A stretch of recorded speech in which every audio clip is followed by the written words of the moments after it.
Dr. Watson, would you kindly close the door behind you so that we can limit the price of your carelessness to merely hours of work rather than days? My apologies, Mr. Holmes. I found myself rather taken aback. I saw tidier houses in war-torn Afghanistan. Are those my surgical needles? I ran out of tacks and the matter required immediate attention. Was that my supper?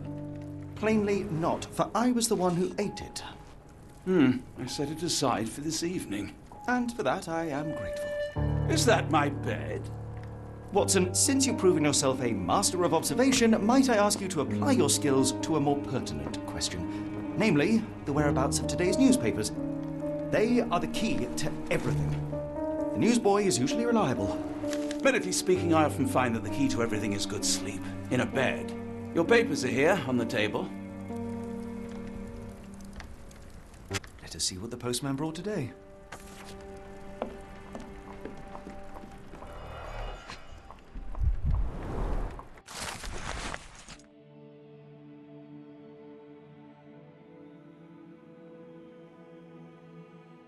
Local gossip, all of it uninteresting.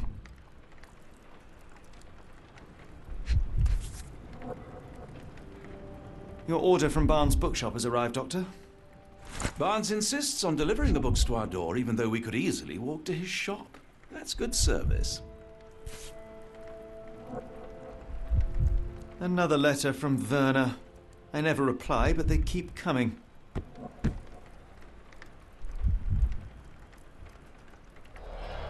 I don't see the Strand. Where is it? Pardon me?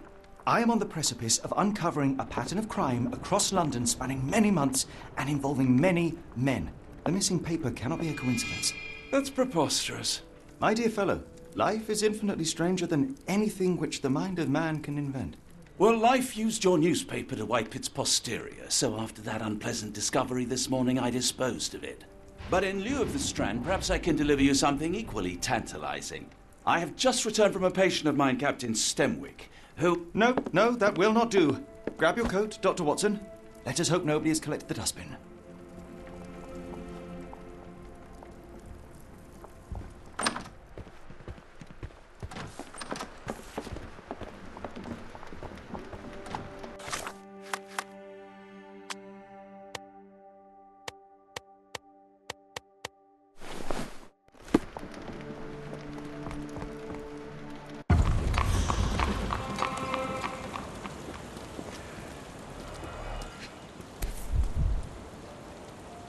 A cactus spine. If it gets in your skin, it's awfully tricky to remove, and when laced with poison, the perfect assassination tool. You were mistaken, Dr. Watson. The paper was indeed dirtied, but not how you implied. It's potting soil. See, Watson? The conspiracy is real. Someone tried to poison me.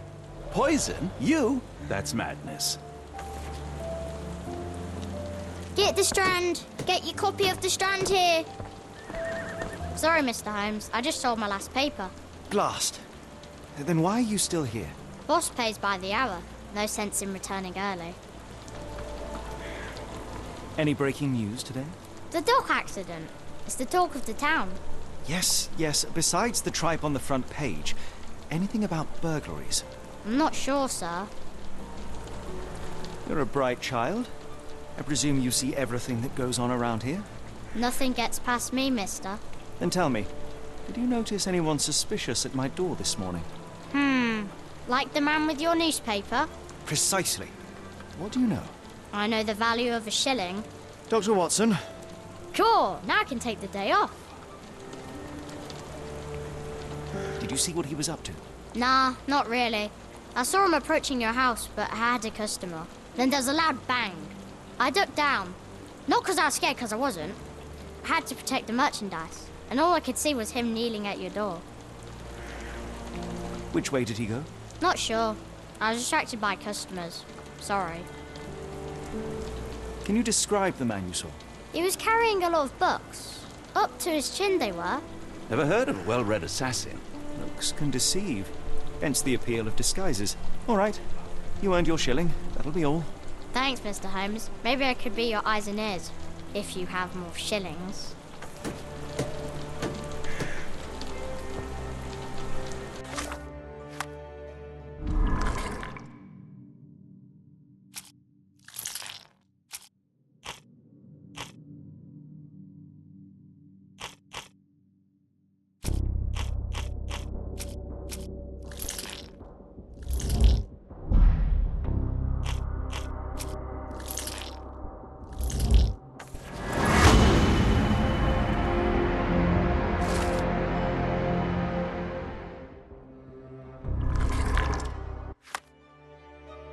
Come now, Mr. Holmes. Murder? Get the Yes, Strand. Barnes has Get his your grudge, copy but of he the also Strand has his here. scruples. Not every pawn knows it's part of a game.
Mr. Barnes, a word.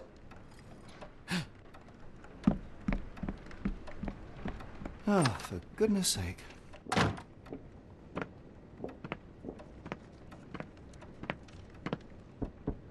Who goes there? Sherlock Holmes. Now will you please... Mr. Holmes. Golly, I did not see you come in. Would you care to answer some questions for me? Well, I wish I could, but I am deep in the weeds with work. How about we reschedule in a month or two? Come now, Mr. Barnes. It will only take a moment. No, really deep in the weeds with important things. Well, help yourself to any book. Just take it and pay later. I trust you, Mr. Holmes. Barnes doesn't seem like himself. Why is he acting this way? You're asking the right questions, Doctor. Let's find a way to coax him out. The ladder is broken, recently, judging by the freshness of the wood. So, Barnes has a dog now. Who's a good boy? Apologies, but I can't hear you. Please come back later.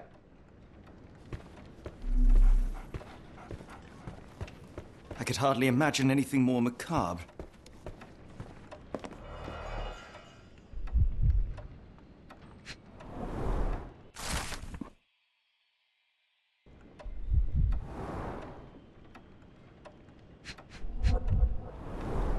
Basics of cryptoanalysis, cryptography in Egypt. It appears Barnes has an interesting hobby.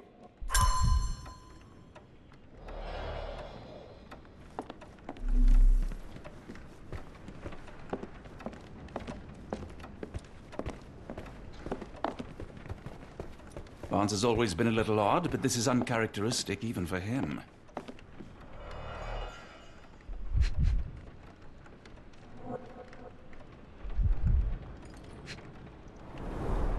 An improvised stand, but it does make the flowers more visible. In the language of Mycroft's secret agents, it's a sign. Dried flowers are replaced when the job is done. I wonder who the recipient is. The finest view London has to offer.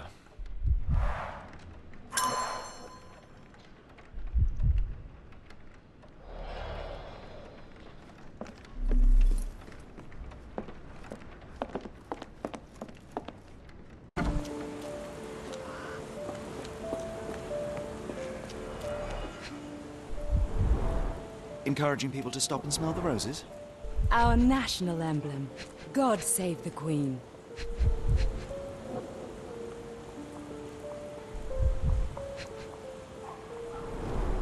It must take patience and care to produce a bloom so beautiful. I imagine so. I merely sell them. A familiar spine. Is this what I found in my dustbin? The pot is damaged. The blow was severe, but softened by something.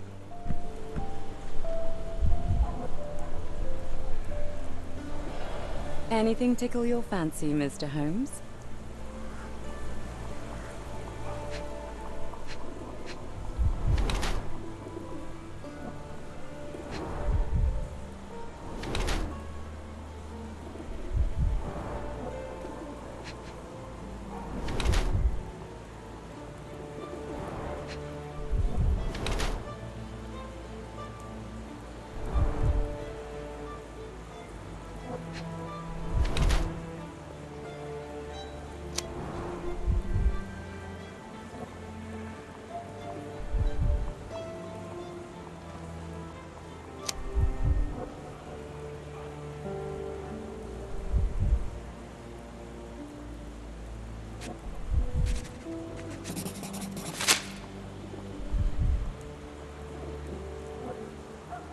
Mrs. Fleming, you look particularly lovely today. Is there a reason? Does a woman need a reason to look or feel beautiful? No, but your distant look suggests you seek one man's gaze in particular. Who told you that? Nobody. Merely a keen eye and some simple deduction. Well, I'll kindly ask you to keep your keen eye to yourself, Mr. Holmes. I'll be off.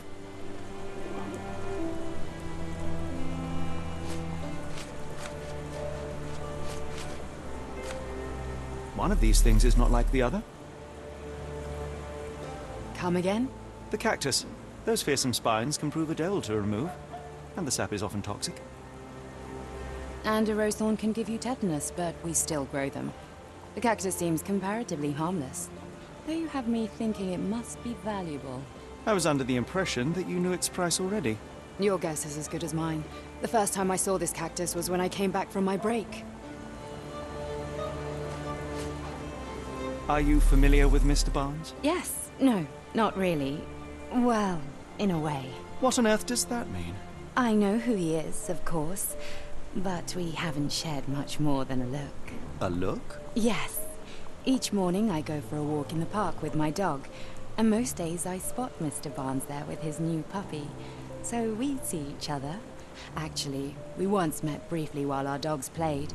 He was quiet and seemed unsteady as he approached, but since then, we've never spoken. I often see him staring through the shop window. Sometimes I wonder what he thinks about that would etch such longing onto his face. What do you make of the flowers in Barnes' shop window? Well, they could use a bit of water. Do they mean anything to you? Mean anything how? I'm not sure I follow, Mr. Holmes. Why do you think they're there? Are you suggesting the flowers are for me? It seems likely, does it not? Oh, I hope you're right.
I think perhaps I have been chasing shadows.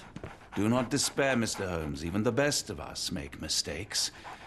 We better tell Mr. Barnes what we've learned. Mr. Barnes, I know what you did, and I know why you did it. I'm sorry, Mr. Holmes. I can't hear you very well from behind the door. I couldn't read this morning's edition of The Strand because it was covered in soil and spines. I know you dropped a cactus on it and then fled. You ordered a cactus from the plant catalogue and then left it for Mrs. Fleming as a gift. You place flowers in the window to get her attention and wear high heels to appear taller and more desirable. You are her secret admirer. Barnes, it's Dr. Watson. Rest assured we are not interested in disclosing your personal affairs to anyone, including Mrs. Fleming. Please come out. All right, then.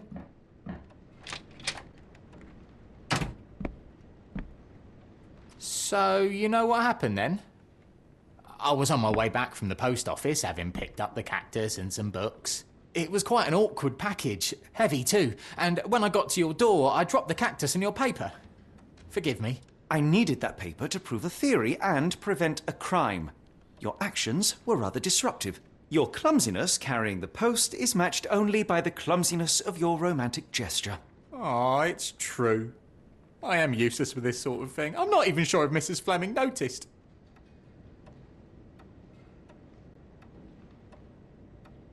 As in most things in life, truth is the answer. Cease with the abstruse signals and anonymous gifts, and simply talk to the woman. What is the worst that can happen? She rejects you, and you are freed from this endless purgatory. That... Yes, you are correct, of course. I do have a slight tendency to overthink things. Thank you. So, at last, we return to the matter of the paper. I'm investigating a string of burglaries. Did you perhaps read of any before the edition was spoiled? I don't recall, but you're welcome to read our copy for yourself. You had an issue of The Strand here all along? Well, naturally. I am a bookseller. I have a subscription to every magazine and newspaper in London. So you ought to be familiar with the concept of burying the lead. Oh no, my apologies, Mr. Holmes. I'll make it up to you however I can. I am an expert on obscure languages and translation and Yes, okay. Just give me the paper.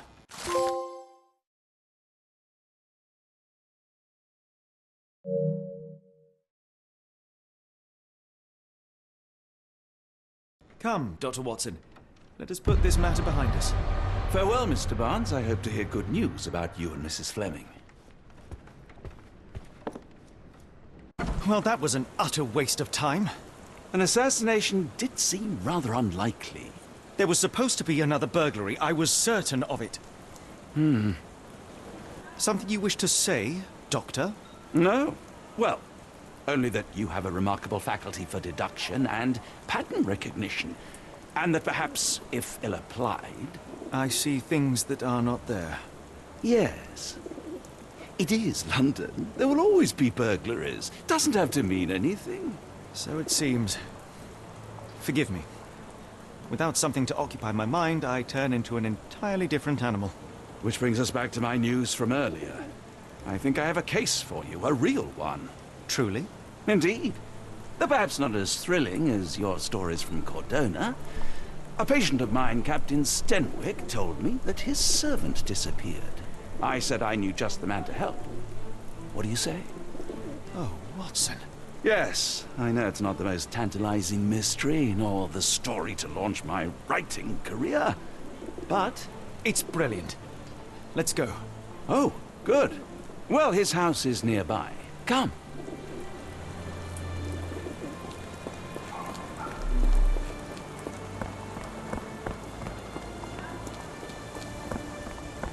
Not much further now.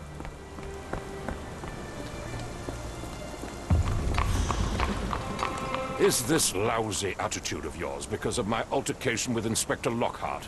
Did he put you up to this? Sir, the inspector has nothing to do with it. I'm telling you the same thing I tell anyone seeking a missing person. Good day, gentlemen. Forgive the intrusion. Captain Stenwick, this is my colleague Sherlock Holmes, the consulting detective I told you about. At last, a professional. This useless officer refuses to do anything about Kimmy here, my missing servant. What was your name again? I shall be certain to inform your superiors. Sergeant Ruffles. And it's my superiors who made this decision, sir. Have there been other disappearances lately? Of course, here and there.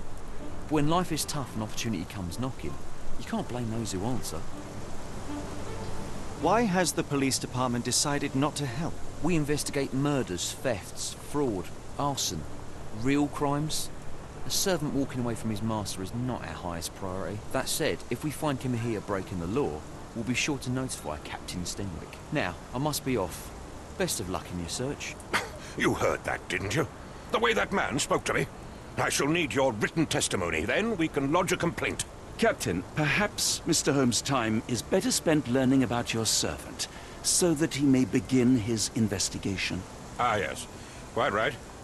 Fire away. When did you last see your servant? Kimmy here normally brings me the morning papers, but yesterday I had to get them myself. He must have escaped the night before yesterday. May I see your servant's bedroom? His shack is in the garden. You can't miss it. Did you search the room? Of course, but only to check he wasn't lying dead inside. Everything seemed normal at a glance. Tell me about Kimahia. He's foreign, a Maori, all the way from New Zealand. Biggest man you've ever seen, and as strong as two. dark hair, and fearsome tattoos. He doesn't speak a whit of English, never bothered to learn. But I made do with pointing. I invested a lot of money in him, so he must be found. I take it this is the first time Kimahir has vanished? Undoubtedly. The man seemed terrified of the city. I think it was all the noise. He never left this estate. Should he cause any damage, I will bear the responsibility, for it was I who rescued him from savagery and brought him here to England in the first place. Is there any reason Kimahir may have left? I should think not. He had all he could have wanted. Gainful employment, new clothes, and all the cabbage he could eat. Did Kimahir make off with anything of value? Heavens, no. I would have mentioned it to Sergeant Ruffles. Still, he must have fled with some money on his person. No. I kept his wages in my safe. For security. All right, Captain. I think I have enough to get started. We shall first take a look around the mansion.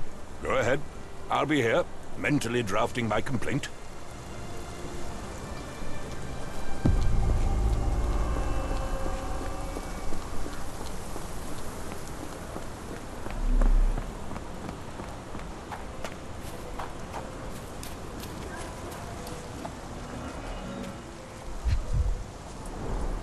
Chewing tobacco. A shoe print, roughly size 11, with a worn-out sole. These are a workman's boots.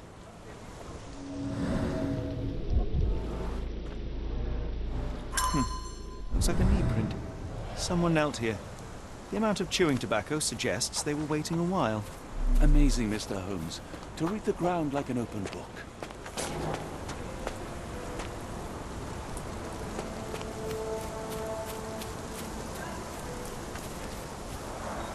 This lock is quite unusual. It appears that the key should be bent to the right.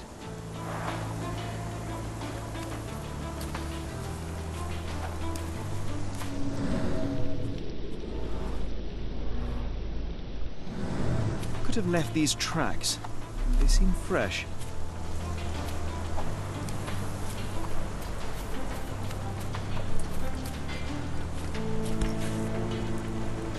The rag reeks of smoke. Someone plugged the chimney.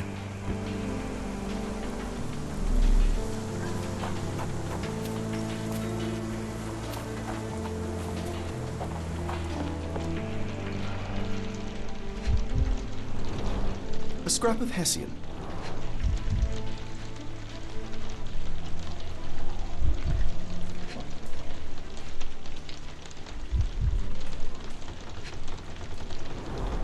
These were sturdy boxes. It would have required a serious blow to break them.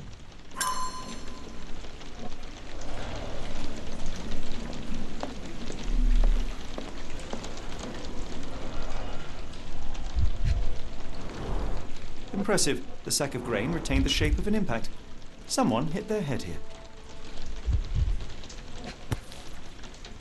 A small Navy spyglass.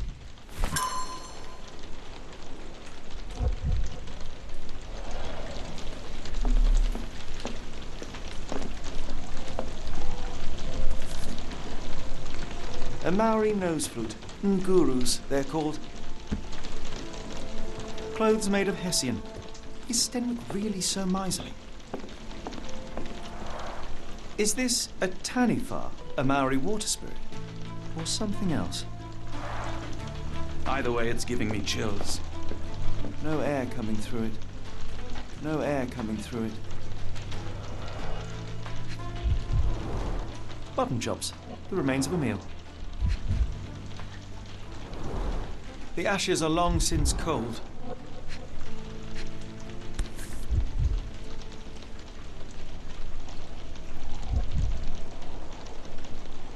A heavy chemical odor. Lend me your nose, Doctor. Ah, I'll never forget that smell after my time in Afghanistan. That's an opioid, Mr. Holmes, a narcotic.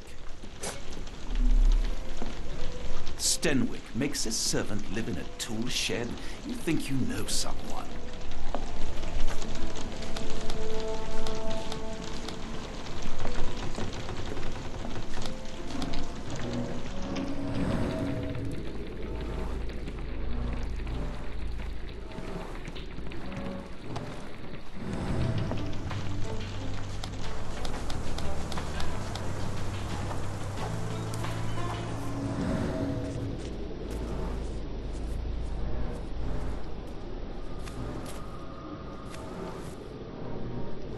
Someone moved a cart to this spot and then took it elsewhere. Can't see it anywhere in the garden.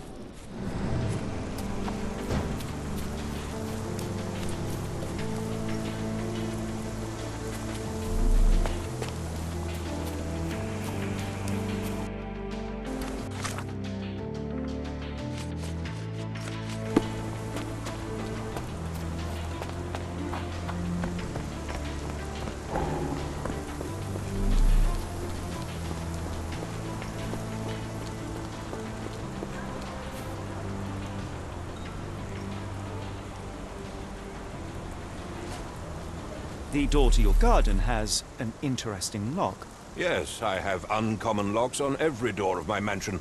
It makes them harder to pick. Kimmy here and I both had a set of keys. I'll need to borrow them. No, you'll need to do what I tell you to do. Examine the garden.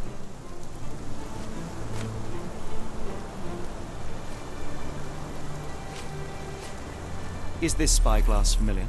I don't recognize it. Could it be Kimahir's, perhaps? I doubt it. I never saw him with it, nor could I suggest how he might have come by it. Are you joking? Why would I know this? Do you happen to know Kimahir's shoe size? I wouldn't have the foggiest. But I'm sure it was enormous. Not that it matters. He spent his life barefoot. Despite my best efforts, he simply did not take to shoes.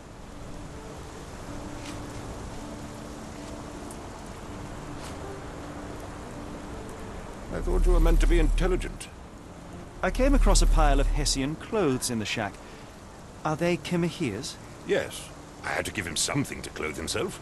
He seemed unfazed by his bare skin, but I found it distracting. Where on earth are you going with this? Has Kimahir ever indulged in tobacco? No. The man doesn't even drink. Are you certain? I found chewing tobacco in the garden. I controlled Kimahir's expenses since he struggled with the currency. I would have known if he used tobacco.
Surveilling from afar, the intruder waited for a window of opportunity. When Kimahir went to sleep, the man crept up to the shack and slipped narcotics down the chimney pipe, then blocked it with a cloth. Kimahir inhaled the sedative and fell into a deep sleep. The intruder tried to move him, but the man was heavier than expected. The intruder fell on the sack and dropped his spyglass. In order to transport the servant, he had to use the cart. The final challenge was opening the garden door. Luckily for our intruder, Kimahir had the key in his shack.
You'd best have found something by now, gentlemen.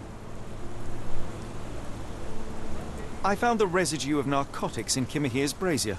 There are several explanations, perhaps your servant's recreational interest, or an attempt at poisoning.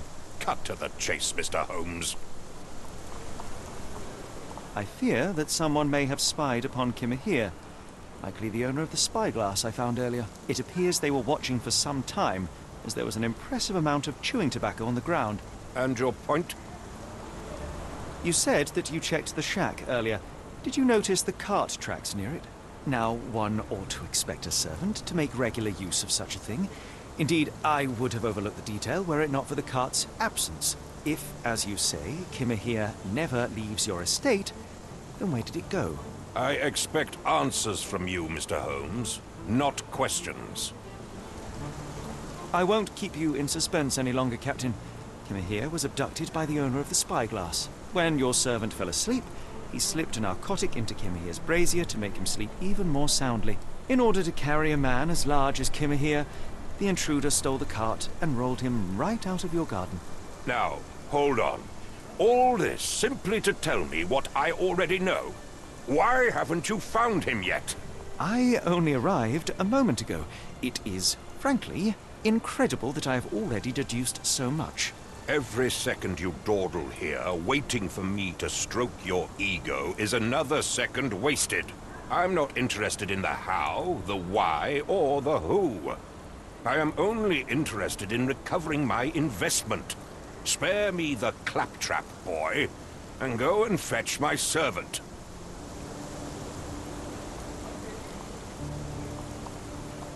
Truly, there is no better evidence of a man's nature than the way he treats those who help him. And you, sir, are a brute. The cruelty of your ignorance about the Maori people, your selfish attitude to a man's kidnapping. The point is, Captain, we're telling you this for a reason. The intruder fled through the garden door, and we need a key to follow his trail. Well, then you should have led with that. Here you go. I hope you'll return soon with good news. And in the meantime, please teach your companion the art of brevity.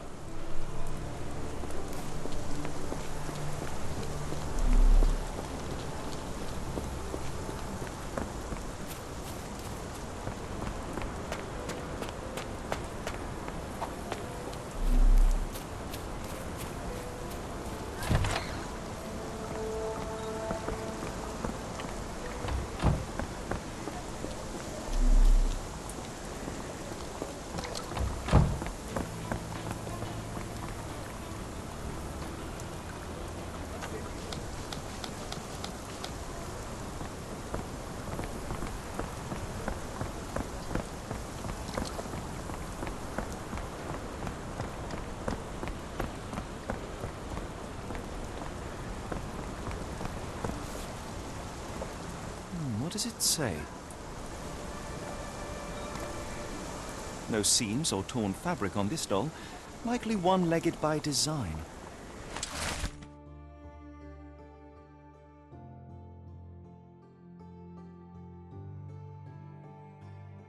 A treasure hunt. Used to do lots of those in my childhood for myself and... Is it a call for help? A bad joke? or both. Better not risk leaving this matter ignored, don't you think?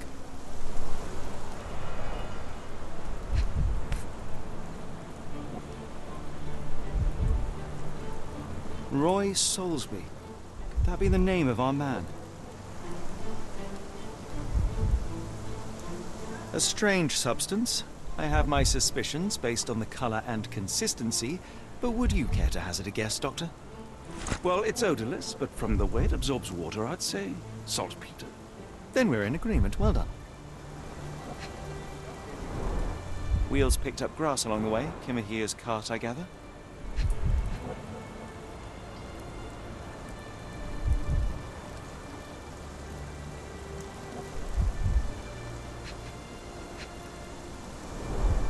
Sturdy rope, professionally tied in a Portuguese bowline. This knot is often used by sailors to create a bosun's chair.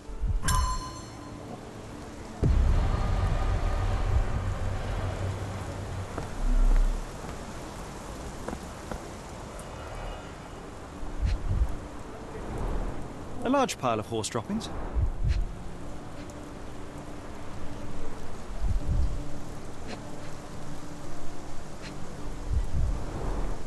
Many cigarette butts. Someone stood here for hours. There was a cab waiting here. Our abductor slipped in and then off into the night.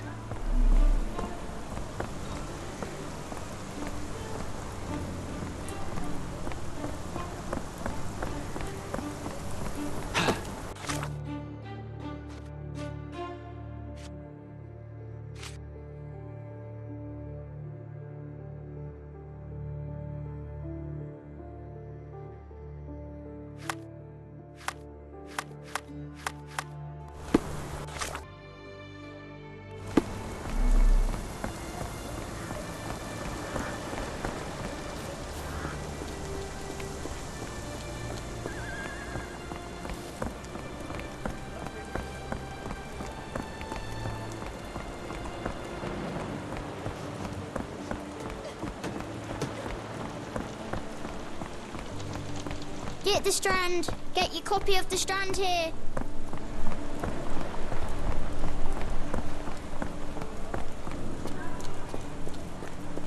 Impressive stature, strong gaze. I think this man deserves a knighthood. Really, Holmes? How can you be so sure? On rare occasions, Watson, it can suffice to trust one's gut.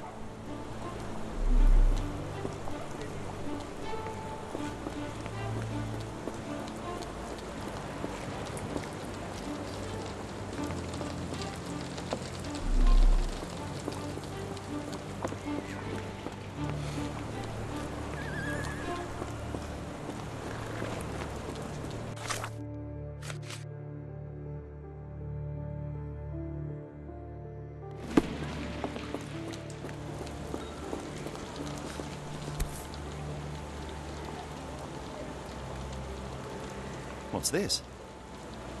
What's this?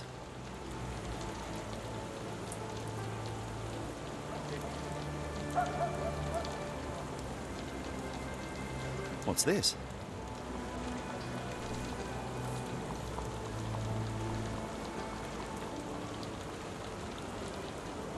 A miner with a sooty face. At least, in doll form.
Hello there.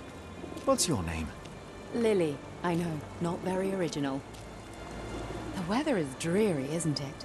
To be fair, my flowers could use the rainfall.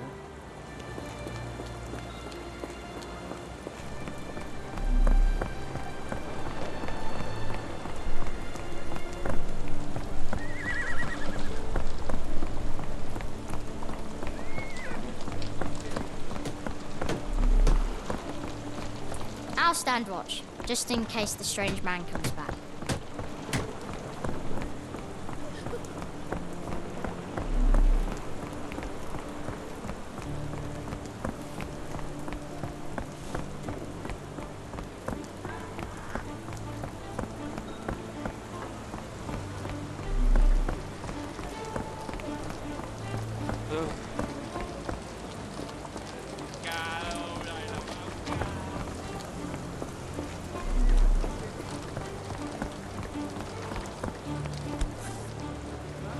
Unnaturally bent legs, yet they look to be a design choice.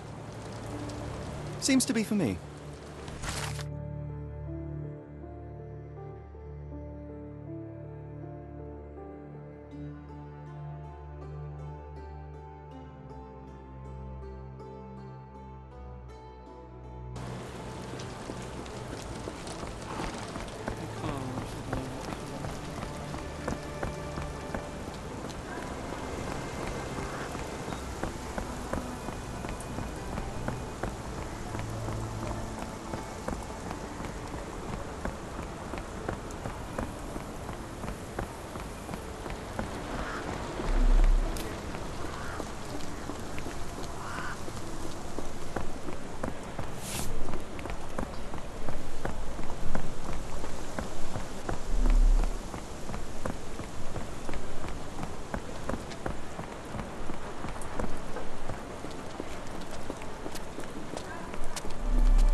Yes, Denwick is no angel, but he's one of my few clients. Please, try to remain courteous.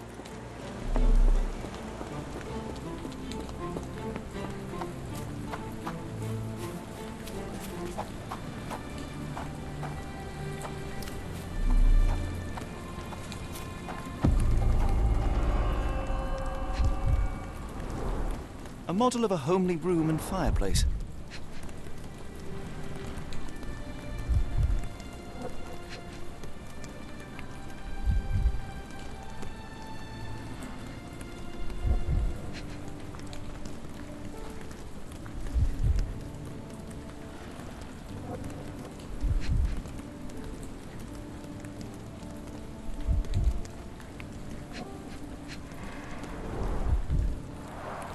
Chimney bears a peculiar form, like it's meant to have something put inside.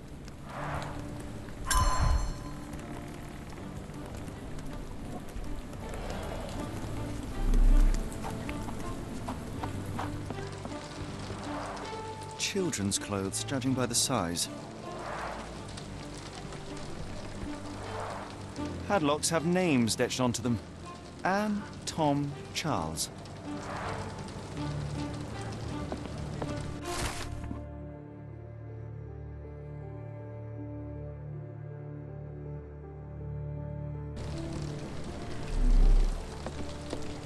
What a grim view.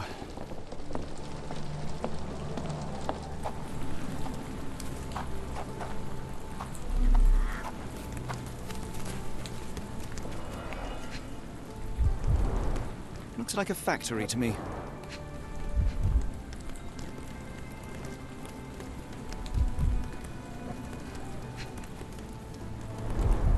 Wonder what could get the gears inside moving.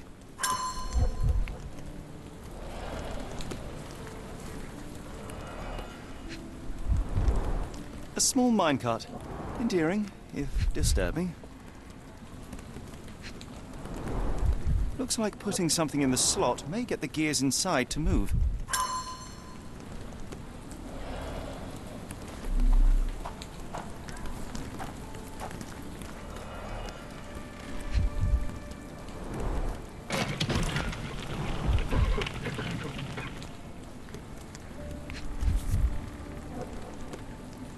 Tom.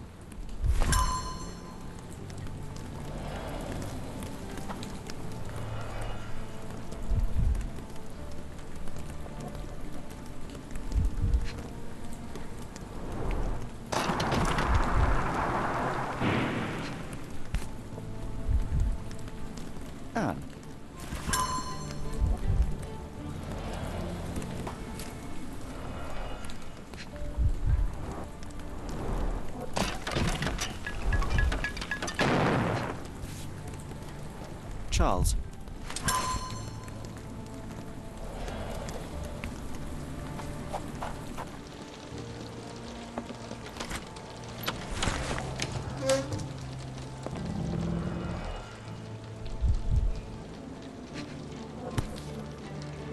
Tom, Charles, Anne, and Mary.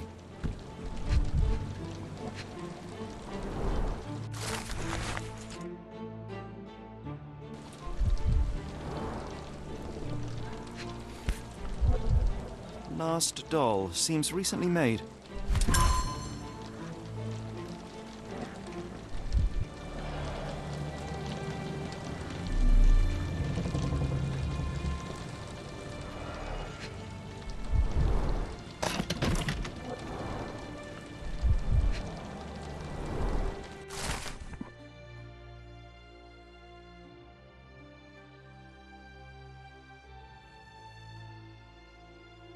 Not sure I like the treasure hunt's ending. Could we really have saved her, Holmes? No. Solving this crime is beyond my reach. It is society who must work on sparing children from death by hard labor.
The Strand proved not so useless after all.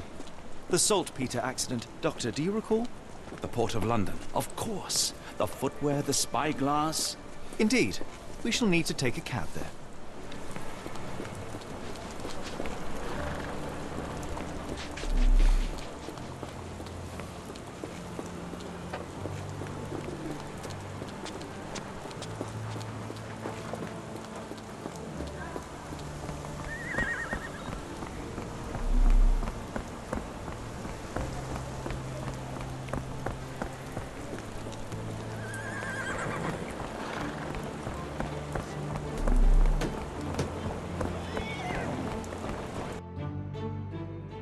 Where to, Gav? The Port of London, please. I will show you where to stop.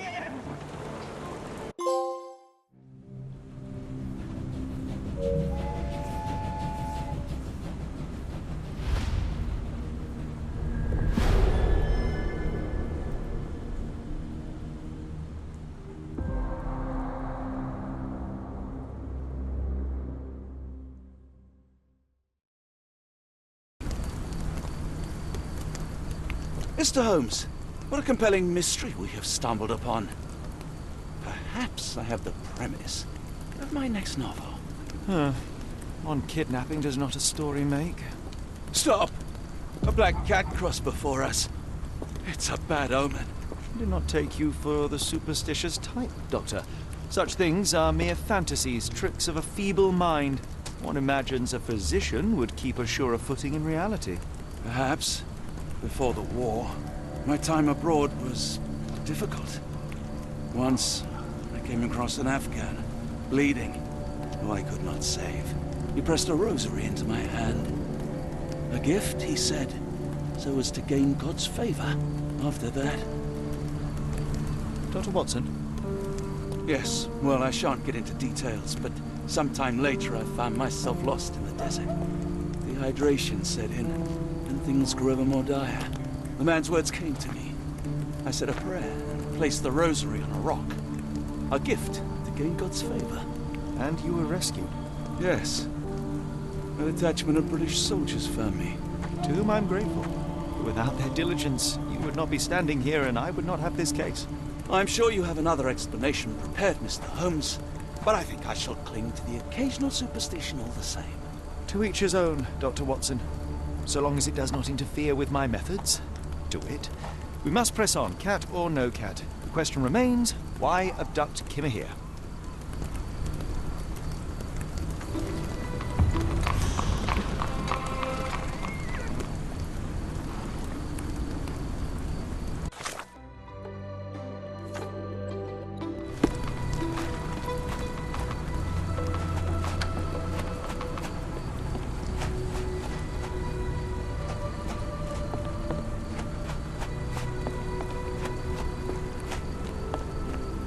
Do you know anything about this?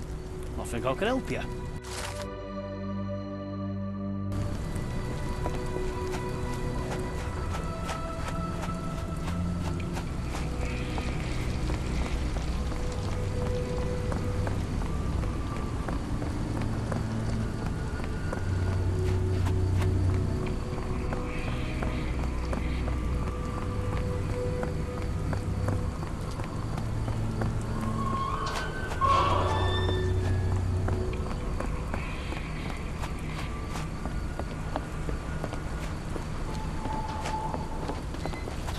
Excuse me, just one question.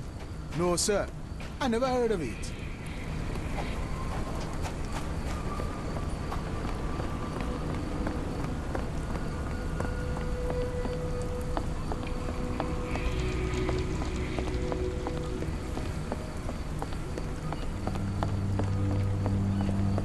Is this familiar to you?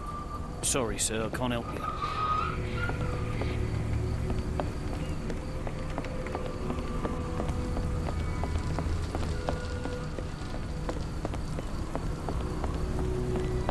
Ma Dalton swears she saw ghosts in Warehouse 2. The coppers even went over there. Must be serious.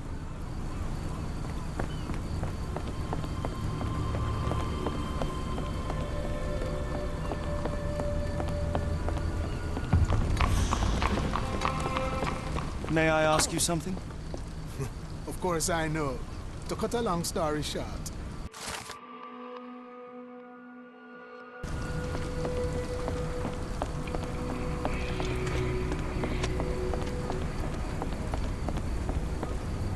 Not in the mood, mate. Shoo! Pardon me, sir. I am looking for Roy... Not again. Yes, I'm Roy. But I can't help you find your uncle or whoever you've lost. Now, what makes you think I would inquire about missing people? You are the fourth person to ask this week. Just because I work at the port doesn't mean I keep track of everyone who comes here. You say we are not the first to ask you about a disappearance. Do you recall anything about those who came inquiring? I only remember the foreign woman. I didn't catch her name, but those are her posters hanging up everywhere. She has badgered me twice now, and I still don't know nothing. And this woman can be found? No clue. She was talking gibberish. May I ask what you're doing here? This is where the ship sank the other day. I'm trying to work out how we'll remove it. Now, where was I?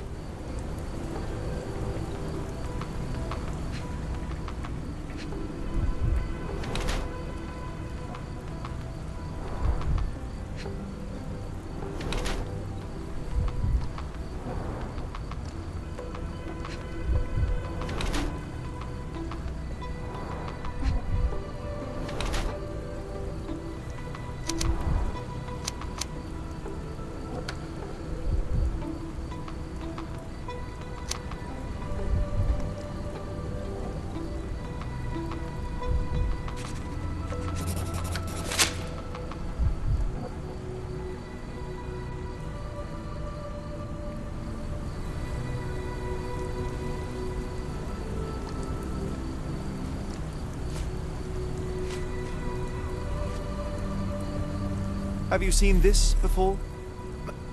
My card? Where did you dig that up? At a crime scene near Baker Street involving a young servant's kidnapping, I might add.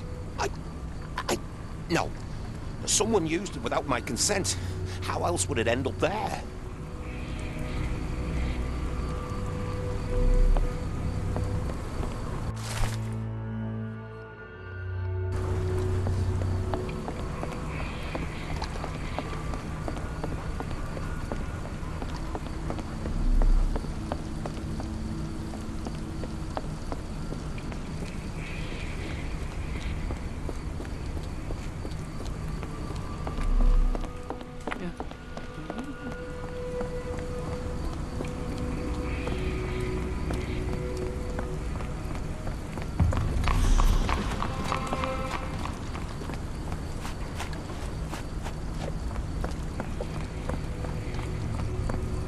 Good evening, Constable.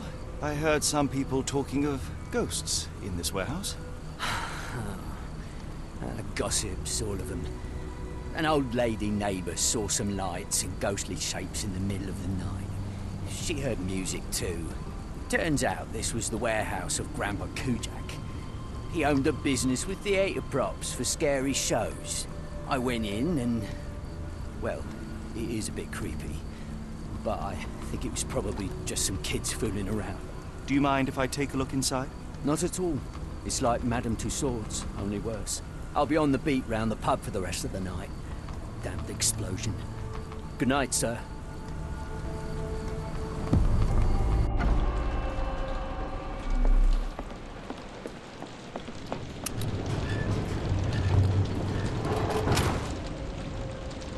An effective contraption. It still works.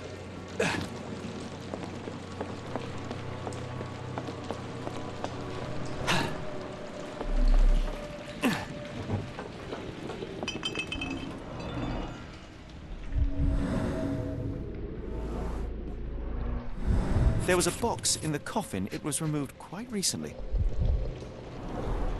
A herbal odor with an ethylic base. Liquor? They opened the casket and left marks.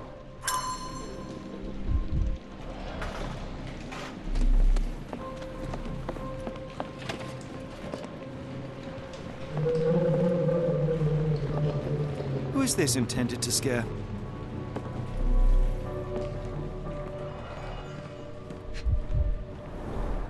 Phosphorus, used recently. Where is this going?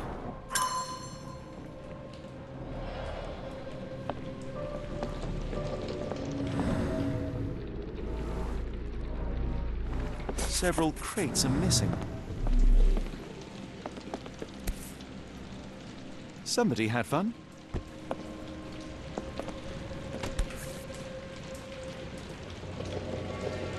No brand or markings. It looks like a bulk product. Bottles of various shapes and sizes. I detect a mix of chemicals and aromas. Inspired by the legend of Sleepy Hollow. That's most likely the ghost the old lady saw through the window.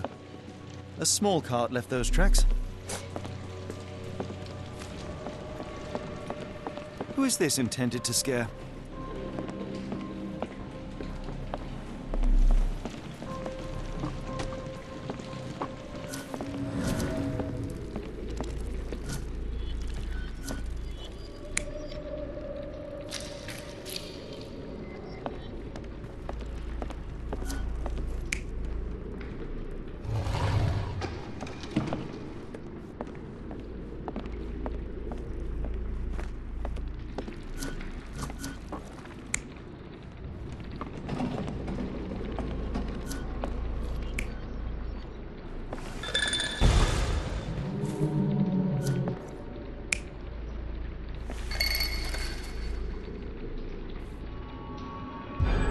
Somebody played with phosphorus to give the illusion of ghosts or ectoplasm.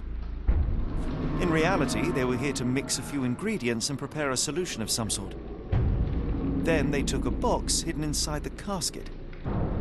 And they left through that gate with a small cart.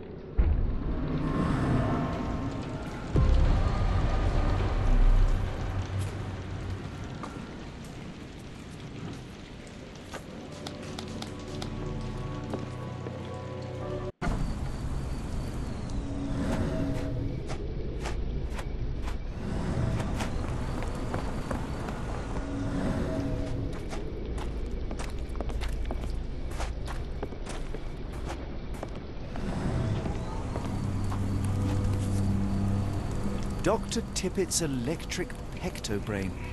Patent medicine of the future. This is a patent medicine. A quick fix at an expensive price that drags the patient slowly into death. It appears that the saltpeter explosion rattled the locals. Can't blame them for staying at home.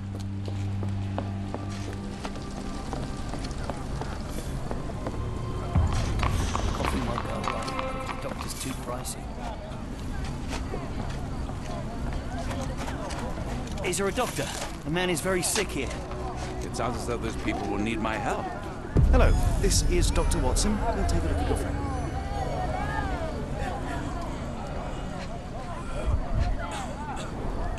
Freshly dug up treasures, it seems. Everything ends up in a river. It's a good thing these people take something from it. The water has a curious whitish tinge to it.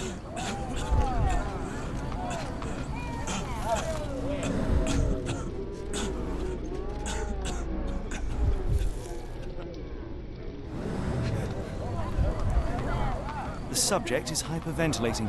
He has a pale face and dilated pupils. Dilated pupils, decolorized skin, necrosis. What do you make of this, Doctor? All signs point towards acute poisoning. It could possibly be due to chemicals. I won't jump to any conclusions.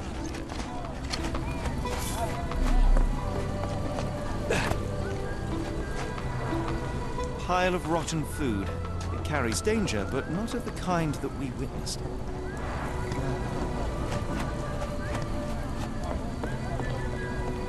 Almost no fish the last couple of days. The coffee might go away. The doctor's too pricey. Where are we? The field hospital? The cart from Warehouse 2. I can hear the patient suffers with their lungs. The patient has a high temperature and is short of breath.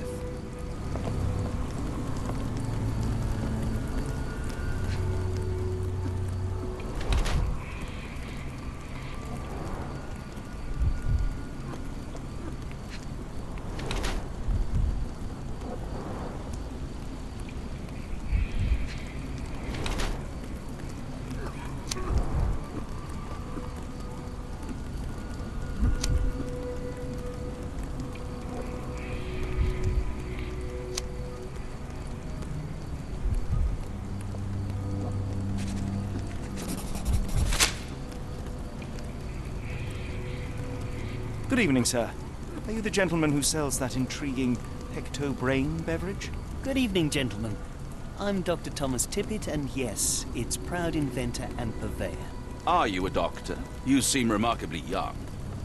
I'm self-educated. I help people in need around these parts with my medicine. Helping, as in bringing to the grave? That is unfair, sir. The virtues of my invention are to calm the nerves, to stop coughing due to the endless smog, and to help children to sleep. Has your beverage been tested by your peers or any medical authority? I am a doctor, and it appears that you are playing with people's lives, people who place their trust in you to ease their pain. People need help, and drugs are expensive. My formula helps, and it's inexpensive. The product is dispensed from here only, so dose and usage are controlled. I looked into other patented medicines. They contain harmful or useless substrate, and they're sold in respected shops and pharmacies. Do you realize what you are doing? You are playing with people's health. You are a doctor. Take a look at my product. You won't find mercury, radium, lithium, or any other toxic substances drowned in alcohol and sold freely by so-called health professionals. I can show you how I work. Let me help people. Watson, what do you make of this situation? I'm not sure. Patent medicines can be a scourge, yes. But he is not entirely wrong in practice. Why the haunted warehouse? Well, nobody was using it, and people are afraid of ghosts. It kept them away until today. What I do is not entirely legal, but I do help people.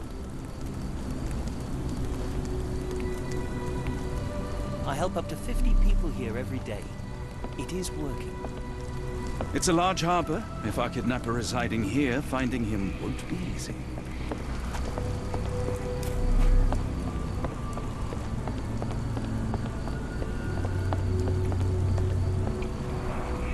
gross.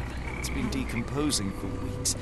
If this were the origin of the disease, it would have started sooner than a few days ago. The waterway goes under the buildings. We'll need to find other open sections in order to continue our search.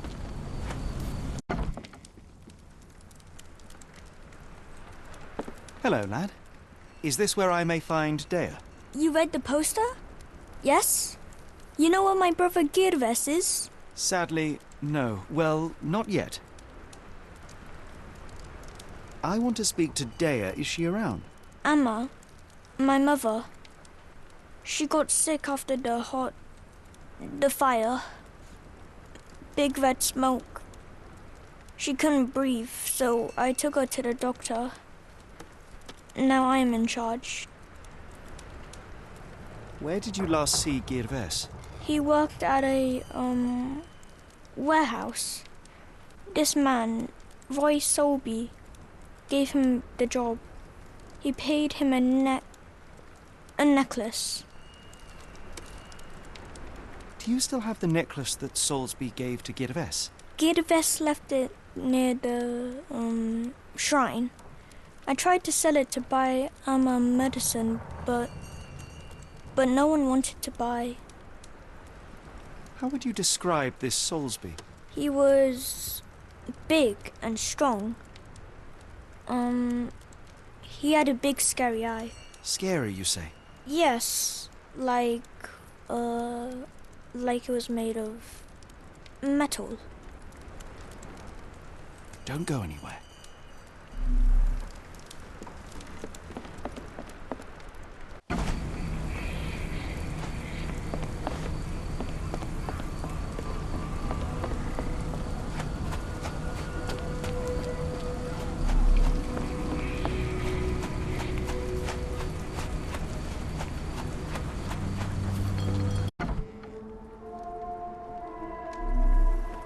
Oh, hardly a reputable establishment. I've seen worse.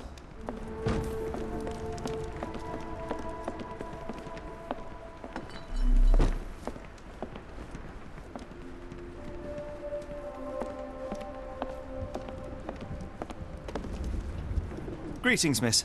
I'm hoping you can help us. We shall soon see.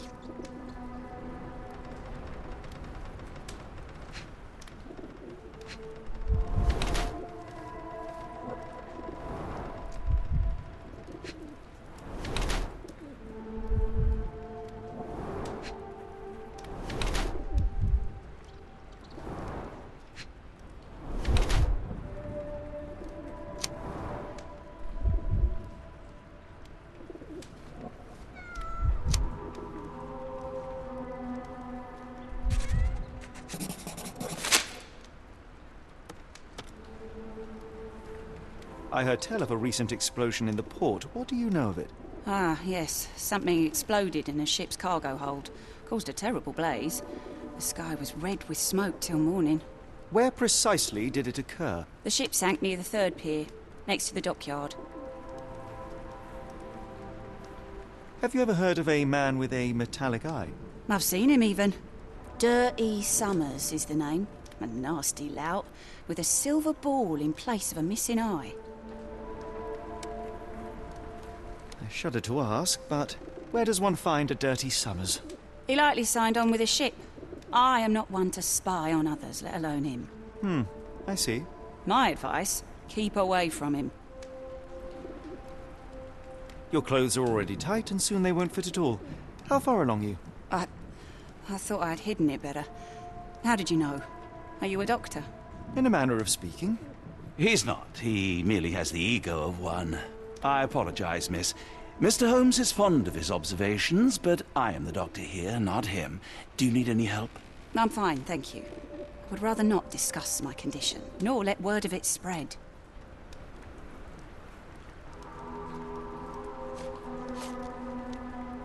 Never heard of it.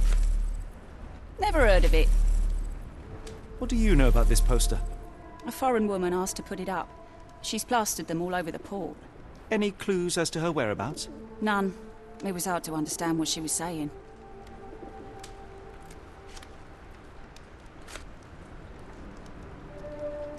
Doesn't look like anything to me.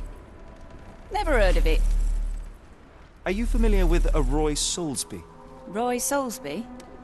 I know the name, but he's not one of my regulars. My guess is that he works somewhere around here.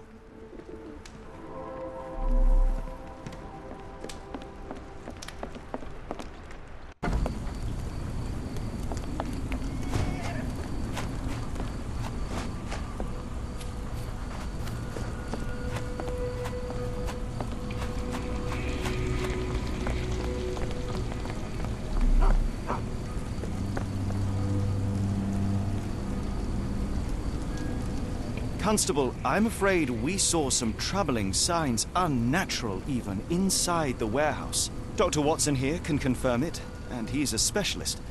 It would be best to stay away for now. Really? I'm 99% sure that ghosts don't exist, gentlemen. I won't report this to my colleagues after my shift. Some of them might be the naive sort who scare easy.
A recent cart crash.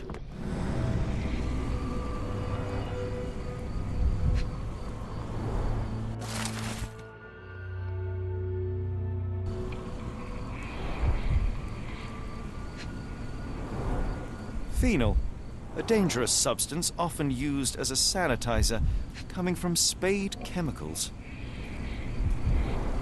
The fish's scales have decolorized. What a disaster.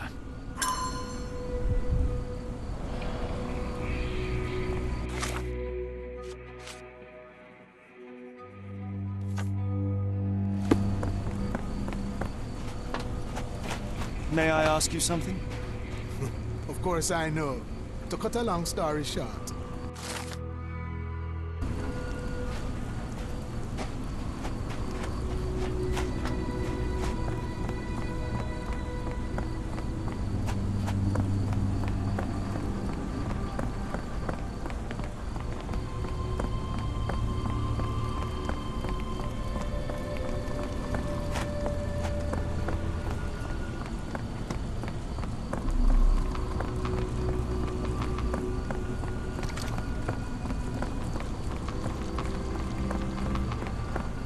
Barrels of phenol from your company ended up in the canal. It has poisoned people. You will need to clean it up properly.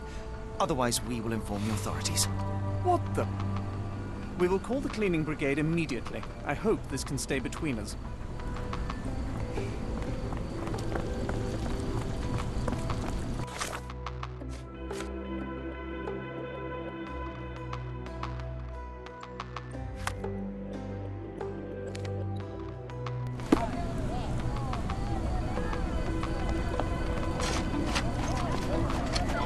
Gentlemen, the doctor here and I have found the source of the contamination. Spade Chemicals will take care of it. That's pretty good news. But how long will it take? And What about a friend? Will someone pay for his treatment? Pressurize the company. But for now, get rid of the stained clothes and rinse any phenol-affected skin. No one else should touch the canal today. Thank you, we'll do that. Let's go to the chief doctor for help.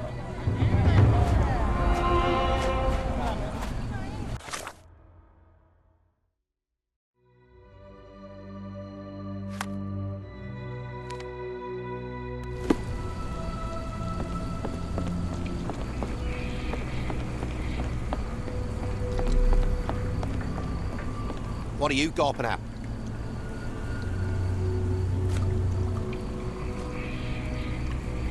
Can't help you there, mate. What are you on about? Sorry, doesn't ring a bell. I have been told that you hired Dea's son, Girves, right before he vanished. His brother also said you had a metal eye. What do you make of this? Tell that him to stop making things up. That boat explosion stopped most traffic.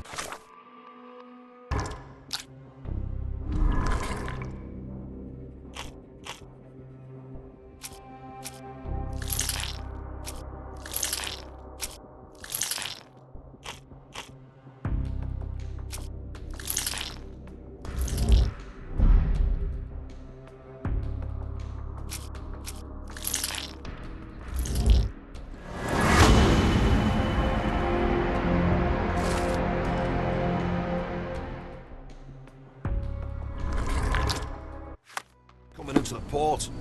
Guess I'll be without work for a while. What are you gawping at? Mr. Soulsby, you know more than you're letting on. What makes you say that?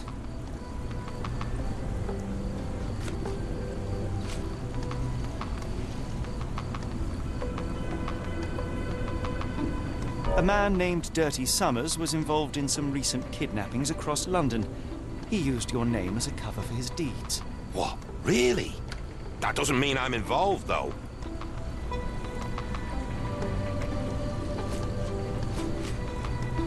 Your calling card was found at the crime scene. That's enough to make you a suspect. You cannot be serious.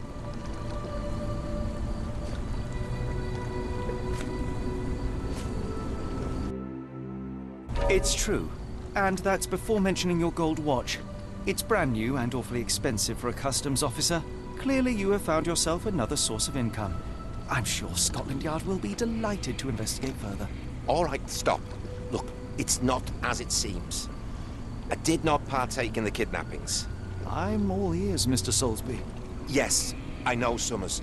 He paid me to turn a blind eye to his business in the warehouse area. Just that. On my word. You did not tell me which warehouse he used? I do not recall, but I used red paint to mark unsupervised warehouses. Ought to be one of them. What else can you say of Summers? He is a regular at the Cursed Mermaid. Goes there with his crew almost every evening. What for? I don't know. I assumed just for a drink.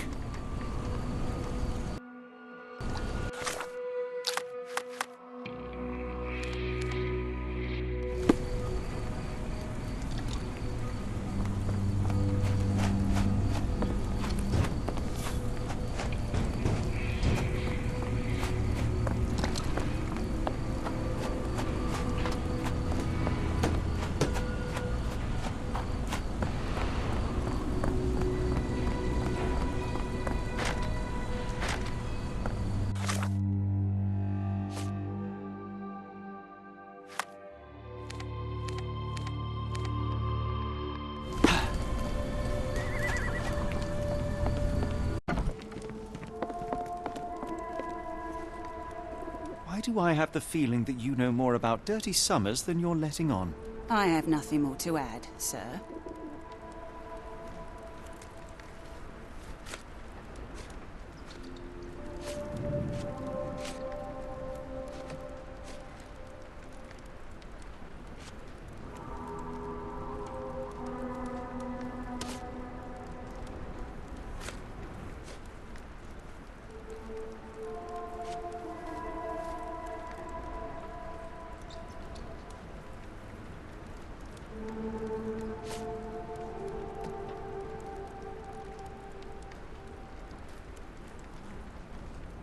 Enough. I have hard evidence that Summers was involved in recent kidnappings across London. I'm not surprised. So what?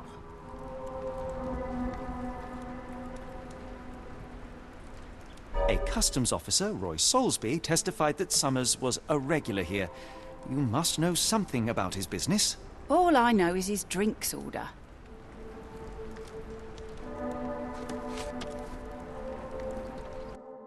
If the lives of the missing do not concern you, then I would urge you to think about your unborn child.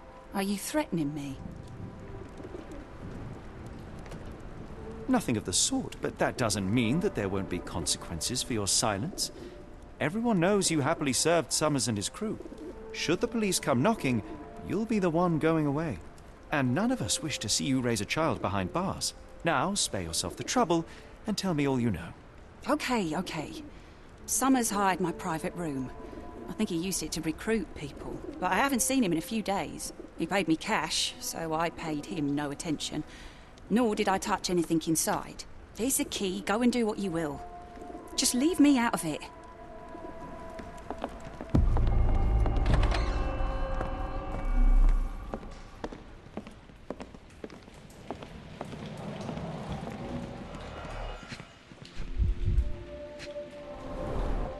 £5.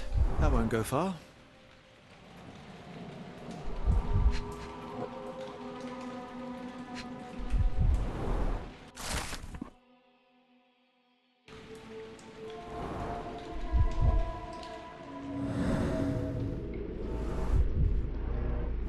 Strange symbols. I don't recognize them.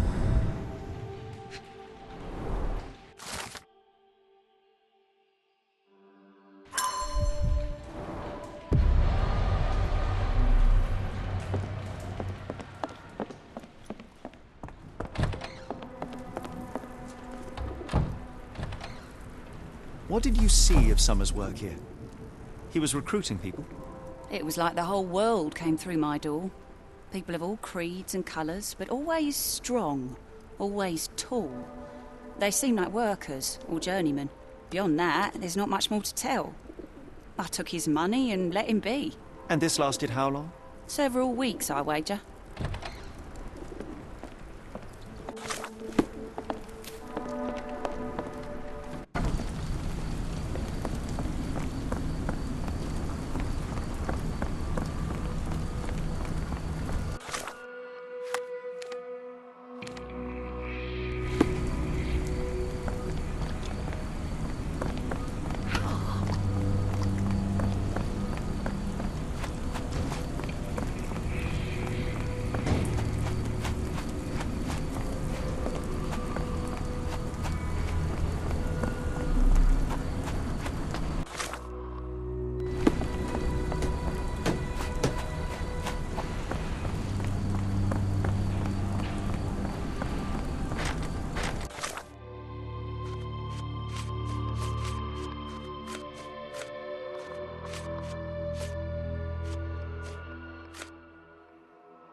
Really, Holmes, this ought to be beneath you. As my brother would say, it is for the greater good.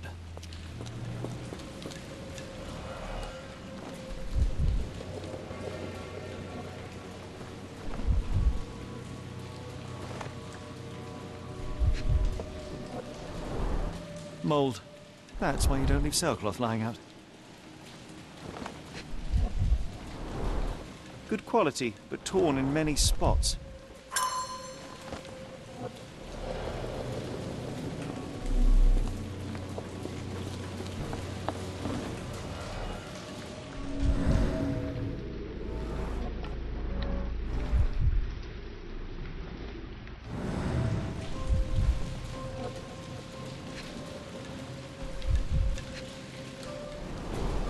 The scratches are fresh, left by something metallic.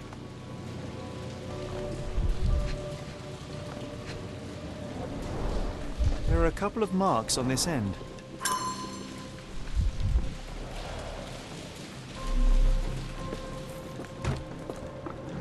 The layers of rust will prevent any movement. This crank saw some use. How can I help? I could try and flag someone down.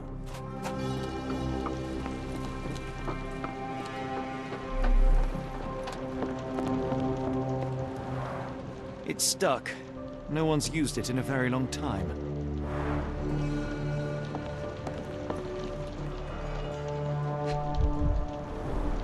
Well oiled and well maintained. Fit for a crank.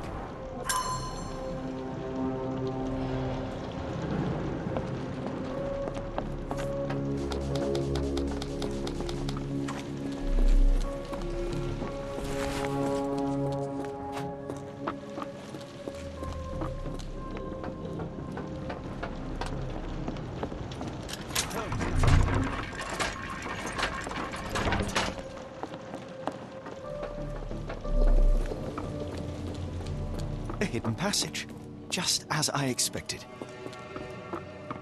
If we stay out much longer, I'm going to need some supper. Do you feel like a meat pie?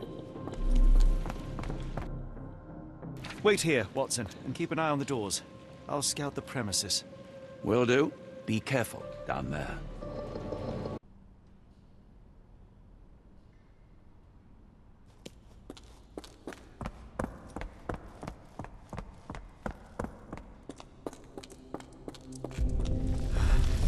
Wait, what's happening?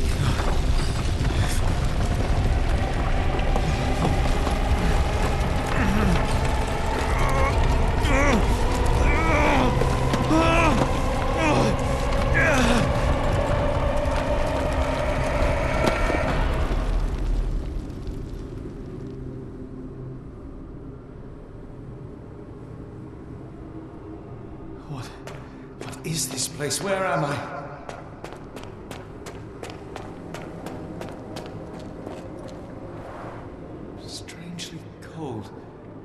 Something is missing.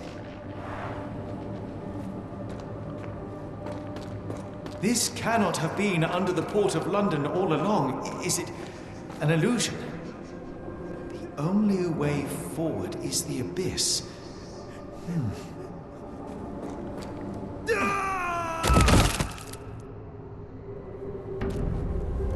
Phew, I didn't die. It is icy cold and pulsating.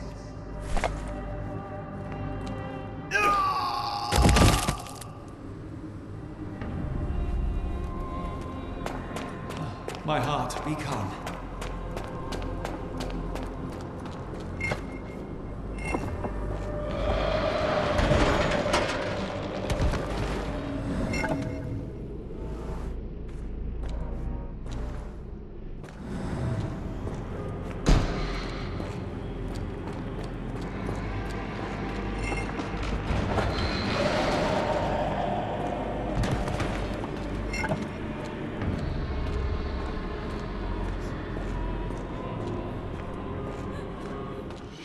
I am somewhere else.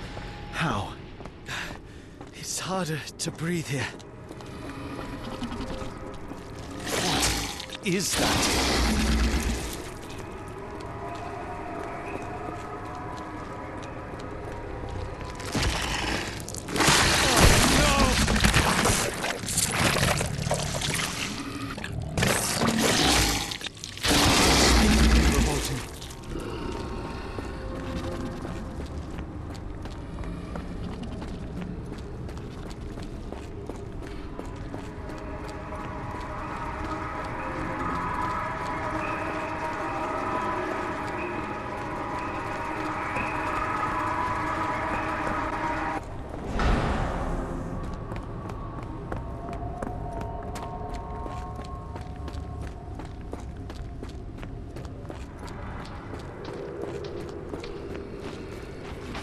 It stares right through me.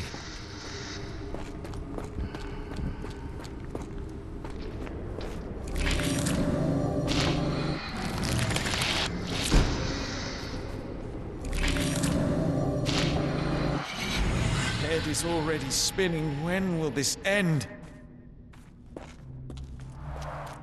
There are 2 recesses.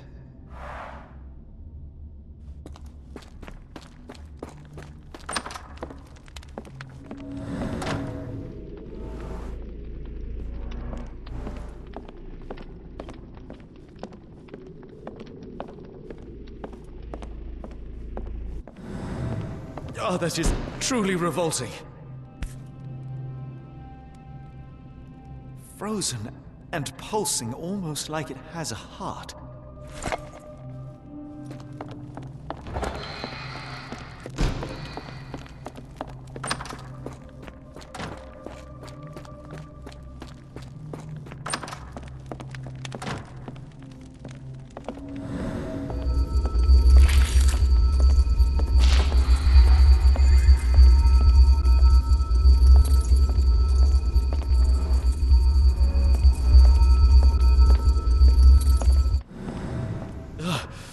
The stench. A strange stone. It almost feels alive.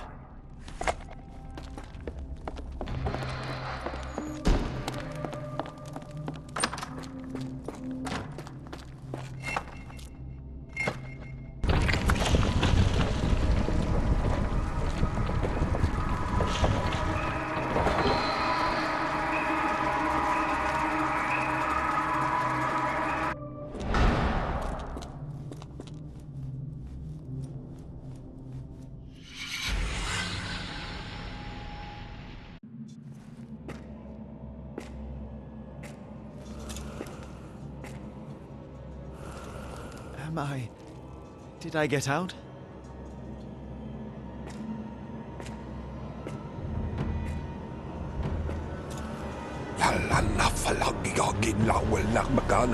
John? What is it, Holmes?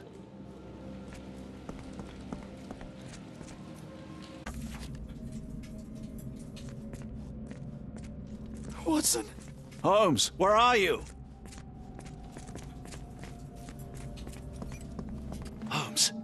Holmes, are you all right? Fine. Watson, I'm fine. Thank you for asking. Fine? By Jove, you should have heard the way you called out my name. It was just a game of shadows.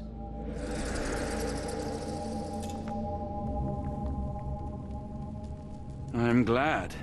This place gives me the chills. What are we dealing with? Something that's finally interesting.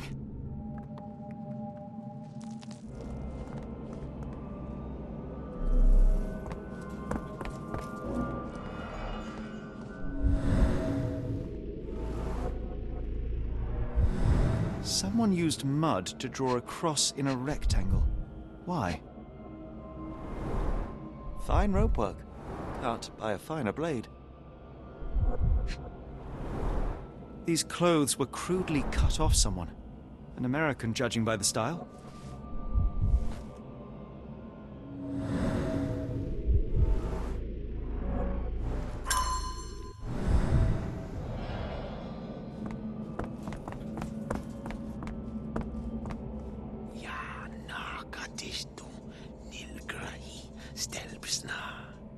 Did you hear that, Watson? I hear you. Kianak, Flegethor, Lebumna, Siaha, Inguft. Finglui, Maglanafa, Cthulhu, Rilia, Waganagal, Fatagan. What on earth? How is that possible?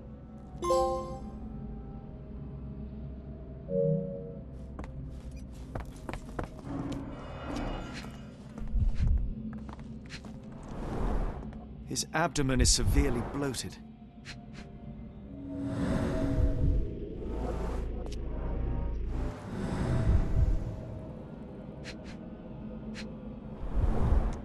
Cyanosis of the lips, marks on the neck. This man was strangled.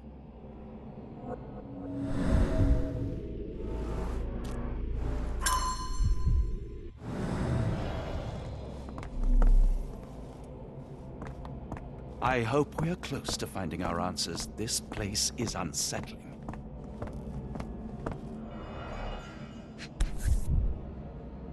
An American passport. Amos Colby. Someone got their hands dirty painting this with blood.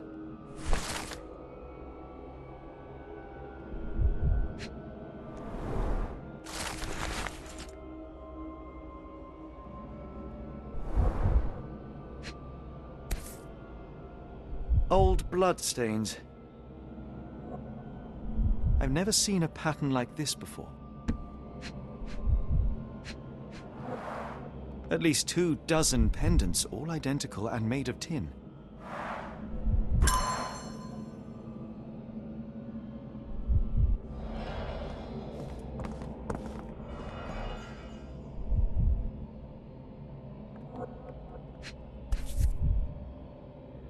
This box contained a narcotic substance, much like the one in Kimihia's brazier. Black Edelweiss Institute, established 17-something.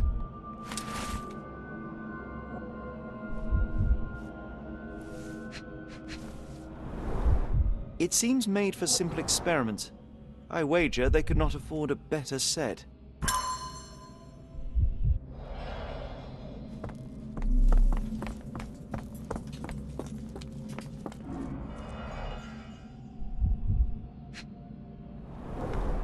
A small bloodstain, but not serious. The strength it would take to carry this crate, let alone break it.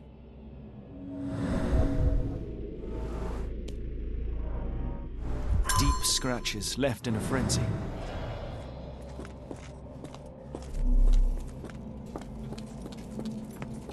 What on earth? It looks like the scribbling of madmen. Oh, potent. This sensor has more narcotic residues. Oh, potent. This sensor has more narcotic residues. Miserable food, mass-produced.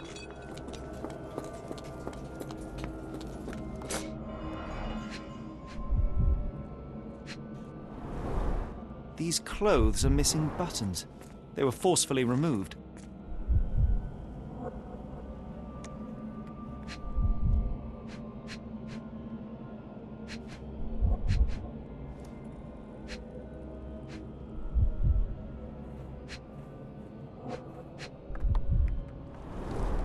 Dumpra, a staple of lepcha attire in Nepal, gathered from dozens of people at the very least. I must have seen this one before. That explains my hallucinations.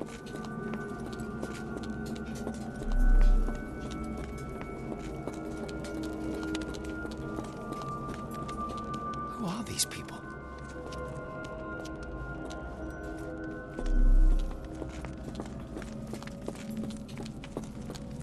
I told you that black cat was a bad omen. We shouldn't be here.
were brought to this place.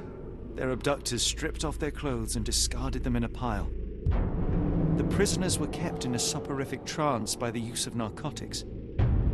A few tried to resist, but alas, in vain. After a few days, everyone was stuffed in a crate and sent elsewhere.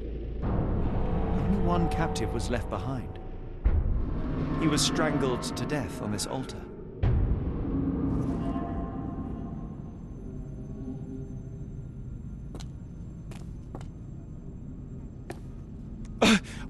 What the hell is happening, Holmes?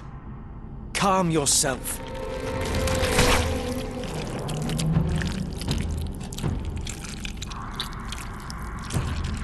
Cannot be.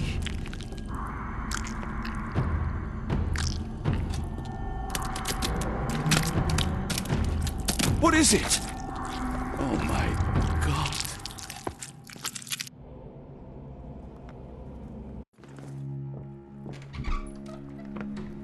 Please tell me we found all we needed to, Holmes.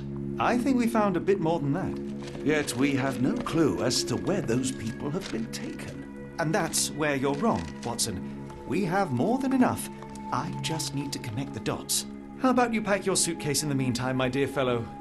Just in case.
Dr. Watson, how does a trip to Switzerland sound to you?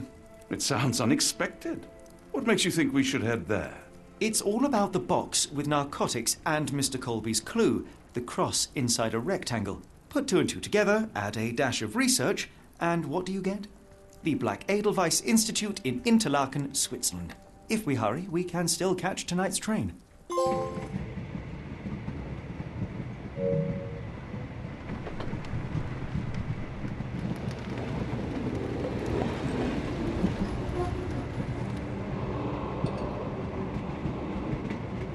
As grateful as I have been for your company, Dr. Watson, I'm afraid you shall have to investigate Edelweiss alone. Alone? Mr. Holmes, I fear you overestimate my abilities. Nonsense. You are a military man, a bastion of British courage. I'm no such thing. As a doctor, I avoided most combat, save for one dreadful day. My troop was ambushed in a village with innocents caught in the crossfire. Too many to help. The man with the rosary. He was one of them? A translator, yes.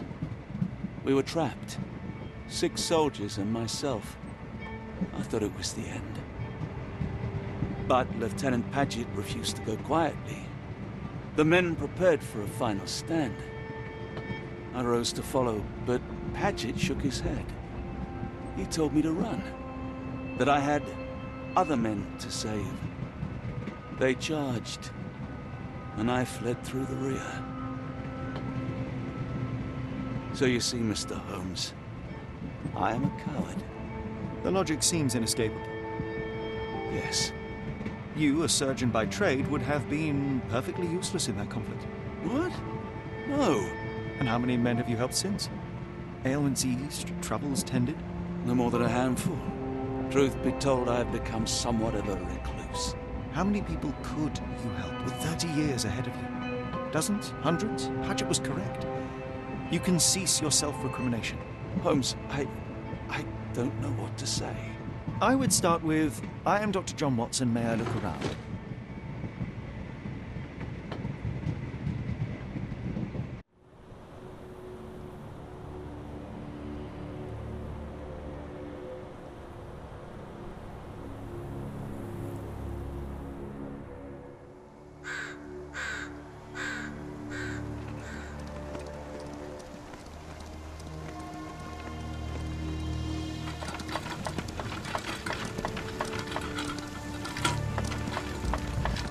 The Edelweiss staff will doubtless be eager to show off their facilities to a fellow physician.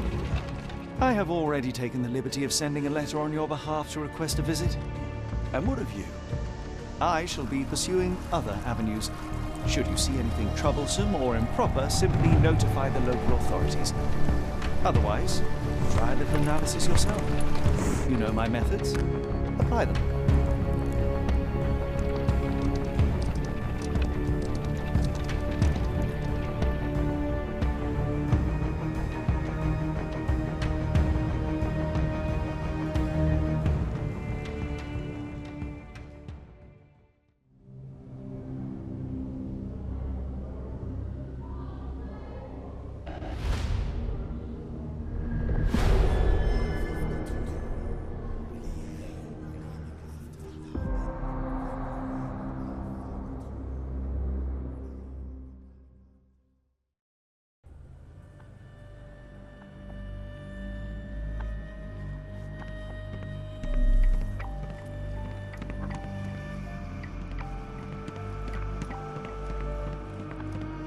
My daughter receives the finest treatment money can buy. I told my wife this asylum is the best place for the deranged and insane, and I was right. Professor Gygax tells me our daughter has made a complete transformation. It's all thanks to her great work. I knew sending my daughter here was the right choice.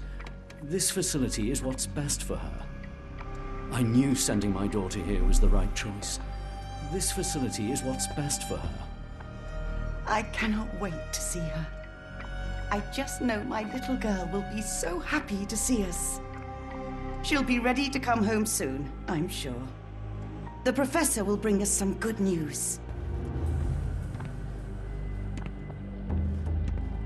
No visitors are allowed through here. Professor's orders. Sorry, only staff are permitted to enter. Sir, I'm sure you'd be happier speaking to Fräulein Müller. If you have something to discuss, go to reception. Salutations, madam. I am Dr. John Watson. I was wondering if you've got word of my visit. Yeah, Dr. Watson. We received your letter on the matter. Would it be to see Professor Gygax? At their earliest convenience, yes. I shall try not to take up too much of their valuable time. Wait here, bitte. Mr. and Mrs. Bronson, your girl has made remarkable progress. See? Take a look for yourself. My apologies for keeping you waiting, Dr. Watson. Surely you understand how medical work can make one lose track of time. Do not be sorry, Professor. I too know the importance of closely attending to patients. The work hardly stops here, yet the satisfaction of perfecting the mind compels us to persevere. I take it you welcome many a soul into your establishment? Admissions, yes. Visitors, though? I am curious as to what brought you to the Schwarzes Edelweiss. Word of mouth. An article I read back in London spoke highly of your institution. But rather than taking its word for it, I thought I would see things for myself. My asylum's reputation precedes it then. Everyone, your attention, please. Guten Day. Yes, hi. Hello. The name's Amos Colby, Northwood Detective Agency, Boston. I got questions that need answers. Who's in charge here? What seems to be the matter, Dr. Watson? You can tell me. By Jove, it cannot be him.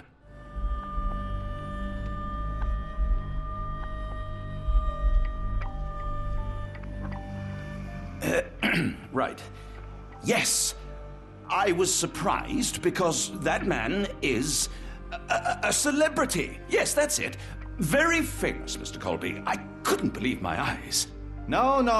In my line of work, it can't wait. The longer it takes If you wish to recuperate, Dr. Watson, you may avail yourself of the guest room. But I have so much more to discuss. Nurse, if you'd be so kind as to escort Dr. Watson to the guest room. Herr Colby, from Northwood Agency. How unexpected. I am Professor Gygax. I would be happy to answer your questions in the examination room. Look, Professor, unless you got any clues as to the whereabouts of...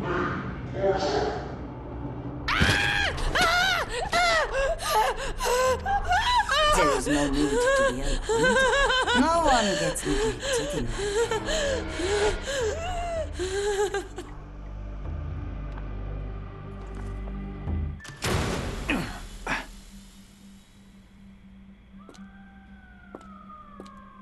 Now, let's not resort to brute force. Do not worry, Herr Colby. My methods are rather more delicate.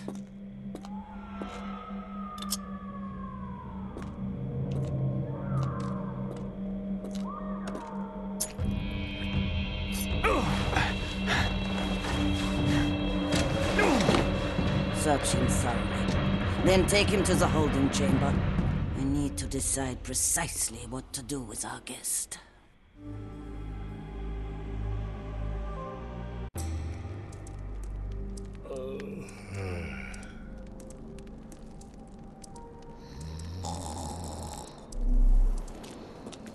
The unmistakable scent of alcoholism.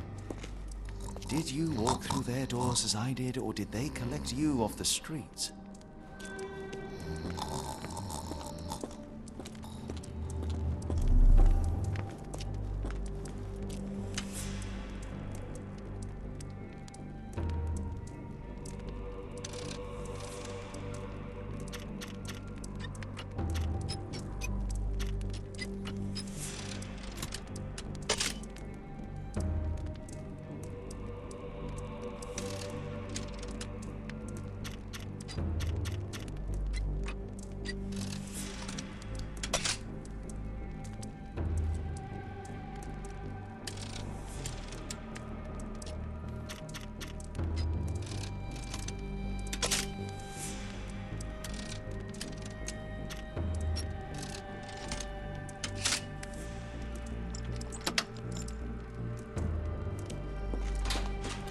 Truncheon, not the typical tool for a nurse.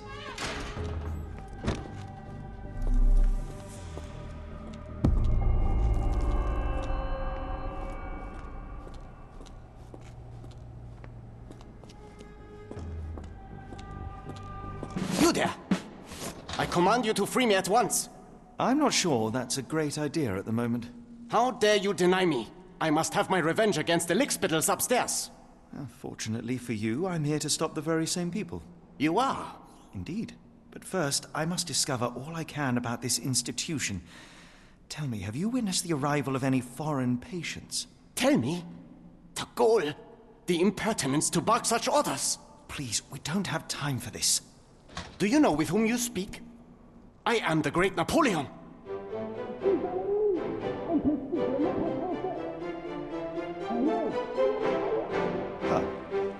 Napoleon Bonaparte?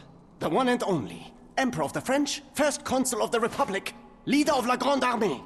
Once I am free and have exacted my revenge against the guards who ridicule me, I shall rest happy in the arms of my beloved Josephine. Right. Well, I will leave you to your scheming, Emperor. I command you to let me out! My comrades in Paris shall hear about this. Don't you look down on me.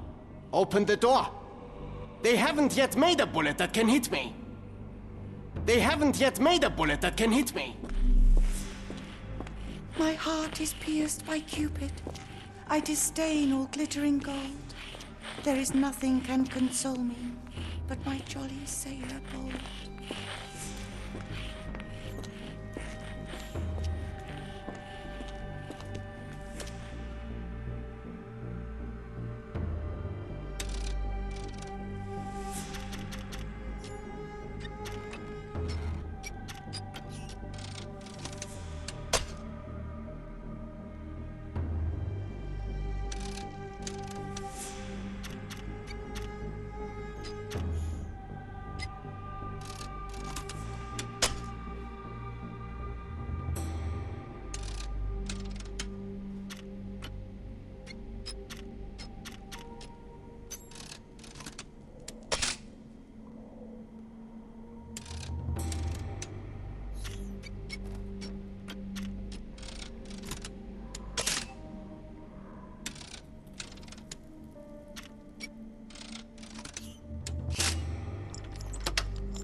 A certificate of appreciation from the municipal councillor to Professor Becker for contributions to the development of medicine in Interlaken.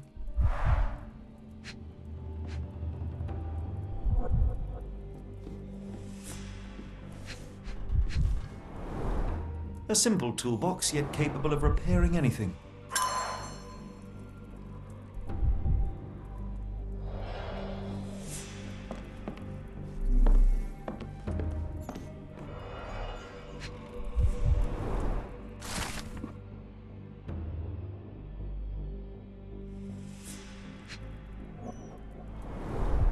Tubes of varying diameters. Interesting.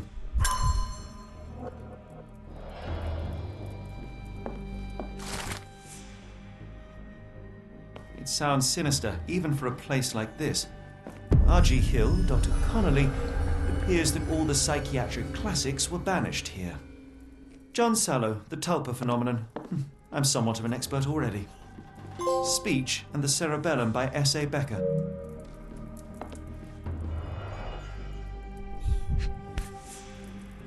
This photo was damaged, seemingly by oil.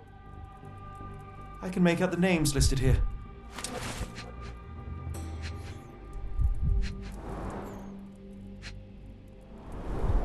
Looks like it's still operational. Cooking grease. Is this the kitchen dumbwaiter?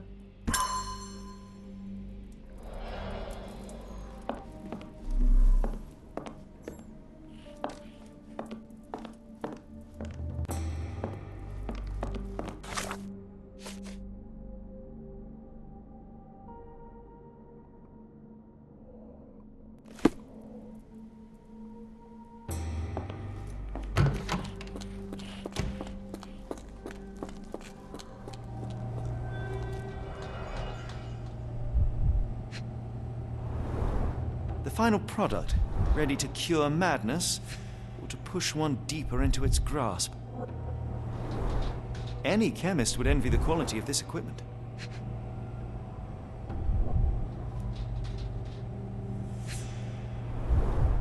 Raw materials used to formulate medicine. With this equipment, they can create any type of medication.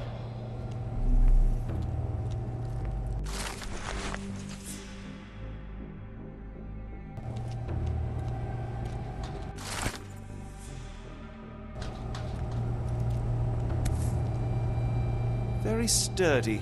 I might borrow it. What was that? Is someone there?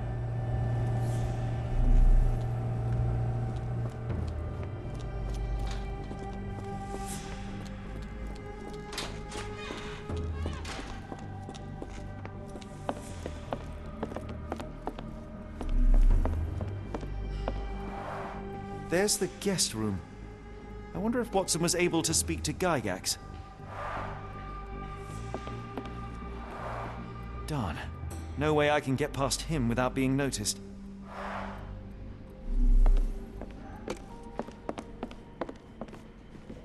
I'd rather not sit in this chair ever again.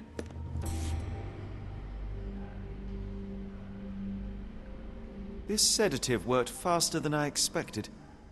Perhaps I ought to train myself. Build up a tolerance.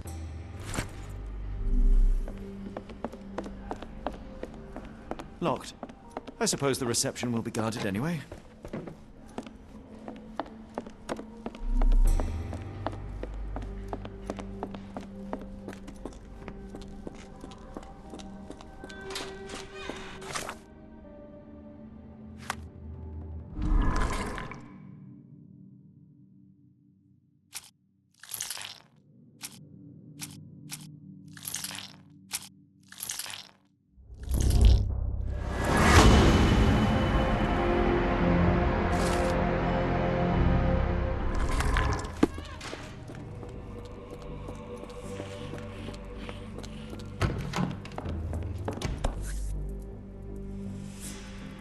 This should suffice.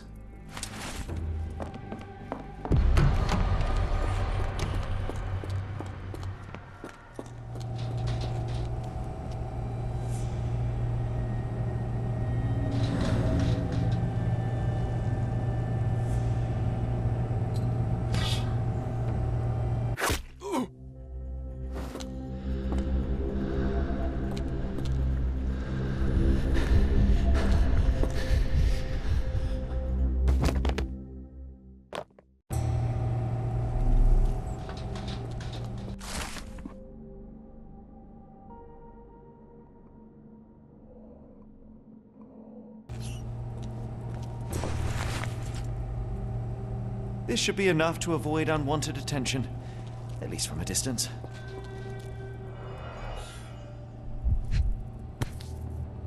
Manufactured and packaged here. This is the same narcotic substance that we found in London.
The killer swapped Timothy's pills for cyanide.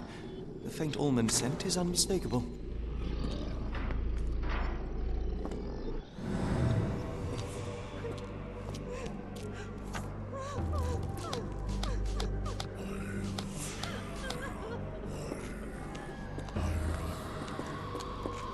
Go away, or I will tear your lips from your skull with my fingernails! Miss, I'll gouge your eyes out and cut off your hands, just like you did to Heidi. I am quite certain you would, but I'm afraid you have me mistaken for someone else. So, I take it your name is Gerda, Who is Heidi? You talk strange. You're going to Hell's Door, aren't you? To where those other funny talkers finally shut up? Hell's Door? To what do you refer? Only Heidi had answers. Go away, pig! I said go, or you will spend your last moments on Earth screaming. This door won't stop me.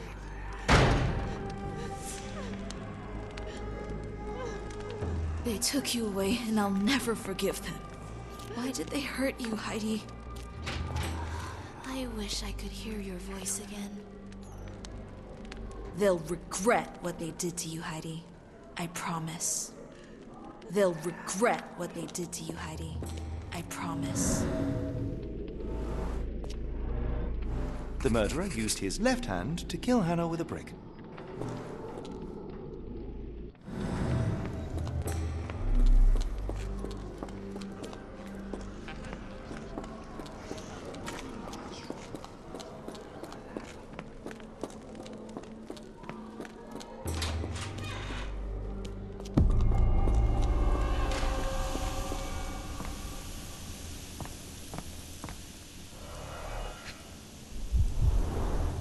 Fabric burnt in the furnace.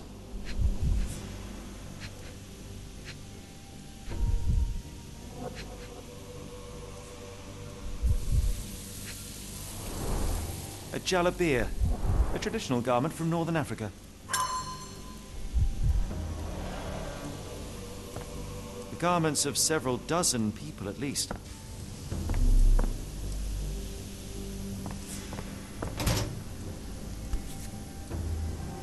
So you're Heidi. I didn't realize I was on Haunted Doll Watch.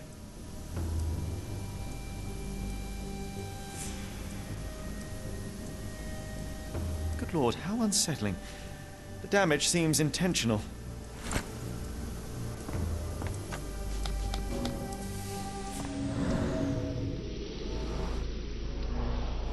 The killer was strong enough and the bathtub deep enough to drown poor Lucy.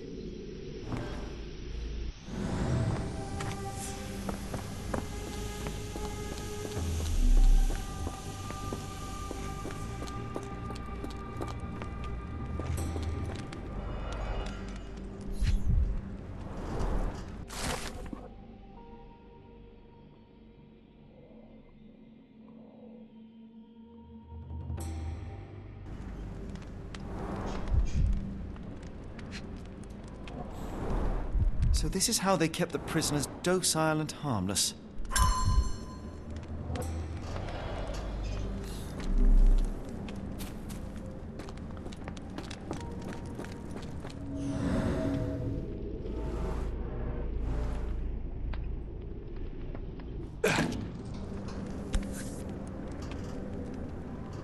An orthodox reliquary commonly found in Eastern Europe, now in a cell halfway up the Alps.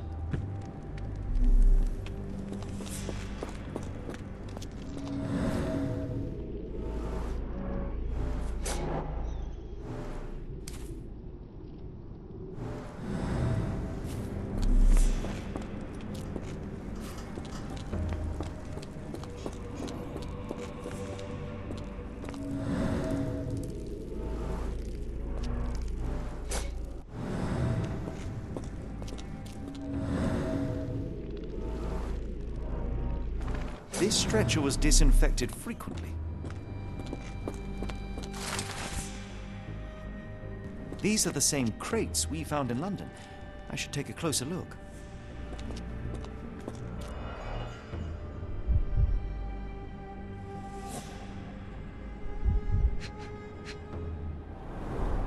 The kidnappers even provided airflow. How generous. Dirt and sweat. They were locked in here for days, judging by the smell. I doubt that one could survive such a journey with this little water.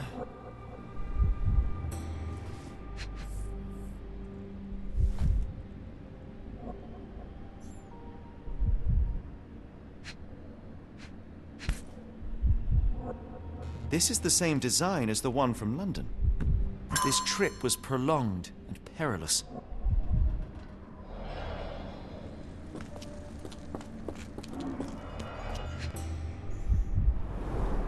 A bottle this sturdy doesn't break by accident. Substantial blood loss. One poor soul found another way out.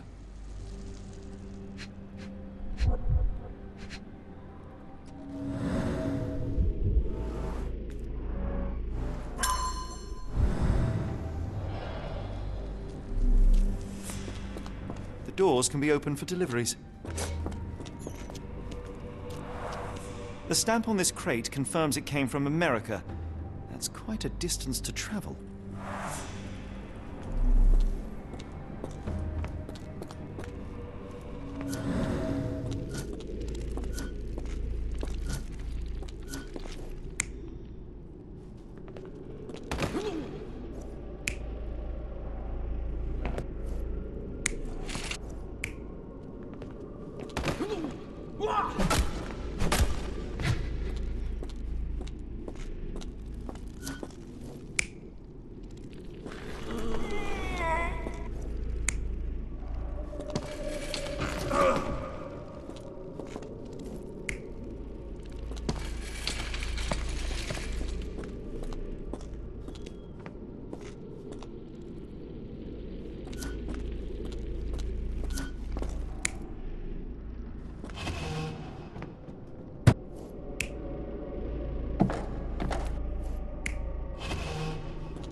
Carriages were backed through these doors, and they began to unload their cargo in secret. Next, the crates were opened, freeing their passengers. Not everyone survived the journey. The dirty, exhausted, and dehydrated prisoners were then herded into cells. But all the cells are now empty, and I have not located a morgue. Time to find Hell's Door.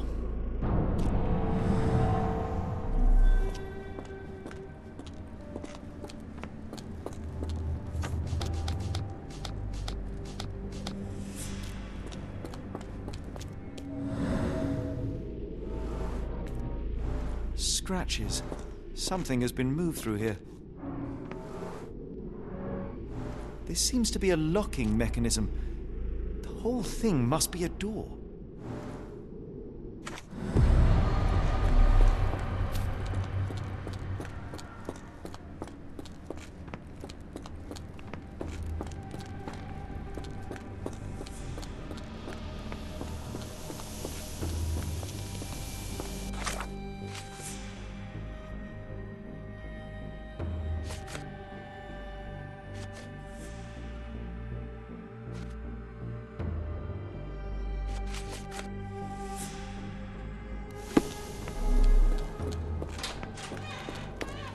Make them pay for what they did to Heidi. I found Hell's Door, the one that made the foreigners silent. Remember? How do I open it? You want to enter Hell's Door? I can't tell you. It was Heidi who knew. I can't talk. Now listen here. Only Heidi knew the answer. But she's gone. Gone. Gone! I believe I have found your friend. Heidi! Oh, poor girl. What did they do to you? Shh. It's all right now. Everything will be all right. Please, Gerda, now I have found Heidi, I need some help from you in return. Shh, Heidi. We should thank the man, don't you think?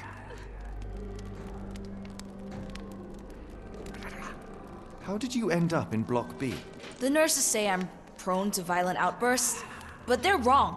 I just do what Heidi tells me. Have you ever met Professor Becker? I remember him. He was in charge here before that witch Gygax. But I haven't heard his voice for a long time. Too bad. He was nice. Professor Gygax seems to rule this facility with an iron fist. Do you know anything about her? She's sick. She did nasty things to us. Separated me and Heidi just for fun. Before she got here, this place was all right. Tell me all you know about those funny-talking people? We'd hear their screams. The guards would take them down the corridor behind you and they'd disappear. And the screams would stop. I found Hell's Door, the one that made the foreigners silent, remember? How do I open it? Gerda, please, I cannot get inside. You have to tell me how to open it. How can you speak to me like nothing's wrong? Can't you hear Heidi crying? Look at her! Look! She's suffering. I can't even hear my thoughts over her screams. Poor Heidi. We will fix you. I promise. We will fix you! I shall leave you two to get reacquainted.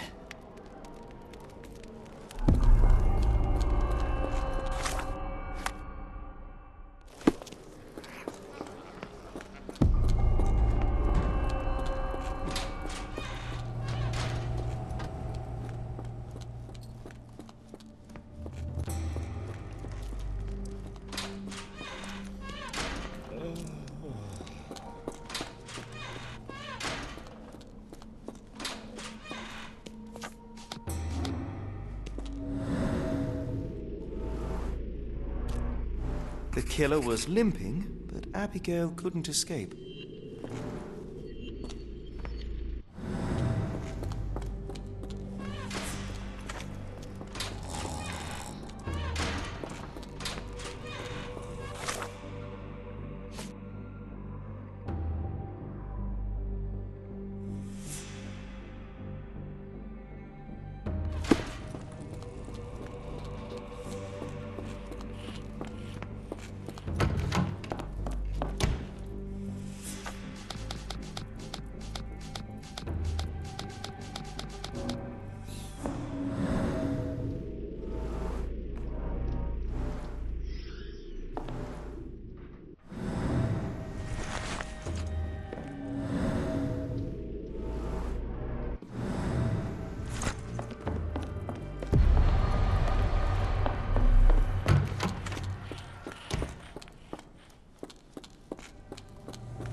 Will this help fix your friend?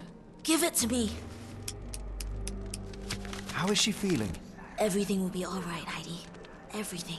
Gerda, I have a couple of questions. Yes, Shut your dirty little mouth, Gerda. You've said enough already. She won't speak no more. Now it's only Heidi. You helped me, and I didn't cut out your eyes. So we're even. Now go! Heidi, there are things I need some clarity on. Ask if you dare, but if I get bored, there will be consequences.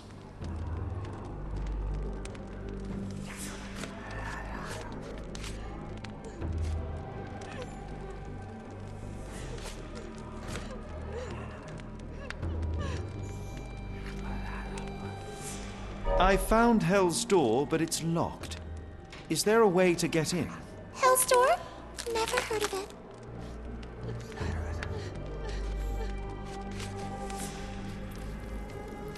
That's not true. You, Gerda, told me that Hell's Door makes people silent forever. And you believe that snotty little girl? I'll personally ensure that she never dares to speak again!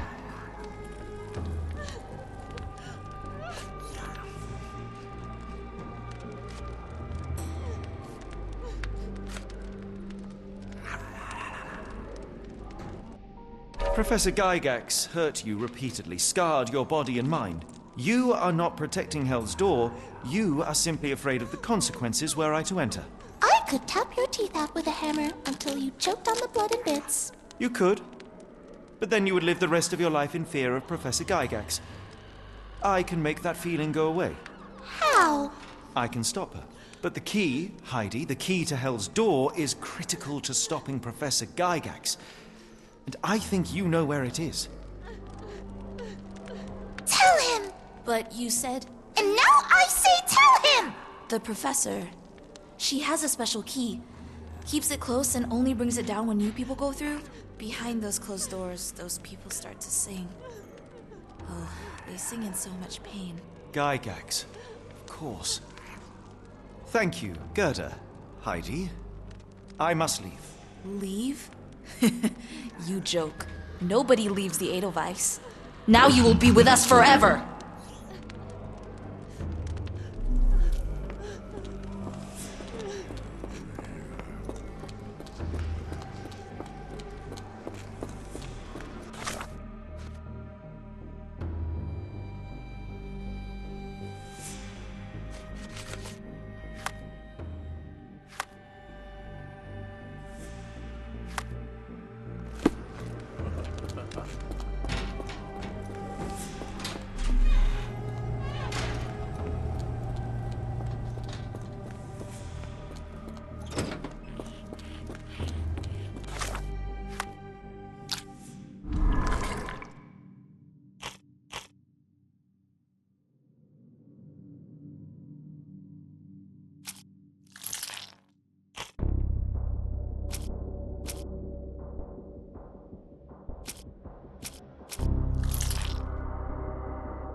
Painting in a mental institution.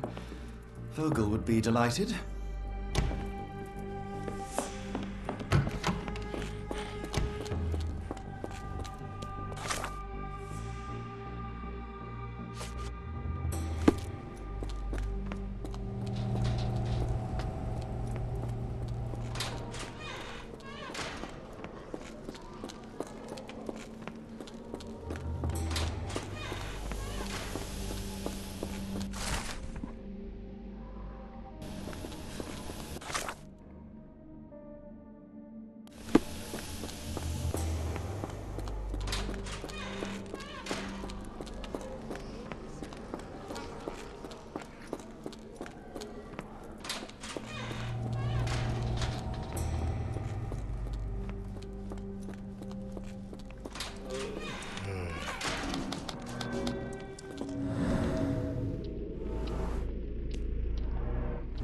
Petter gouged at the wall, fighting for his life. Odds are he left scars on the killer, too. Well, it's clear that it was a multiple murderer. I'll send the profile to the police after we finish here.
at last!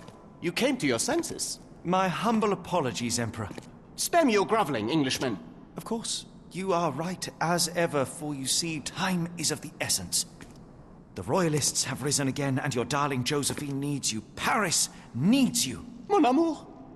But the guards upstairs in reception stand in your way. Ha!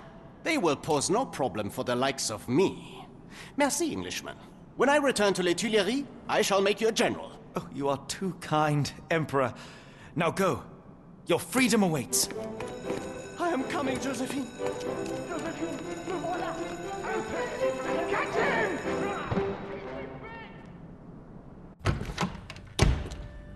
Psst. Watson. Over here. Holmes? What are you doing here, and where did you get that outfit? It is unimportant. I require your assistance. What is happening, Holmes? I need an explanation. It's quite simple. I created a distraction so that I could tell you something important, and in turn, I need you to acquire something important for me. How can you call any of this charade simple? Watson, we can discuss this later. Time is of the utmost importance. The kidnapped people may still be here. This is what I know so far. What? You really found all this on your own? Focus, Watson. I need you to find a key. It will be most unique. All the details are in my notes. Logic dictates that Gygax will keep it near her. Once acquired, you must get it to me. Perhaps the kitchen dumbwaiter could be of use. Holmes, I can't do this. I'm no spy. Yes, you can, Watson. You are unfailingly dependable.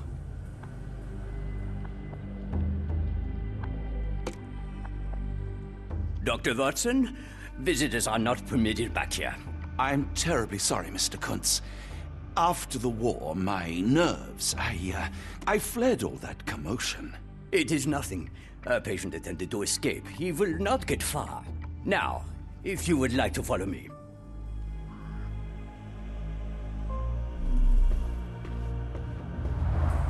Blood in the water. Someone must have washed their hands here recently. What have we got ourselves into, Holmes?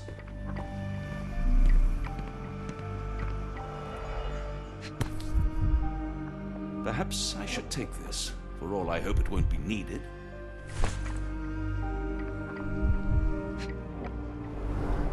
Did a child make these?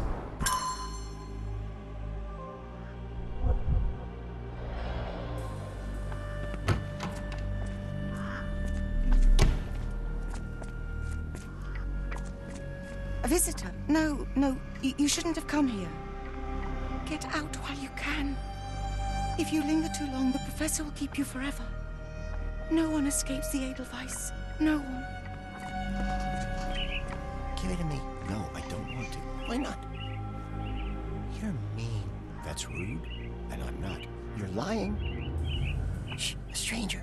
We must be quiet. Yes. He's not real. He's not real. Don't look at him.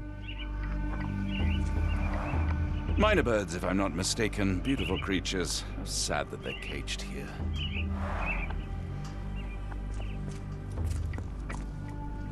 Did you see my son? He's such a sweet boy. If you happen to meet him, tell him I'm here. My baby will return to me, you'll see. I'll be waiting right here as long as it takes. We'll leave this place as soon as my boy's back. I don't want to guard Block B tonight. One of the patients there whispers to me all the time. He tells me such horrible things. I should resign, shouldn't I? This is all a bit much. I wanted to be a dancer. I want them to fly. Try to fly away. Escape, my little ones. Yes, fly. Oh, fly far away from here. If I were a bird, you wouldn't see me waddling around. Use your wings. Miss? Too bad my parents had to leave so soon. I haven't seen them for months. When people shout, all I want to do is find a dark corner and hide. I can't bear it. Professor Gygax says I can return home as soon as I'm better. I miss home so much. I hear them scratching. Don't you hear it? The nurses don't believe me. No one helps me. I just want the scratching to stop. Why won't they make the scratching stop?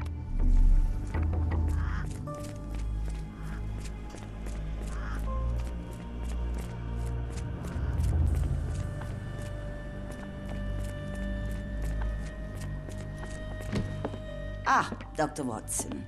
Just the man I wanted to see. Professor, I'm surprised you're not trying to catch that escapee. Please, my time is far too valuable. I hope Nurse Kuntz has been taking good care of you. He has certainly kept me out of trouble. Professor, it is time for your appointment with your next patient, Mr. Wolf. Herr Wolf can wait until tomorrow. I wish to speak with Dr. Watson. As you wish. You still see patients yourself, even as the director of this entire facility? Only the important ones. And yet I rarely get to pick the brain of a man like yourself. I think it is time we got to know each other, no? I'm afraid there's not much to know. I'm just an average chap living a rather prosaic life these days. Dr. Watson, those of us who pursue knowledge are anything but average. Now, who are you? I'm a physician in search of a stimulating career. I have patients, yes, but admittedly, I'm more interested in the cutting edge of medical research. So when I read about the Black Edelweiss and your work on the healing of minds, I simply had to learn more. I suppose my Edelweiss was always destined to attract other curious minds. But before we continue, I want you to understand one thing.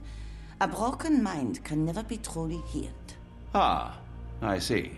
So, what exactly do you do here? It is simple. If you cannot fix a person's nature, you must force them to forget it. Surely there are other methods of treatment. How naive. You remind me of a man I once knew, Professor Becker. But we do not speak of him anymore. A colleague? The former director here. One day he realized that Edelweiss had outgrown him and had to leave his house.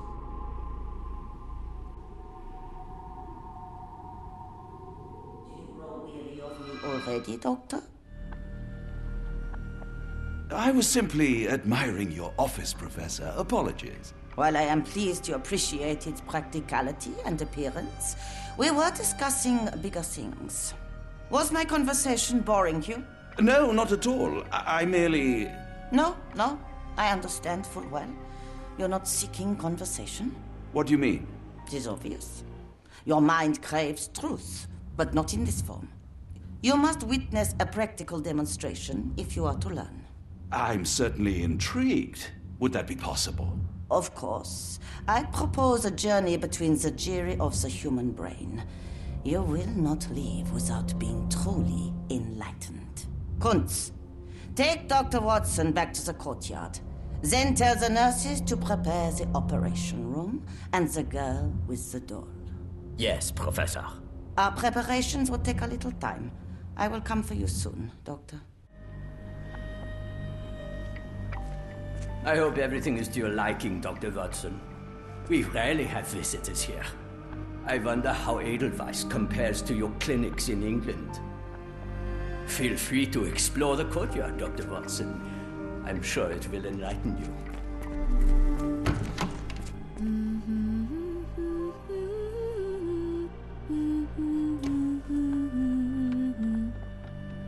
Did you hear that a patient escaped?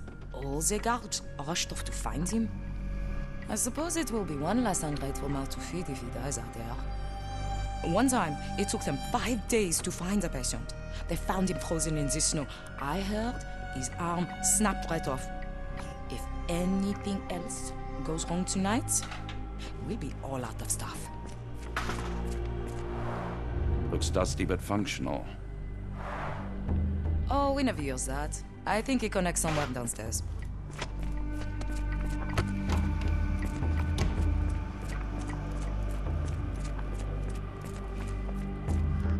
This area is off limits. A patient has escaped. No one is allowed in or out. Professor Gygax's orders. I can't let you through. Only Edelweiss staff may enter. There is a patient on the loose. It would be best to stay in the courtyard.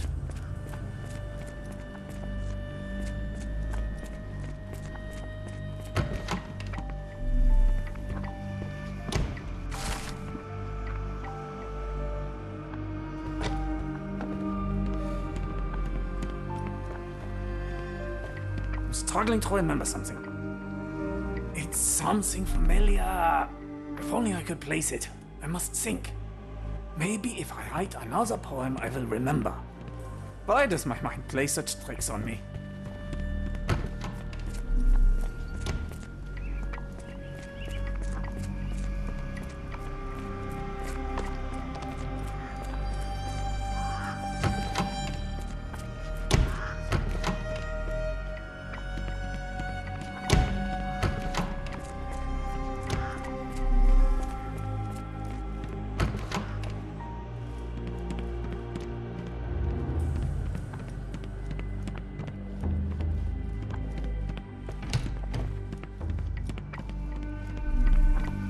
I can't just leave Holmes here alone.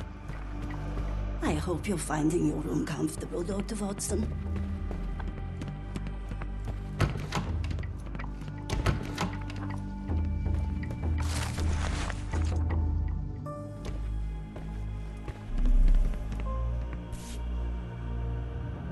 The photograph seems recent. A commemorative photo album. Been a while since I've been in one of these. Good Lord, that's a lot of records.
The only reason to hang something this harrowing here would be to create another patient.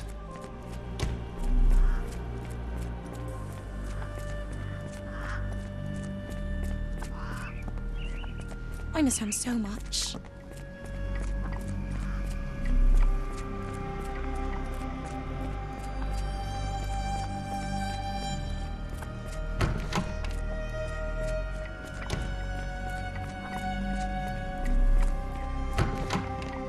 You are Mr. Wolf, am I right? Oh, hello. Who might you be? My name is Dr. John Watson. I wanted to talk with you, if you didn't mind. Ah, Doctor. I don't suppose you could help. I seem to have forgotten where I am. We're in the Black Edelweiss, Mr. Wolf. It's an asylum in Switzerland, and you are one of its most important patients. But why am I here? That's what I was about to ask you. I can't remember. Sorry, I can't remember anything. It's all right. You don't need to push. Try to relax. Let the thoughts come and go. Now, what comes to mind? Mr. Wolf? Oh, hello. Who might you be? We just went over this. I'm sorry, but I don't think we were. We were just discussing this facility, the Black Edelweiss Asylum, and why you are here. That name does sound familiar. Holmes, the things I do for you. Excuse me, who are you? And who's this Holmes fellow? I am Dr. Watson, and Holmes is, well, you could call him my imaginary friend. That's just a little joke, don't mind me. But why am I here, Doctor? Am I sick? I'm sure I can take a look.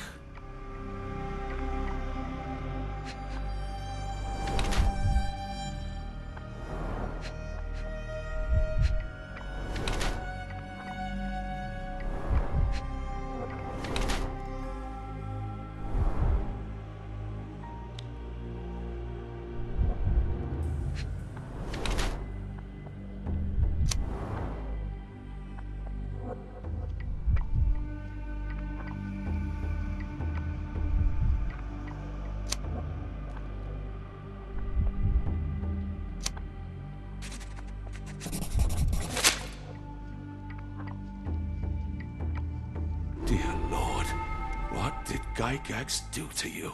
Excuse me? Who are you? Oh, never mind. Excuse me, who are you? I don't know why I keep doing this, expecting something different.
Hello again.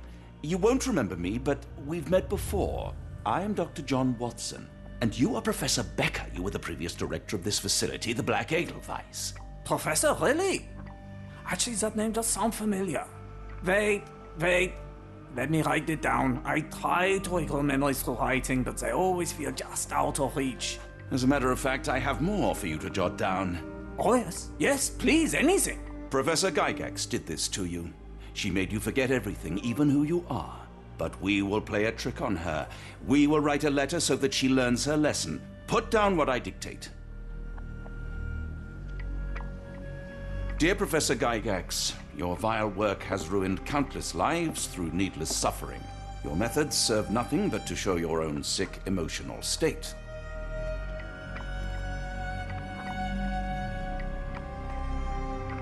You will be brought to justice, and the world will know your cruelty. And by the time you make it to my cell, the police will already know the truth of how you came to be director of this asylum. Signed, Professor Becker. There. It's done. Now, hold on a minute. Who are you? My name is John Watson. I'm a doctor from London, a veteran of Afghanistan, and I wish to be a writer, though deep down I fear I lack the talent. And presently I'm risking my life to help my brilliant detective flatmate in the pursuit of a cult of kidnappers, even as I fear it may destroy him. I'm tired and hungry, and I have not had a good bath in weeks, and yet despite it all, I feel alive. Any more questions? Good heavens, sir. You're as mad as they come. You really are a strange man. Have you ever been mentally examined? What was your name again? It is on the tip of my tongue. Ah, yeah. You're Dr. Bronson. Oh dear. Your face is I'm wrong. Well, whatever your name is, I'm sure it's lovely.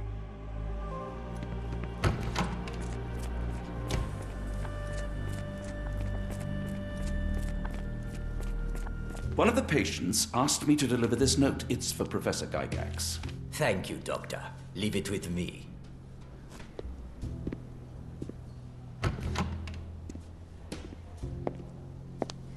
A letter for you. Unbelievable. Kunz, with me.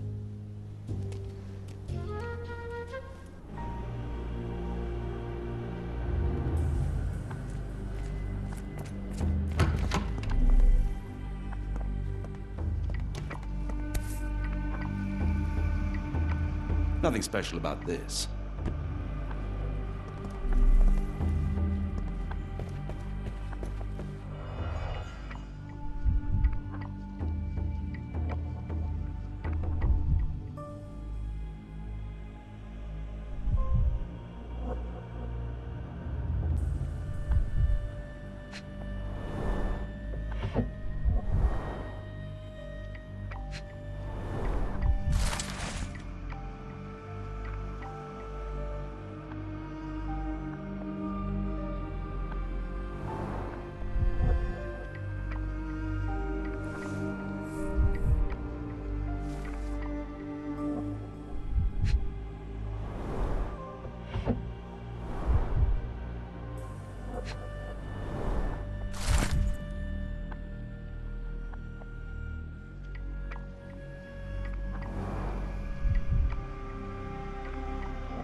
Close, but I don't think this is the key.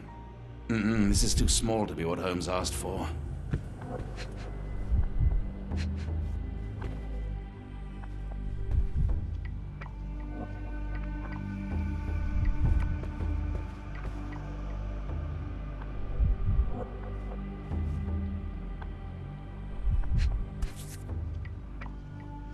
An Edelweiss relief about 2 inches in diameter. This must be what Holmes was after.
The tooth of an adult male, likely lost in a beating. Only a couple of days old.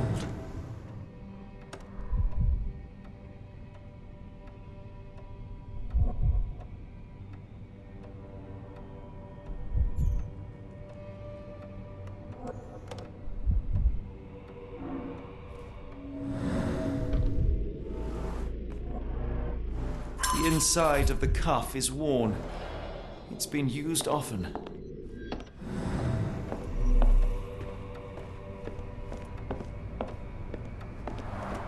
The writing is mostly gone. Phonetic symbols, perhaps.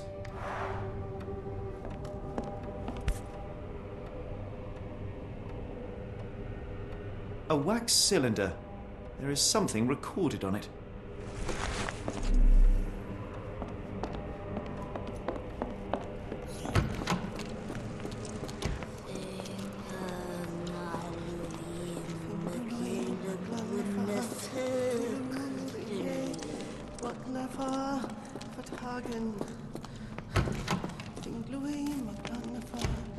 Oh, the smell.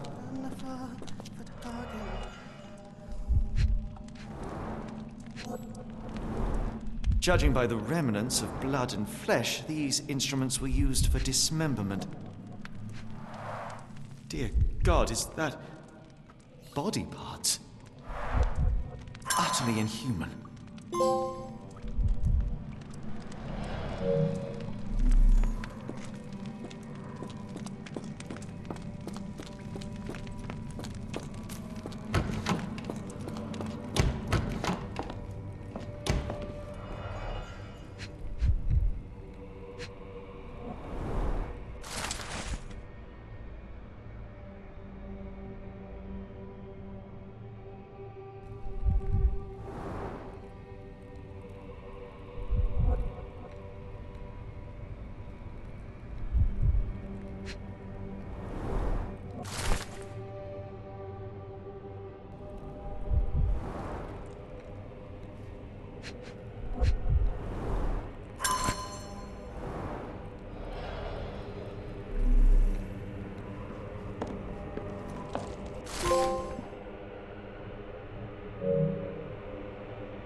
Looks as if it's been recently used. Ringlui Maglana Cthulhu, Relie Wagnana Galpatagan. Ringlui Maglana Cthulhu, Relie Wagana Galpatagan. Ringlui Maglana Cthulhu, Relie Waglana Galpatagan.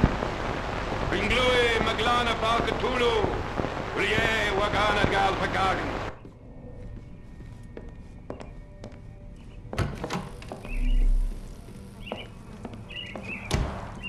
very professional brain dissection.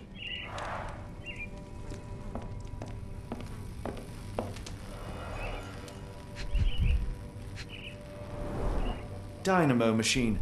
Provides electrical stimulation for the person in the chair.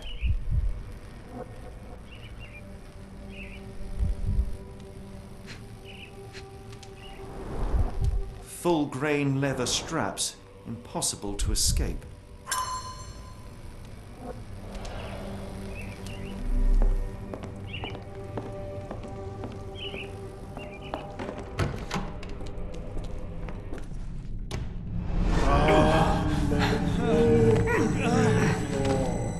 Get out of my head! Your mind festers, devoid of soul. Find reverence for the one and tremble. Great Lord! Left your surrender your soul and become a servant of madness. Please! No more! Stop it! Watson! John! Somebody!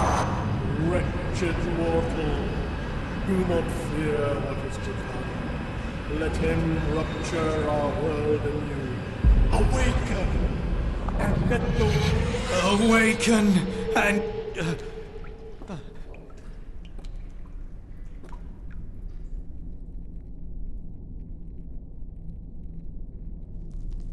The light of the abyss is the light from the abyss. Get out of my head.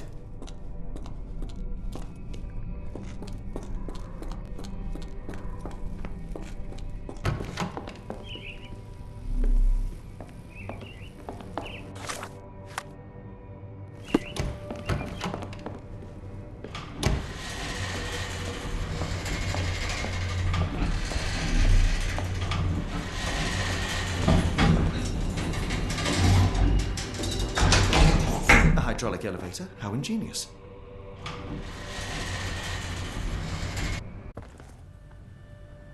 Watson? Holmes? What are you still doing here? Still? I was trying to find more information. Did you think I was just going to sit in my room twiddling my thumbs?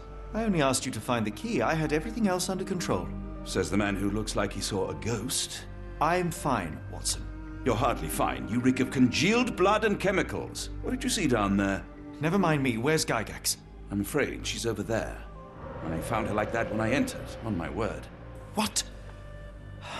She was our biggest lead. Yet another wrinkle in our investigation. What do we do now, Holmes? Hush. Let me think.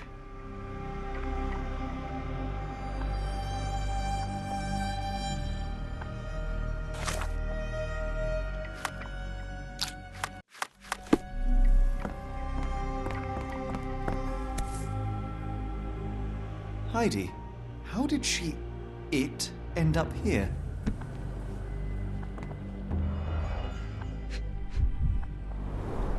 The pencil is buried deep all the way to the brain. Instant death. No traces of blood on her clothes. Must have got on her white overcoat.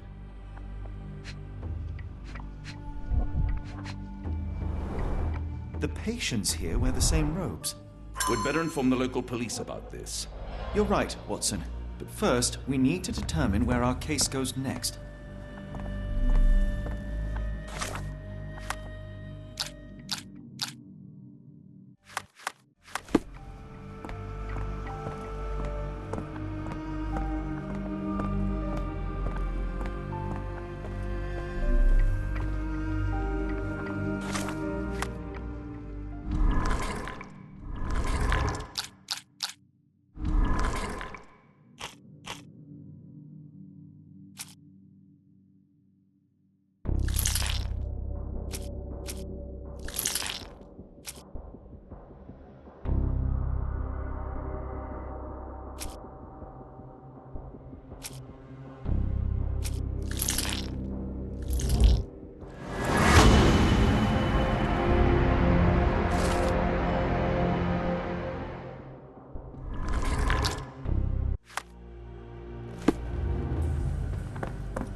We've got what we needed, Watson.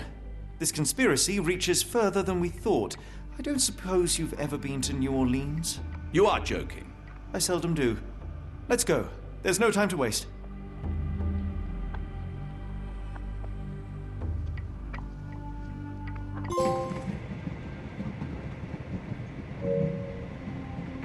There's nothing in this world that cannot be explained with logic and reason. Nothing in this world. Holmes? Hmm? You seem troubled. I'm not troubled, Watson. I am preoccupied. That place was awful. Inhumane. It would be natural to experience some feelings of shock or fear. Men reduced to gibbering imbeciles, numbed beyond recognition, powerless to help themselves. When a doctor does go wrong, they are the first of criminals. They have the nerve and they have the knowledge. That woman did not deserve the title. Such casual cruelty for such selfish aims. I knew another man like that once. He treated my mother, perhaps even killed her, depending on who you ask. My sincere condolences. In the end, she was just a shadow of herself. The outline of the person I recognized, but lacking all else. She was pushed until she cracked. Should you see me cracking, John, I must ask you to intervene. Nothing compels us to pursue this matter further, Sherlock. We can return to London, report what we have discovered. Let more capable hands take over. Alas, there are no such hands. Were we to abandon our quest now, I fear no other would succeed in our stead. We know nothing of what awaits, what dangers lurk in the darkness. Nonsense. We draw nearer to New Orleans with every passing minute, and thus closer to the answers we seek. Those answers, for all their perversity and improbability, will, nevertheless, be the work of men. And that is a work I have studied well. So be it.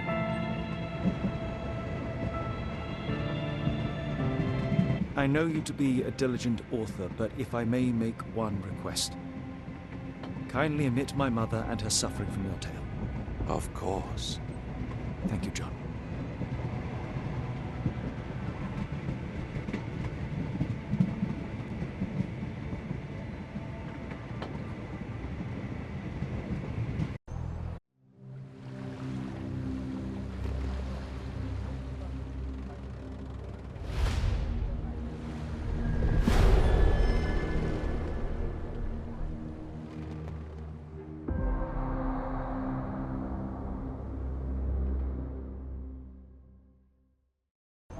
Ah, Holmes. After our trip to nippy Switzerland, I can certainly use some of this New World heat. Do not get carried away, Watson. What we could certainly use are answers to my questions. I know, but you look exhausted. Why don't we find the hotel first? We shall rest when our investigation is over, and not a moment sooner. I shall ask you to handle our bags while I search for the bank. As you wish. Oi! Stop it, you! Our luggage! Good Lord, what have you done? That's my stuff. I'm sorry, mister. It was an accident. Ah, not an auspicious start, is it? Never mind. I'll handle it. You go on ahead.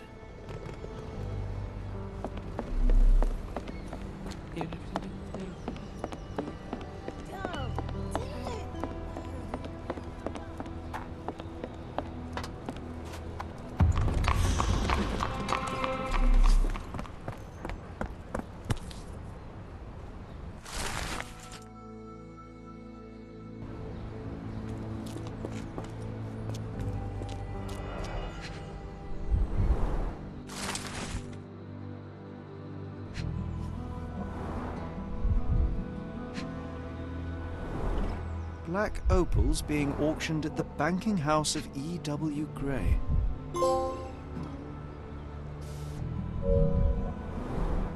More people missing here, too. Our ship leaves tomorrow morning. No room for sightseeing then.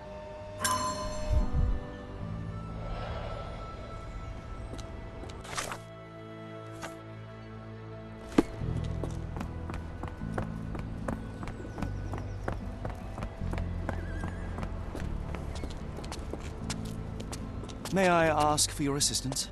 I think I can be of help.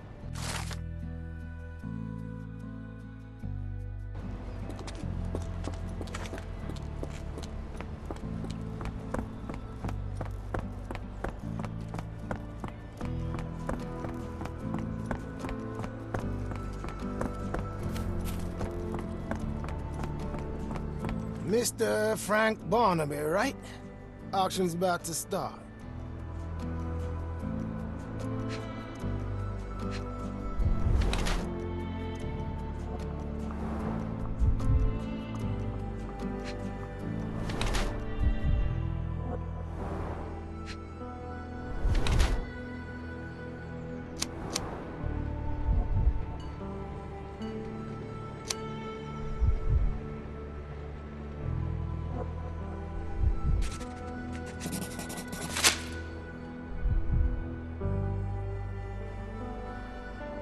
In the flesh. Now, if you'll excuse me.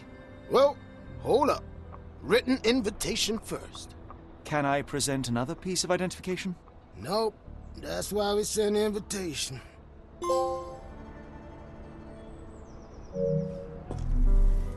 Holmes, over here. Any luck? None. They're holding an auction, invitation only. The good news is, I know who might have one. We need to find Mr. Barnaby. Who?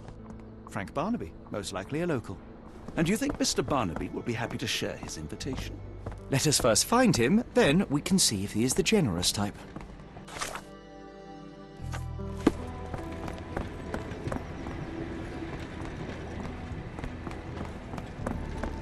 How marvelous, Holmes. A city within a city. Indeed, those lanterns are delightful. It is as though we have been transported to the Orient itself. Are you able to help me? Oh, I've heard talk.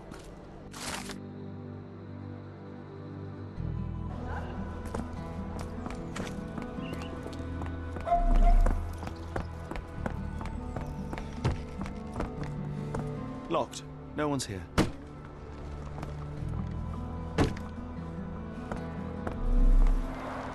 Rather unassuming for a jewelry store. Damn. He at it again. Barnaby still owes you. If he can't pay in greenbacks, he'll pay in blood.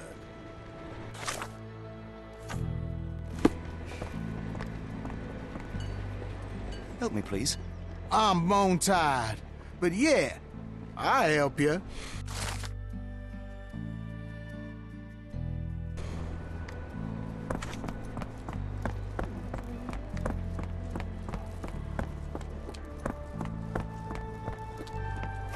This place. There's a Spartan charm, does it not? It does. My soul will always yearn for London's gloom, but it reminds me of Cordona in a nice way.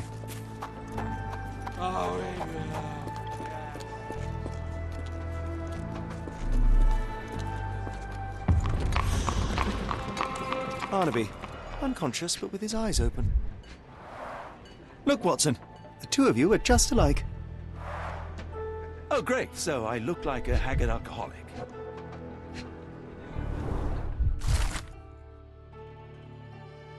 Eureka! What have you got? An idea.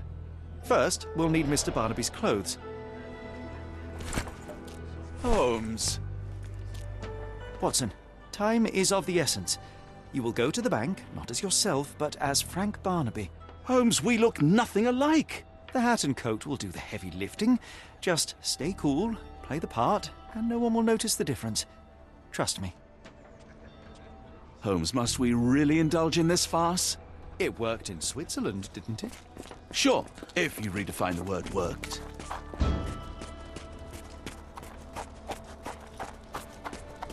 Where's my cash, Frank? In the bartender's tip jar?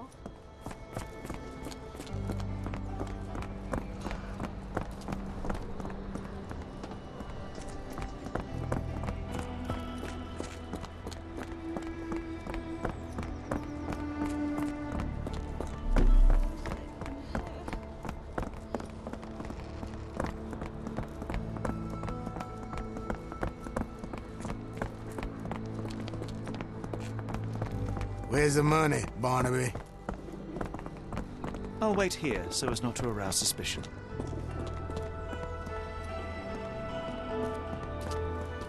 Mr. Barnaby. Right you are. Shop owner.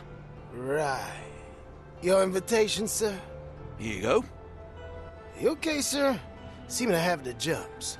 I'm in a rush. Come on in.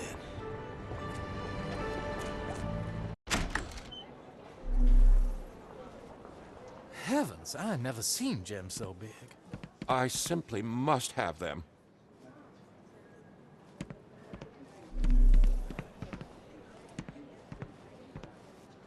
They're so black, it's like they absorb light.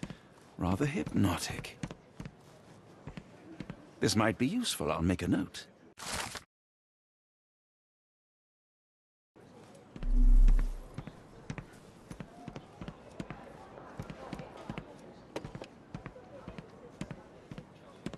Morning, sir, and welcome to the E.W. Gray Banking House. The auction will begin shortly. Name's Zoe Clemens, and I'd be delighted to help you. Pleasure to meet you, Miss Clemens. I am Frank Barnaby. I do have some questions, if you don't mind. These gems are rather curious. What can you tell me about them? These rare beauties are black opals, all the way from Coober Pedy, South Australia. When they catch the light, the dark stone becomes a brilliant rainbow. It's something special. Forgive my curiosity, but who was the previous owner? Sir, I ain't at liberty to disclose them details. It doesn't say where these stones came from, no provenance, no previous owner. I'm starting to suspect they were illegally procured. What? We would never. I can assure you these gems were bought from one of New Orleans' most upstanding citizens, a philanthropist no less. If you would like to know more, I could get my manager. You old dog, Barnaby. Didn't think you'd sober up for the auction. An hour ago, you were 3 sheets to the wind. Oh, you know, I hold my liquor better than most. And the auction was an important business opportunity. An important business opportunity? Ha!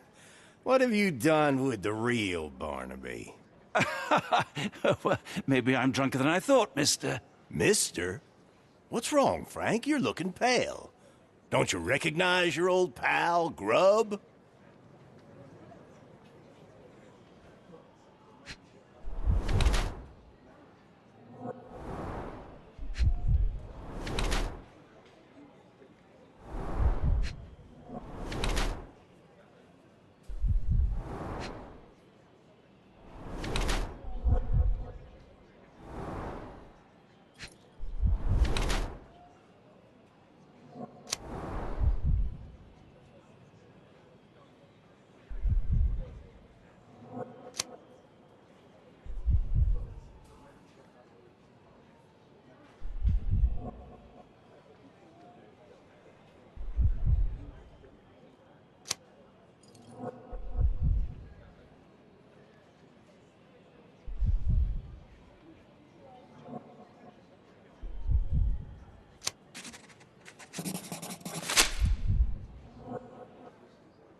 Of course I know you, Sheriff.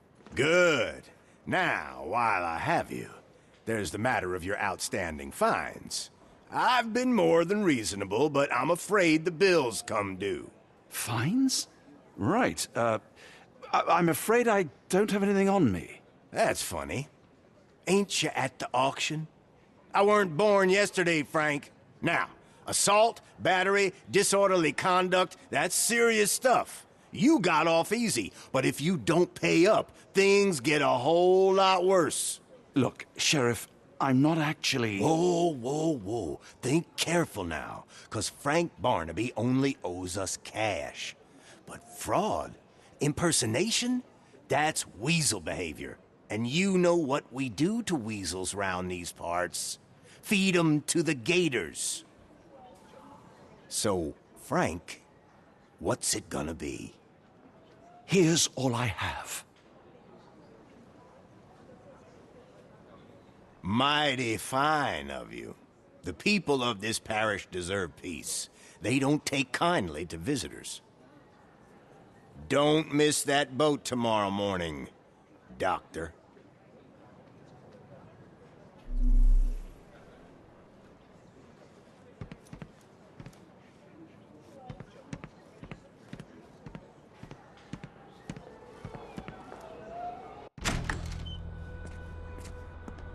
I told you, Holmes. I told you it was a bad plan. Now we're penniless, and wanted criminals. Hysteria gets us nowhere, Watson. Tell me what happened. The sheriff saw right through me. He knew who I was from the start. Extorted me for every coin I had. Bah, all that matters is what you learned about the gems. I shan't discuss it while still wearing that blighter's clothes. I'm going back to the boat to get changed.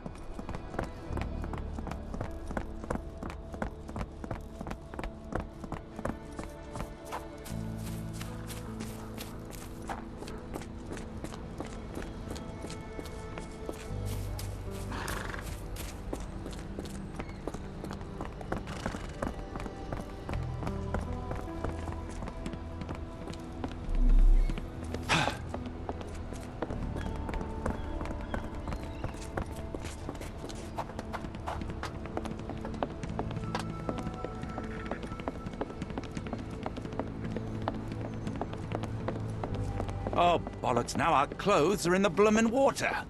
It was like the luggage had legs of its own. Oh, Mr. Pratchett will have my head. I ain't sure what you did to the sheriff, but it must have been something real hairy to have him chuck your luggage off the pier. With respect, miss, have we met before? If you were the real Frank Barnaby, yeah, we would have. But where are my manners? I'm Lucy. And you are? John. I didn't mean to be rude. I've just had a difficult day, miss. Well, it's barely noon. And you've already made an enemy in Sheriff Grubb. The man starves his gators just in case someone crosses him. John who? Watson. Well, Johnny, if you plan on sticking around, you better change that suit, or Frank's reputation will catch up with you. And then you'll be a John Doe. Alas, I think one of those gators is currently devouring my spare clothes. You've got yourself in a fine pickle. All right, come on board the Nymph of Louisiana, and I'll sort you something to wear. The nymph? Is that what it sounds like? Why are you helping me? Well, let's just say you ain't the only one who's had run-ins with the sheriff. Way I see it, this city deserves better. Now quit your stalling and head on over to the Nymph. I'll be in room 6.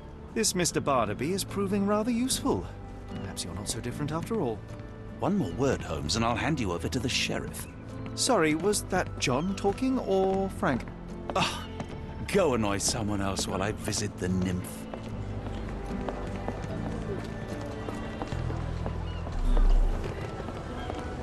Always a pleasure to see you regular, Mr. Barnaby. Welcome home.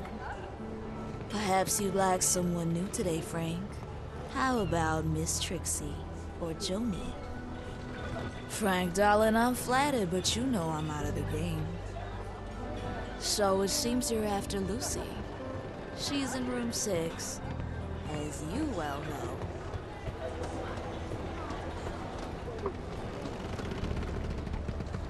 Well, look at you. All dressed up with nowhere to go. I can't thank you enough. As I was saying, our journey has hardly gone to plan. We seem no closer to finding our missing people than when we left. Well, if there were anything to know, Champagne'll know it. She's across everything in New Orleans. Look for her in the fisherman's village behind the Creole Quarter. Thank you again, Lucy. I shall make my way there now. Good luck, Johnny. Keep out of trouble.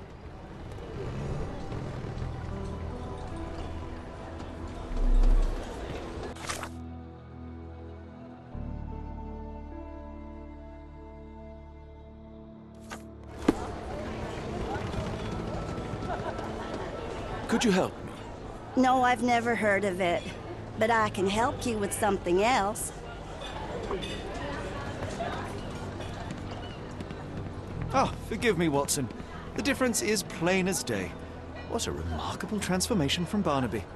If we're critiquing wardrobes, Holmes, maybe you can explain why you used to roll just one sleeve up. Did you get bored halfway through?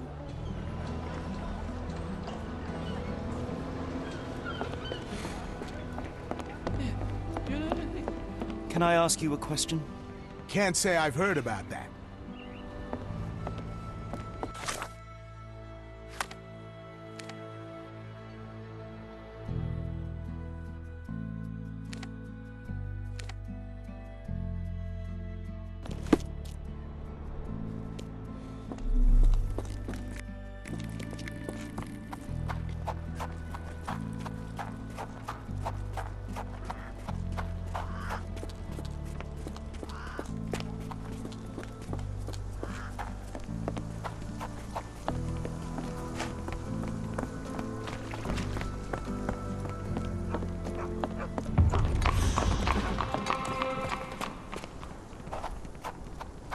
I'm gonna die.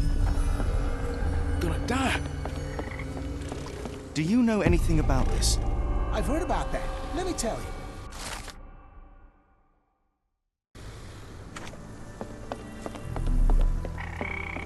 Are you all right, sir? It'll come again. I will die. What happened? The lower of death came to me last night. I know it will come again. Let's start from the beginning. My name is Sherlock Holmes. Could you describe last night's events for me? I'm Cole Seabrook. It was Maman Brigitte. She came to me in the shape of a giant black rooster. Before that, some hit the wall outside. Then she came in. She took my will and she led me to the water. Perhaps you were dreaming? I wish I was. The Great Gator was there.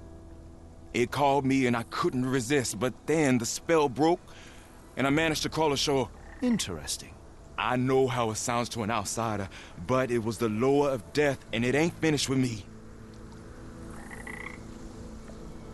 You mentioned a lower. What is that exactly? You outsiders only know one God. But there are many and we call them lowers. And Maman Brigitte is one of them. She is the lower of death and life. She heals the righteous and punishes the guilty. Did you feel anything apart from fear last night? Yeah. The signs of Maman's presence, no doubt about it. Everything became blurry and my mouth was dry and the light became very bright. That is something.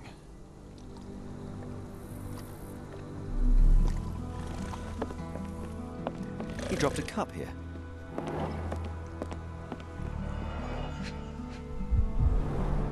It smells sweet. This one is almost odorless. Interesting. I will take it just in case. I would love to learn more about these. The healing properties of some herbs are truly amazing, Holmes. And some are extremely dangerous. Cold ground herbs here.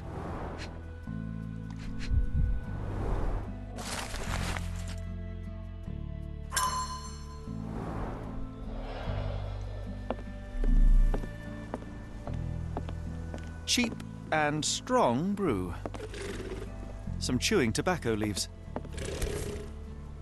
Judging by the facial features, Cole and one of his relatives. With William in Shreveport, 1879.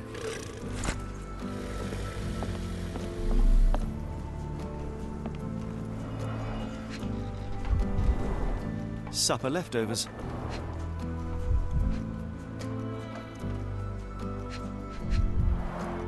It's not a simple tea, a herbal concoction, rather. Black tea seems not to be very popular here.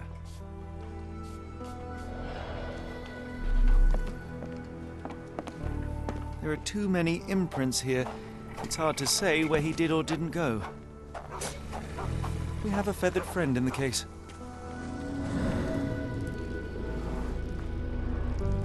The damage is recent. Poor bird crashed against Cole's house. A feather. Not black, however. Did you really expect to find the feather of rock here?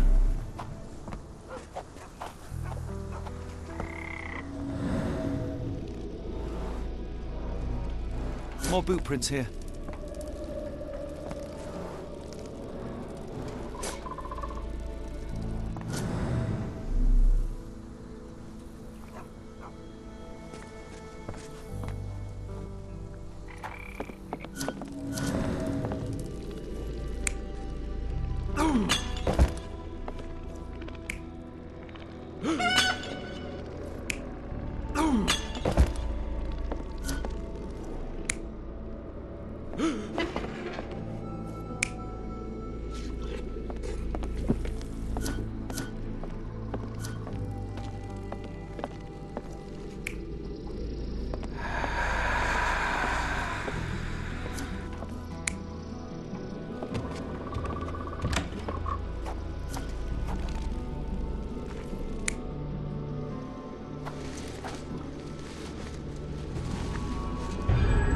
Cole was having dinner. He was alone. The herbal decoction started to affect him. He became dizzy and dropped the cup. hallucinations and stimulation brought him outside. He could have drowned if not for the sobering effects of the cold water.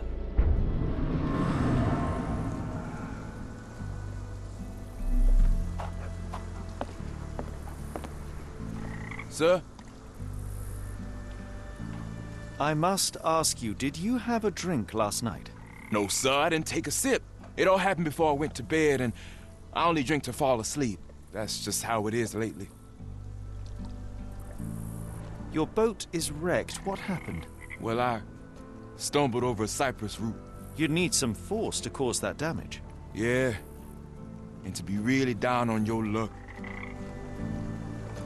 Cole, I am sure that you were alone last night. The Lowers were not with you. Well, what else could you say?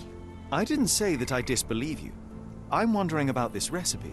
It's just herbal tea. I went to Mr. Samdi and he gave me the recipe to help calm my heart. Is he a doctor? He is a voodooist. It was risky, but all I wanted was some sleep. Where can I find him? On the side of the church at one of the entrances to the Fisherman's Quarter. Look for a Veve sign, but watch what you say. He has the power of voodoo. I'll be careful.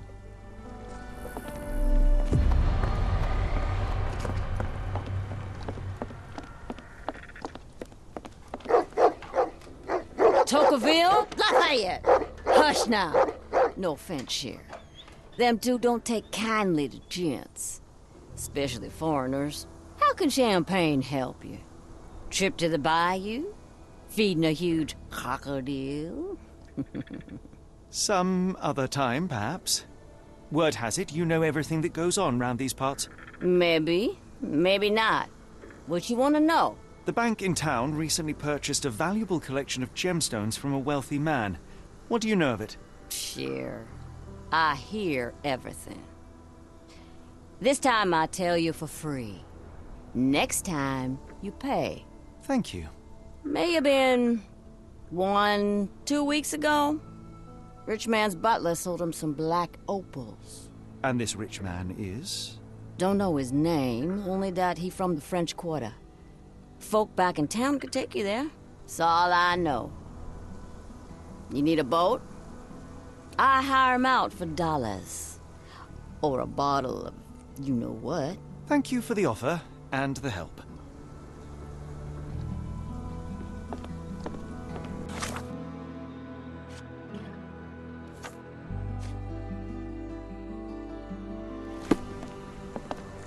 Careful. Nolans may look welcoming, but not every smile is friendly.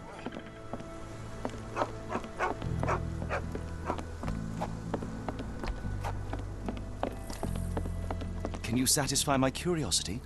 I've heard about that. Let me tell you.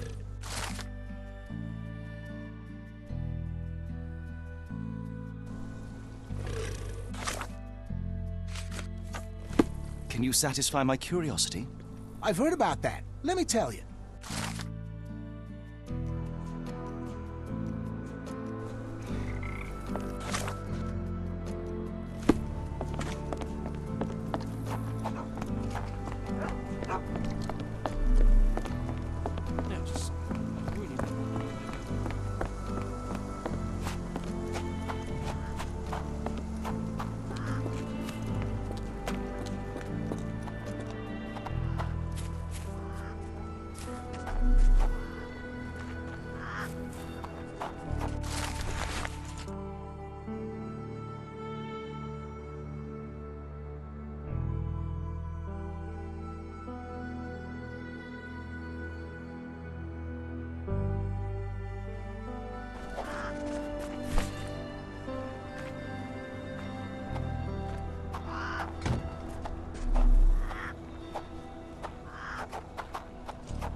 Look, Watson, what have we here? A local crime star. A star? You have a strange way with words. Frankly, we have more pressing matters. I'm not going after these troublemakers, but the posters will add nicely to my collection of criminal profiles. I read a study that suggests facial features can determine a person's tendency towards cruelty or deviant behavior. Well, you can't stop progress.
Sir?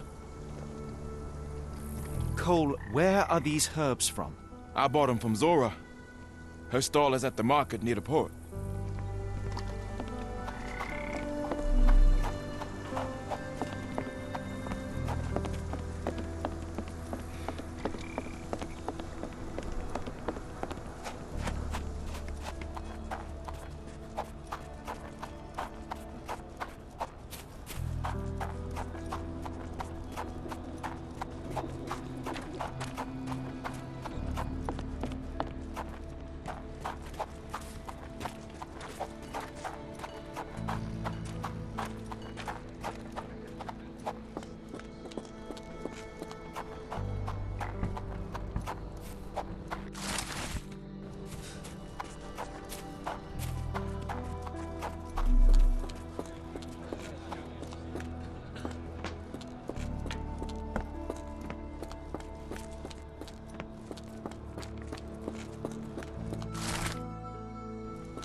Yeah, I bet Zora would kill her. Did you see how she rushed that? Fierce. Yeah, I'm afraid for them Chinese and for anyone who messes with her.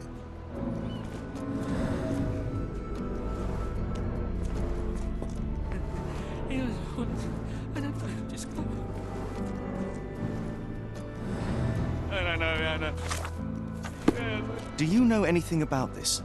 I'm bone tired, but yeah, I'll help you.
Are these herbs fresh?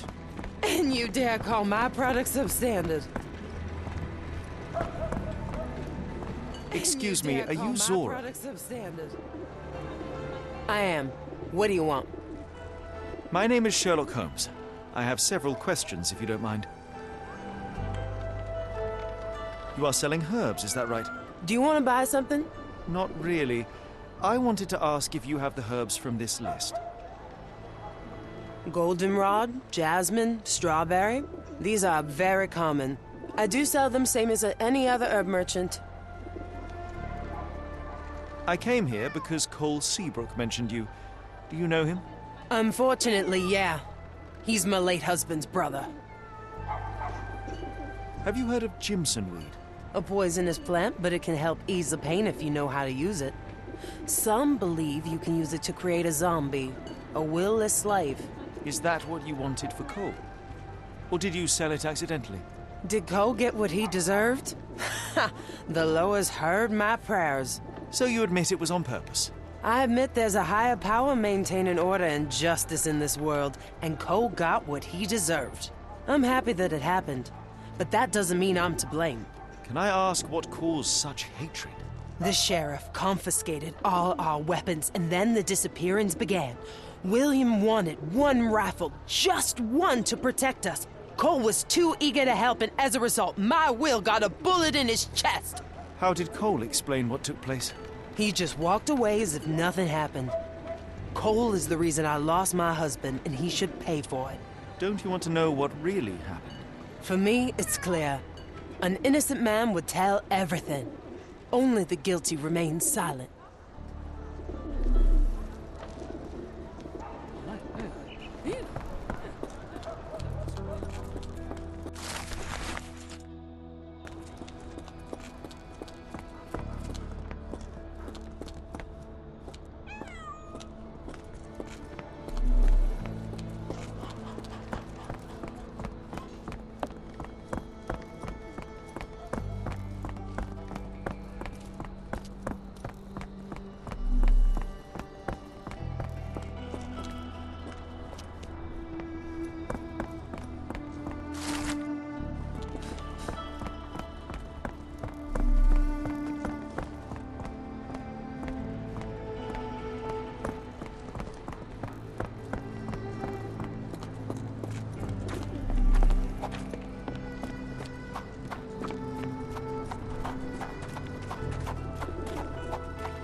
Sir?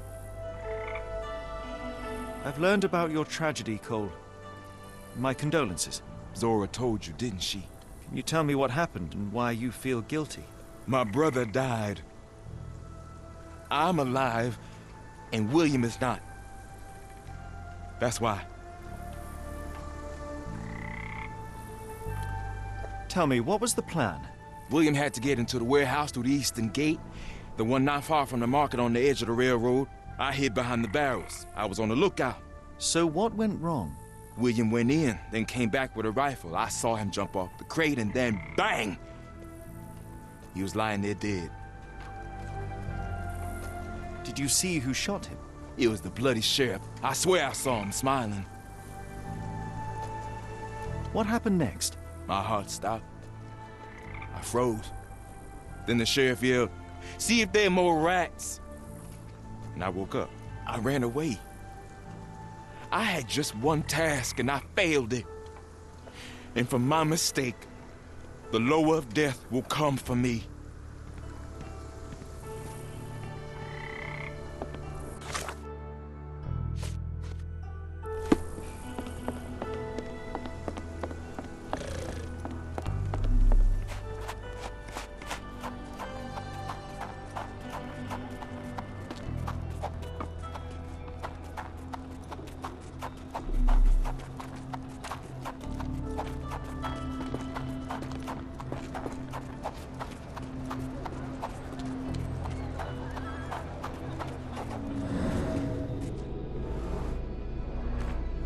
Chewed tobacco. That's the spot. I hid behind the barrels. I was on the lookout.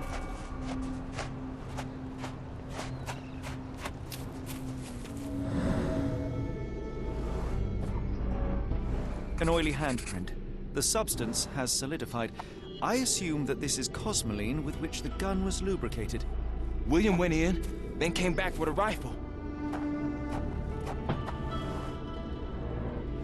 William was shot here. I saw him jump off the crane and then bang! He was lying there dead.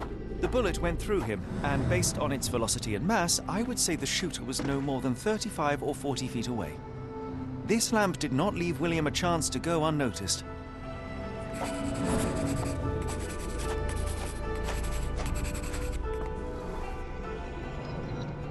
The sheriff stood here. Cole had no chance to spot him approaching. It's a terrible choice of position, and it cost his brother his life. Then the sheriff yelled, "See if there are more rats!" And I woke up. And what did Cole do?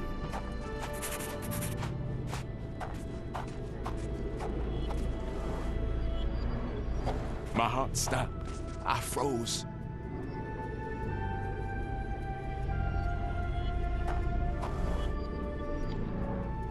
Cole sought safety in flight. Now I see why Cole thinks he deserved it. He simply left his brother behind. He did not have much of an option.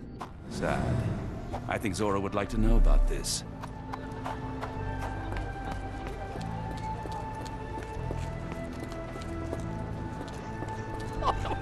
What do you want?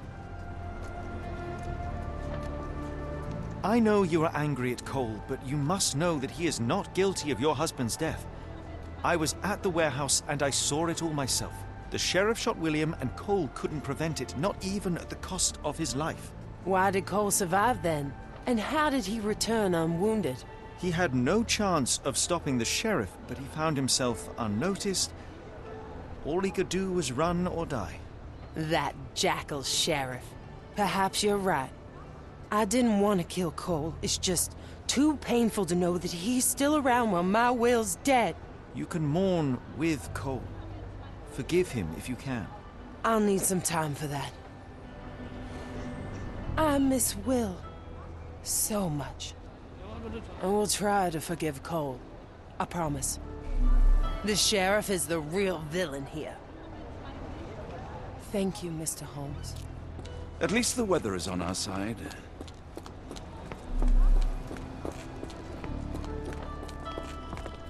Ow!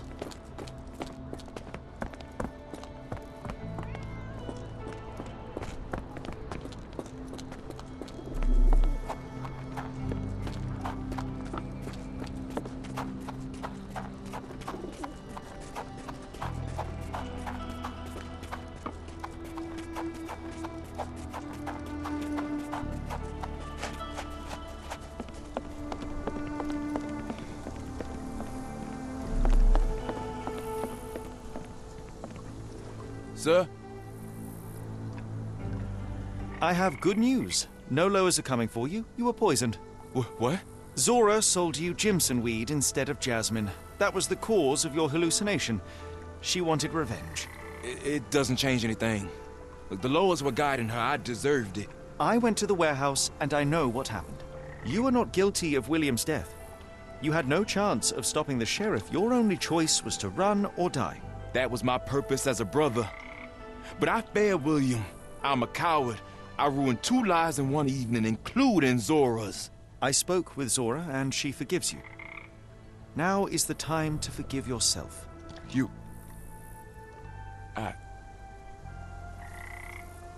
Thank you, sir. I'll try.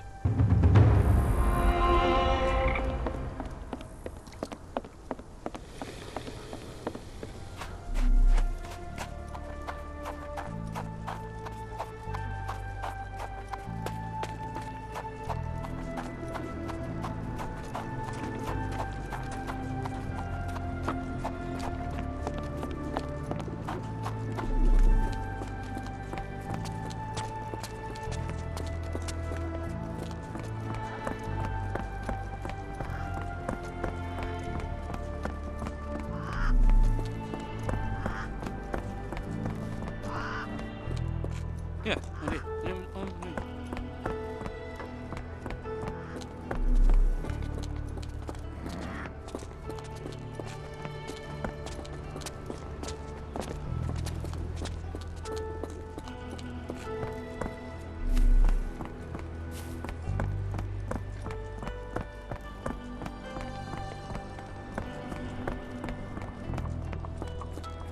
Looks like someone's nightmare.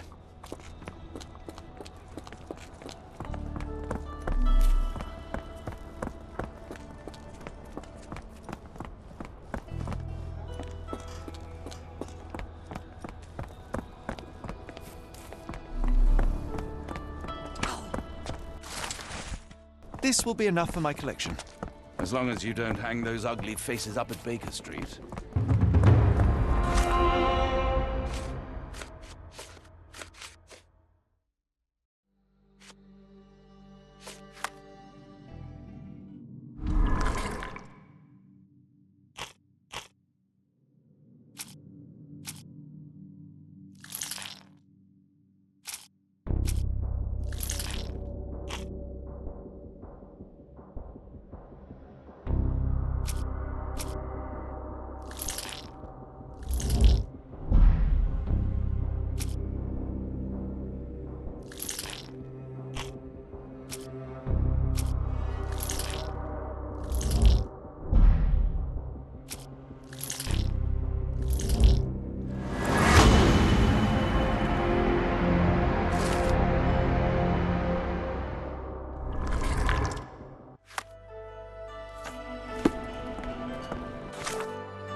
Could you help me?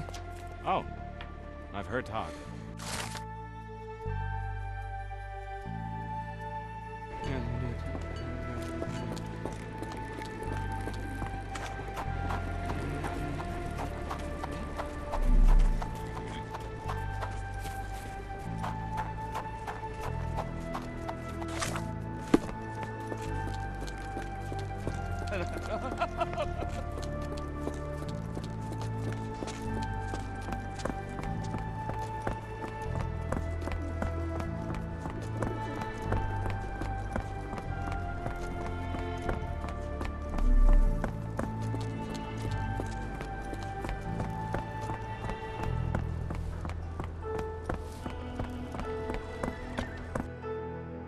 Got a spot in mind. French Quarter, and get us there fast. You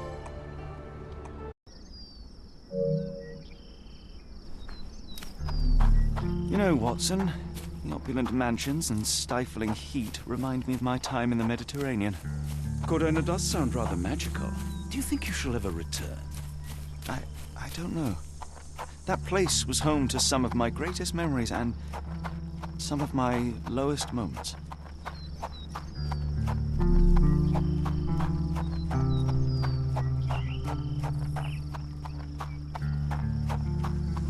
Excuse me, miss. Are you all right? What is your name? Eula, sir. Waiting for someone, Eula? Yes, sir. My brother Davy. He works for Mr. Arneson in that mansion yonder. Been 5 days now since I last heard from him. Come now, why all the tears? Something happened to Davy. I feel it in my bones. Do you think he may have left the premises? No, sir. Davy, he ain't like you and me. He's smart in some ways, but he can't talk. Not a word. He's pure and kind. Fear not. We will look for your brother. One presumes this gate is locked. Is there any other way inside?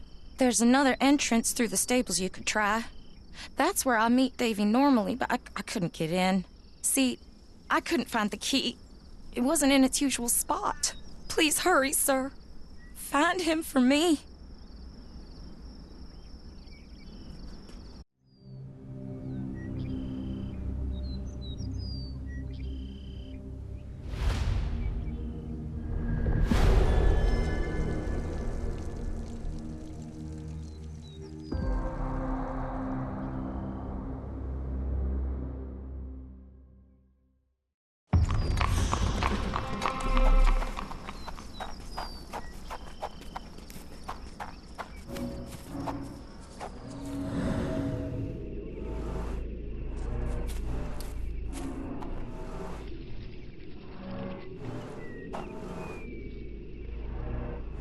I rather wish my lockpicks had not been lost in the river.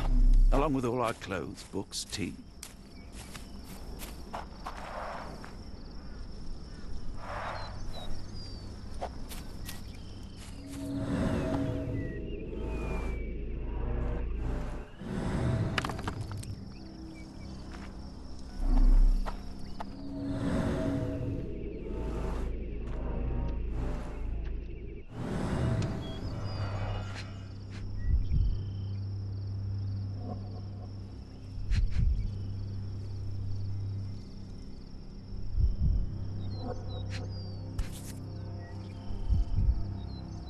This must be the key to the stables.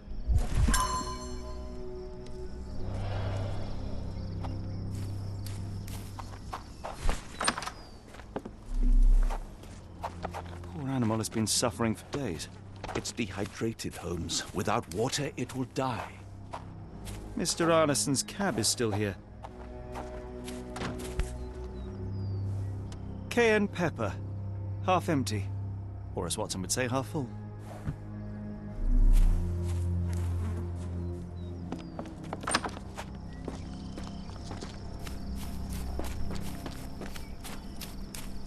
This might be useful.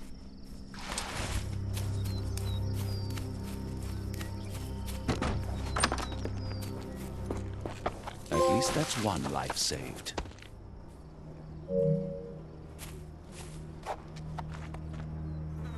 So quiet. Yet I doubt there was peace around here. Could we be walking into a trap? Keep your wits about you, Holmes. We ought to be careful. You go ahead. I've got your back.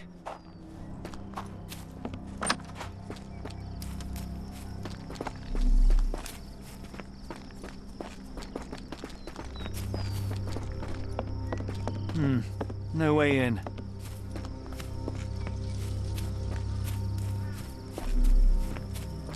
You did it. You're inside? Have you seen Davy? Not yet, miss, but we are on it. Please, look for my little brother. Sir, if you find Davy, please come tell me. Sir, if you find Davy, please come tell me.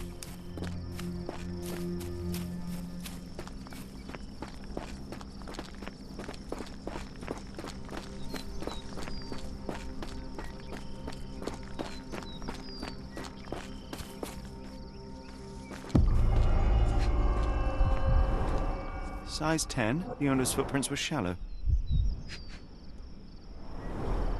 Size 10, the heels were sinking into the ground. Look here, Doctor. 2 sets of footprints left by the same person, yet they vary in depth. What do you conclude? Perhaps they arrived empty-handed, but left carrying something heavy. Precisely. We'll make a detective of you yet, Watson. There's blood here.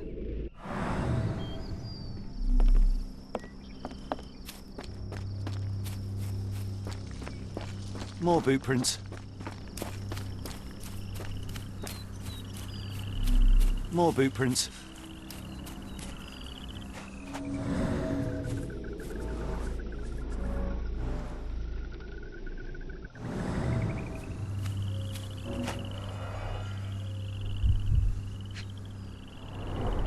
These fingers were severed with a single clean stroke, but I don't see the thumb or middle finger. Look, Watson. Animal prints. I wonder what kind.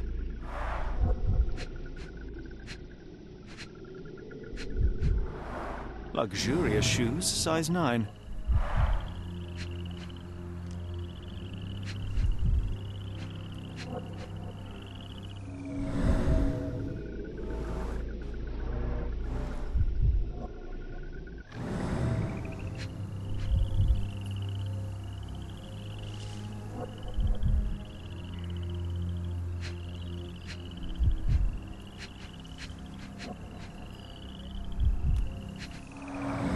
Boots, size 10.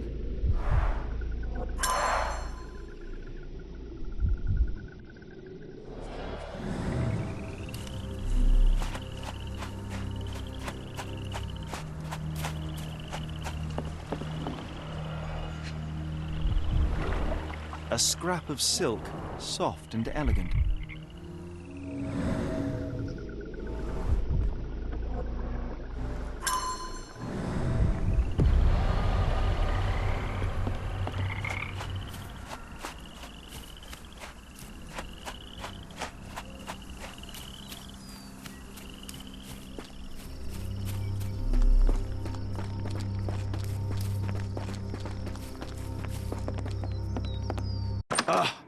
Do you smell that, Holmes? Something bad happened here. I know. Be prepared for anything.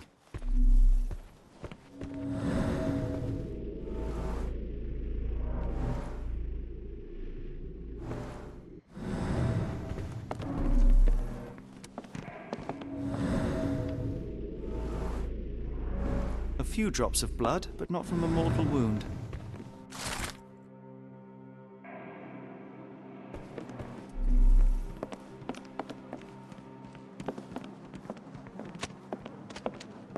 Watson, would you please lend me your medical expertise? I'll do my best. An enormous blow shattered her ribcage. Blooded, broken nails. The poor woman tried to put up a fight.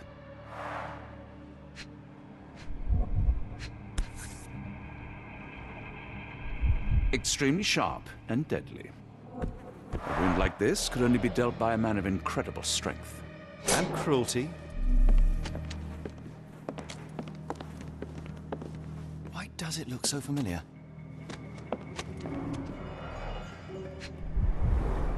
T for 2. An odd glimpse of normalcy amid the horror. A used kitchen towel.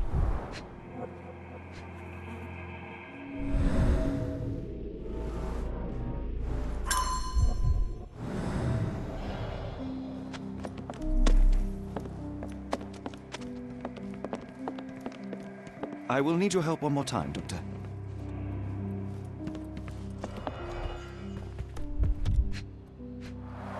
A deep stab reached the man's heart. Clean edges suggest a sharp blade, but the wound is too wide for an ordinary knife. The hand can bend freely. Rigor mortis has passed. His corneas are already clouded.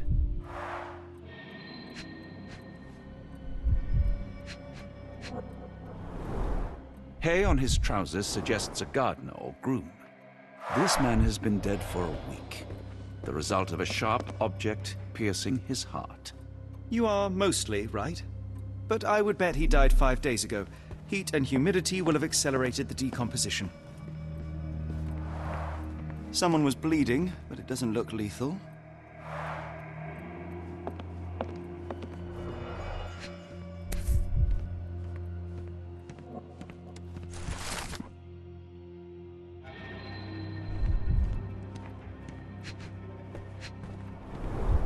Burnt papers, now completely unreadable.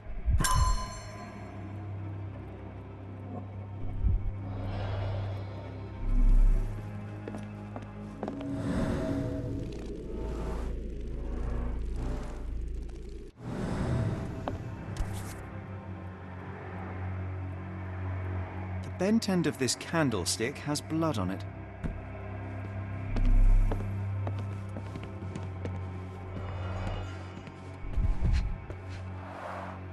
A trail of wax leads to the door.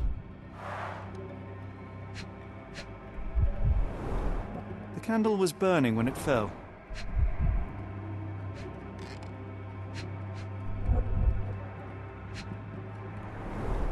Someone smaller walked over these boot prints.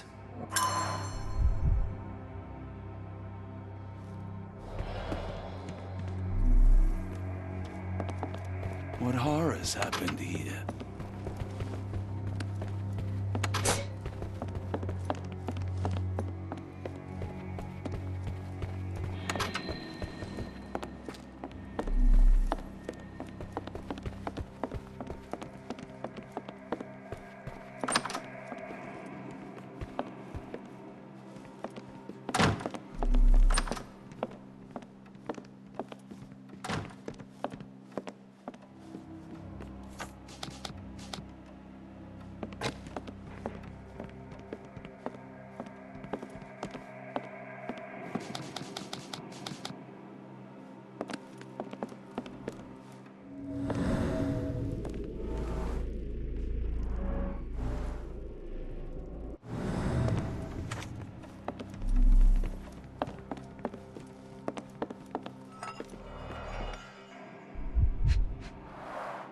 Note the blade, Watson.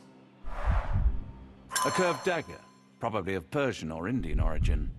9 or 10 inches, I'd say.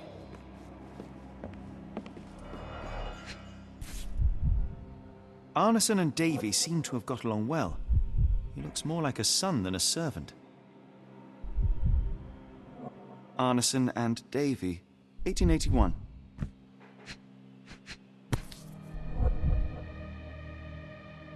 Fauna of Louisiana.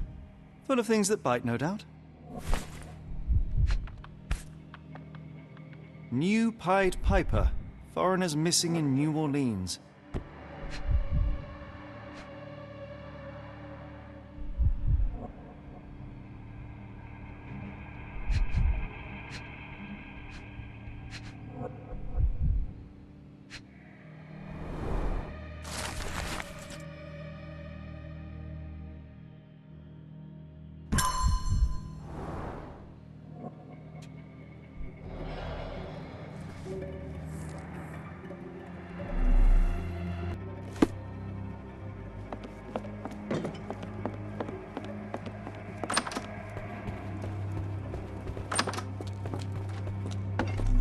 wouldn't give for a nice bath right now, Holmes.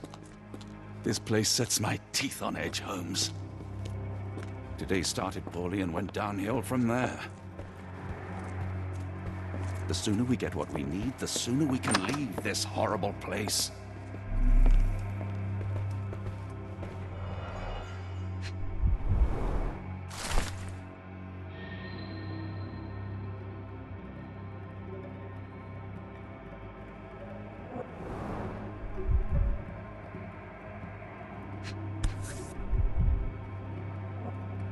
A dull book about local geology.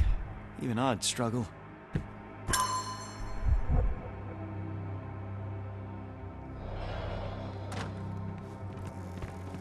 The sooner we get what we need, the sooner we can leave this horrible place. A dashing portrait of Mr. Arneson.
An intruder entered through the back door at night, leaving mud traces in the hallway. Without being noticed, they picked up a candlestick and struck the man in the chair from behind. In the kitchen, two people were drinking tea, the workman and cook. They were startled by the noise of a falling body and went to investigate the parlor. The workman tried to subdue the intruder, but was stabbed by the attacker's knife. Judging by the wound, it was a curved blade. The cook panicked and fled back to the kitchen. The intruder followed, but since their blade was stuck in the workman, they used the meat cleaver on the table to kill her. Someone smaller arrived and discovered the carnage. They dropped the candlestick in horror and ran for safety to a room down the hallway. Meanwhile, the intruder returned to his first victim and dragged their stunned body away from the fireplace and out into the garden.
Davy, please open the door.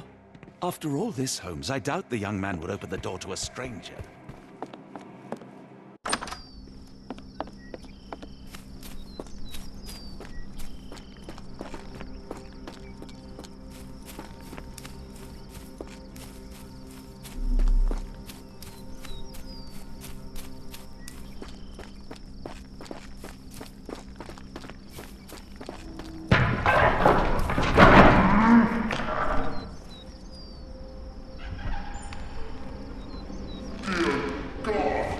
Watson, quick!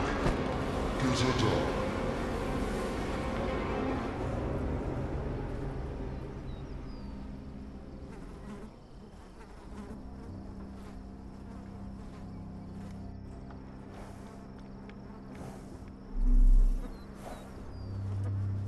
Poor Eula requires medical examination. Be swift, Watson. Tell me, Watson. Were we in time? Hurry up, Watson. We can't just stand here. Our investigation can wait. We must ensure Eula is fine.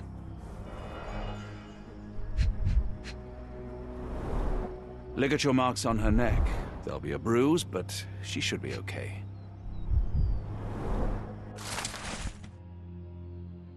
Doctor, Watson, speak to me. How is she? We were just in time, Holmes. Eula is stable, but lucky to be alive. We should take her to a hospital for a further examination. Yes. I fear I was wrong, Watson.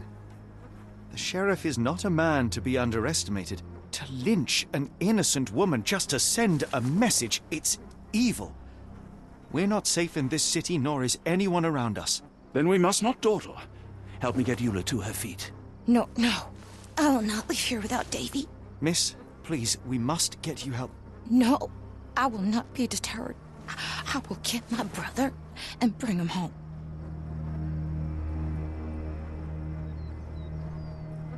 If my deductions are correct, Davy lies behind this door. He ought to be unhurt, but is no doubt shaken. Davy? Davy, you there? Davy, we understand what you witnessed before. It's safe now. You're safe. Please, let us in. Your sister wants to see you. Everything will be all right, I promise. Yeah, them gentlemen speak the truth. Just open the door. Big sister's here for you. Davy! Oh, come here, you! Thanks, sirs. Lord bless your souls. Let me examine him, miss. I want to make sure he is unharmed. Remember, he may be mute, but he still understands you.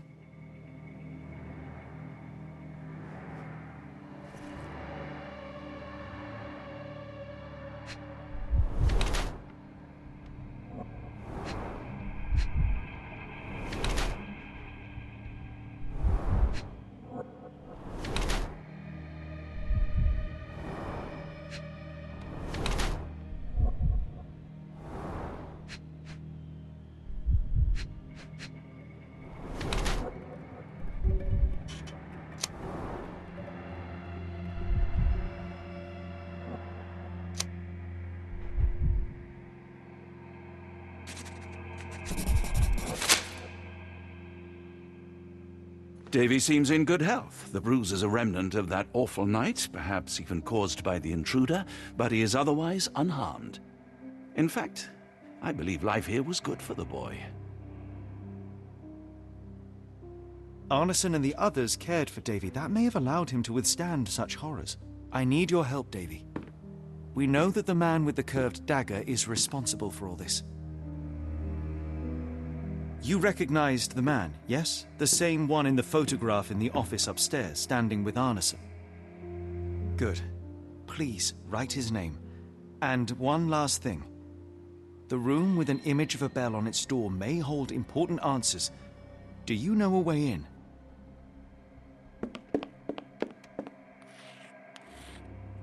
Yes. I think I've got it. You have been very helpful, Davy.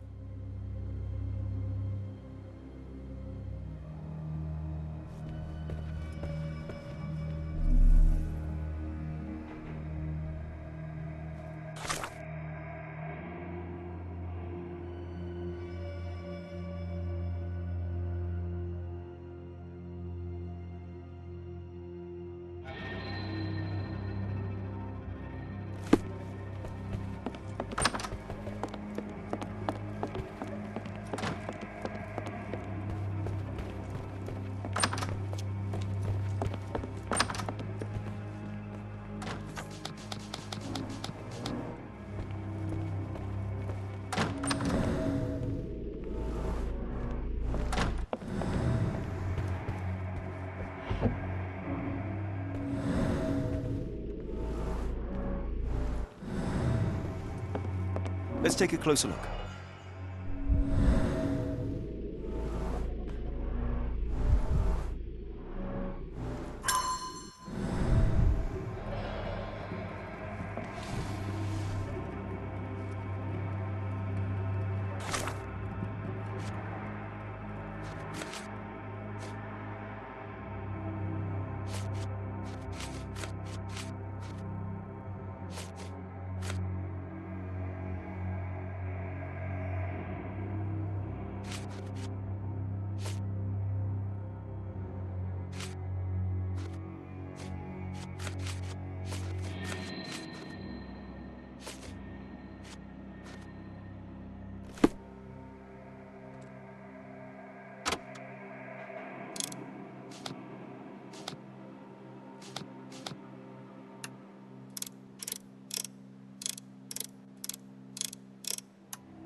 Oh, Davy. Things you must have gone through.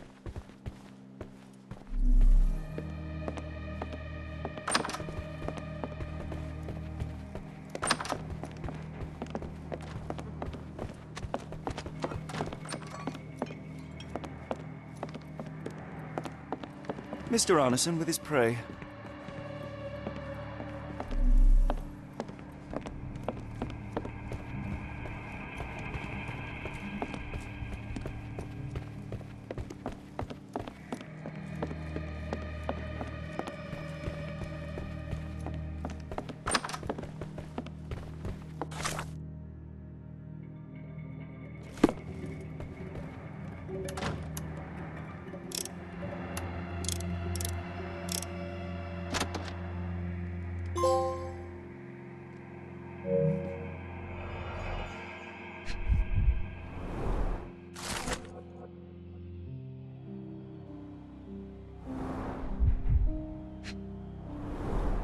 These should come in handy.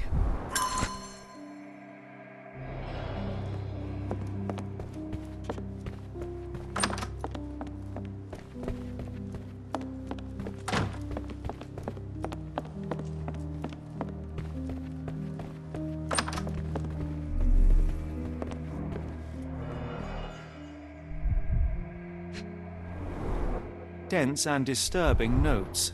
It's hard to follow.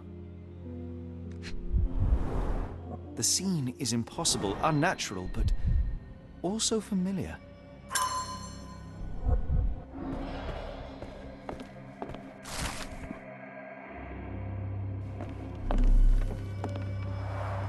A foreigner's clothes, by the looks of things from the Near East.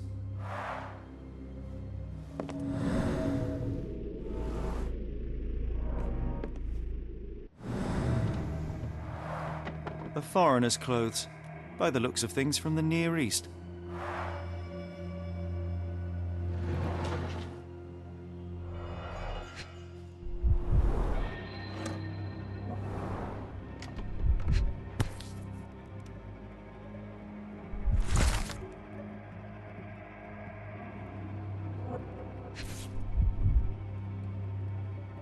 A black opal, cut and polished, easy to sell.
Arneson's signet ring, as we saw in his portrait.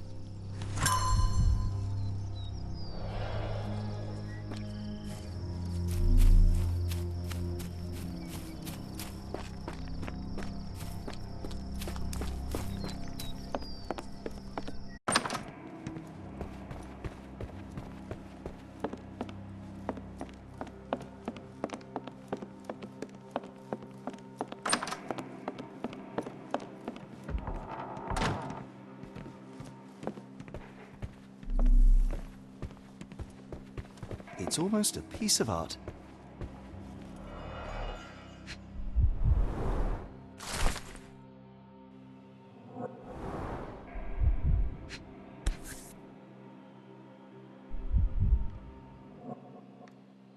My princess, my love, my heart. Fitting words.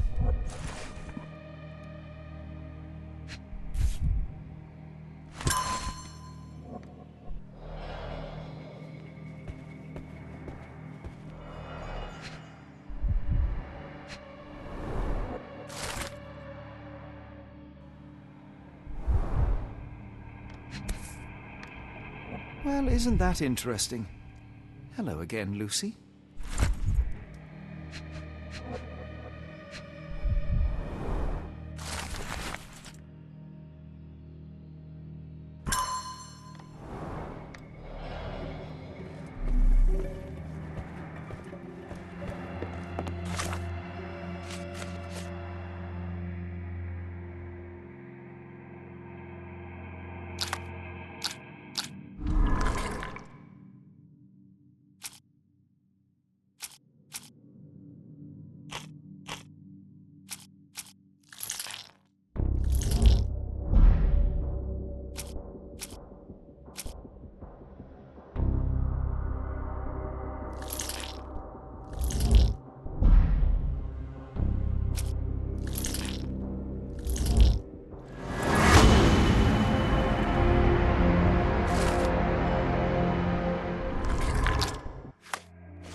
Davy, we know that Ashmat is responsible for what happened here. We must catch him and hold him accountable. I know that you are scared, but you are also the only one who can help us. I believe Mr. Arneson showed you a cryptic telegram that was sent to Ashmat. You are an impressive boy with a phenomenal memory. Can you tell us the contents of that message?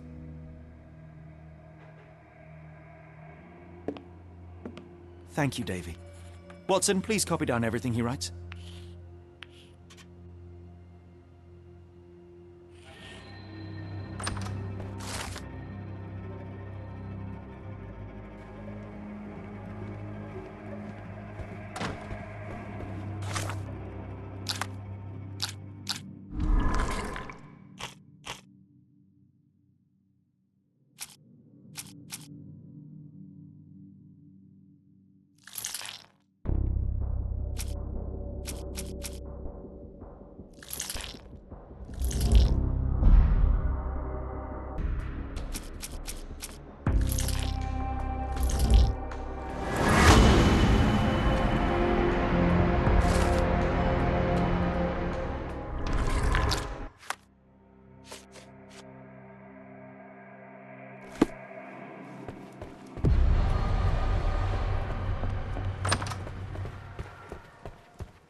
Got a spot in mind. New Orleans port, and quickly. Innocents slaughtered, a woman lynched, a boy forever traumatized. I fear we've crossed the Rubicon, Holmes. Davy is resilient, much like Eula. They will overcome this. You're right, but I worry this portends far worse for us. What have we got ourselves into, Holmes?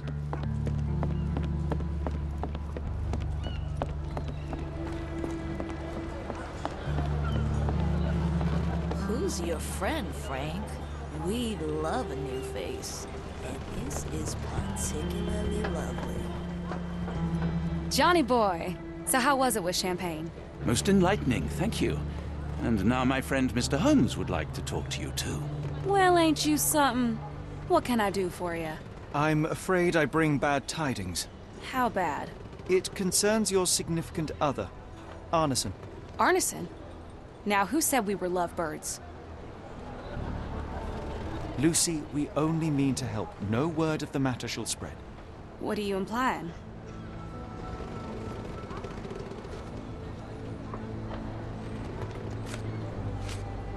The man in this letter seemed ready to declare his feelings for you. Sounds like he was more than a client. It's part of the job. Men can say weird things when they think they're in love.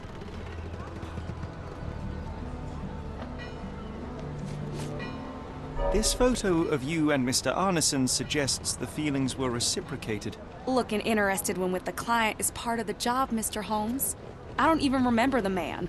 You mean to say you take pictures with everyone? If they ask nicely. And pay.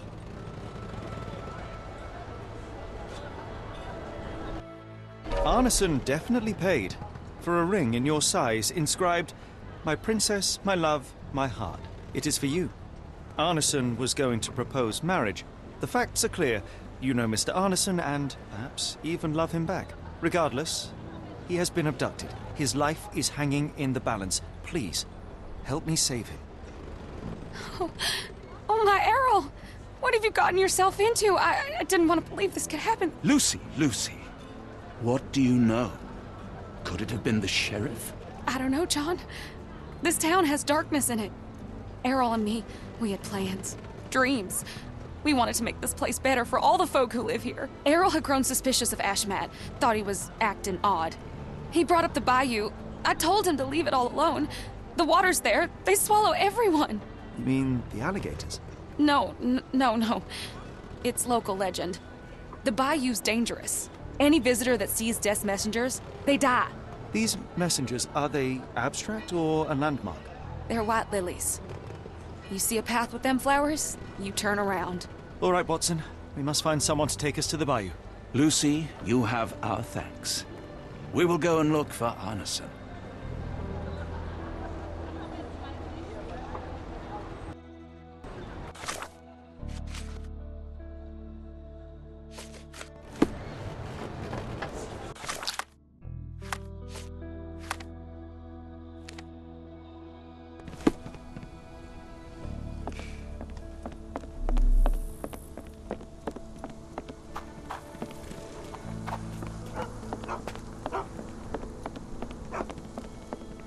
Hello again, and thank you. Your last tip proved extremely useful. Don't mention it, Cher. Champagne ain't one for trickery. Now, if you need more help... As it happens, we need to take a short trip through the bayou into the nearby swamp. Of course, you'd receive fair compensation. It's almost dusk, and only fools go into that swamp at night. Come back tomorrow. Champagne will take you then. That will not do. We must go now. It is of grave importance. I won't take you. But if you're crazy enough to go, I'll sell you the boat. Wouldn't you know it, I came across a bottle of your namesake. Will that be enough for a boat? It's warm. The bottle's dirty. But we got a deal. I'll even lend you this rifle. If you're going into swamp, you'll need it. One last favor. The boat that we came on is to leave tomorrow for Europe. Would you kindly relay a message to the crew for us? We may need them to hold their departure till 8 in the morning. Of course.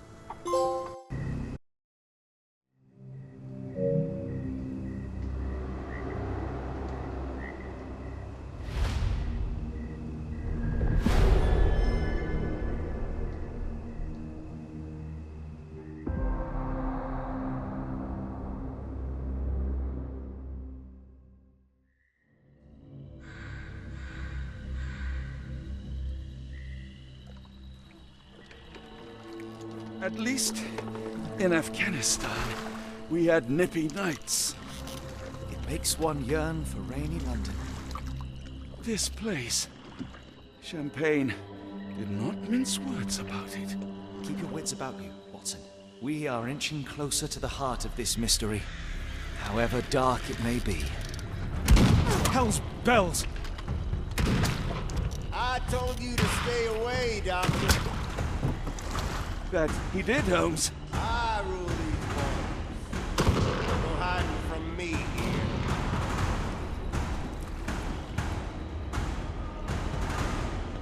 No case goes cold on my watch! Settle down, boys. Our friends are as good as gone. This is it, Watson. Our moment of truth.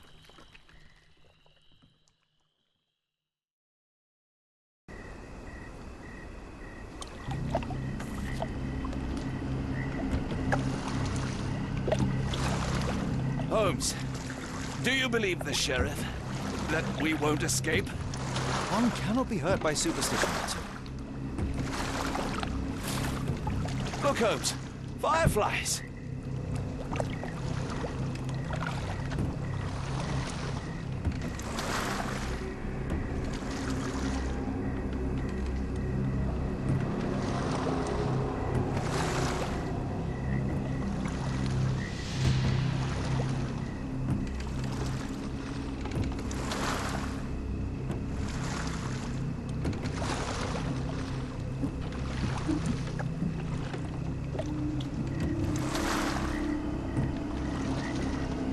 You're rowing like a professional, Watson.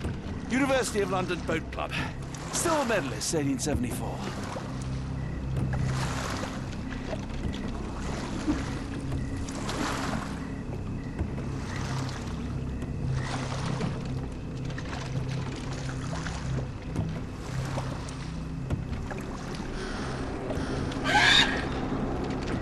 What was that, Holmes? Whatever, or whoever it was, we should ready ourselves.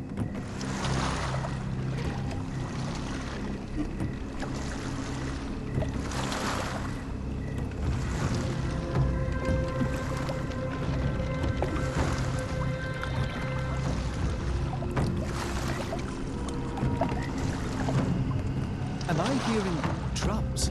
Drums in the bayou?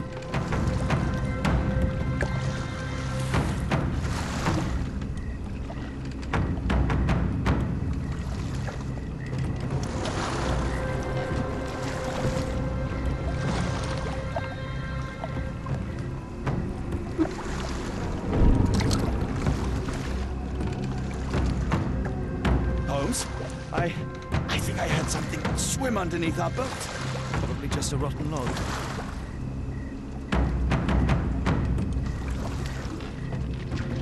Did you hear that, Holmes? What do you see? A shadow. Nothing more.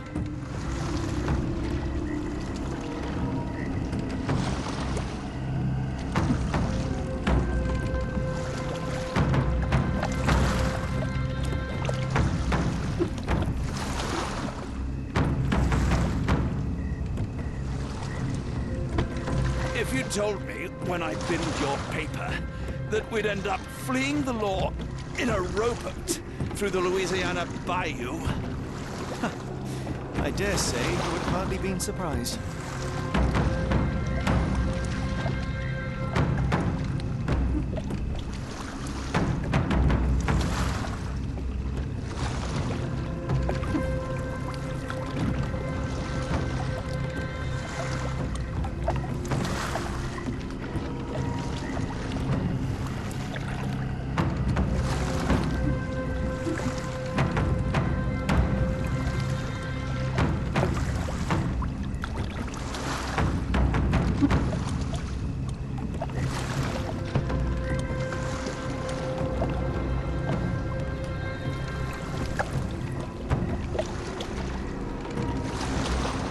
Is getting thicker, almost suffocating. The stench of death. All too familiar now.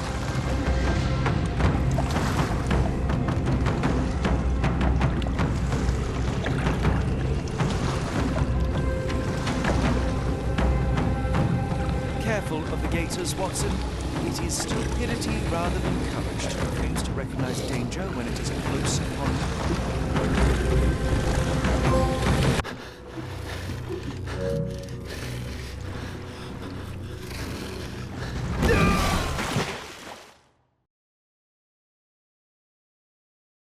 It reeks of damp.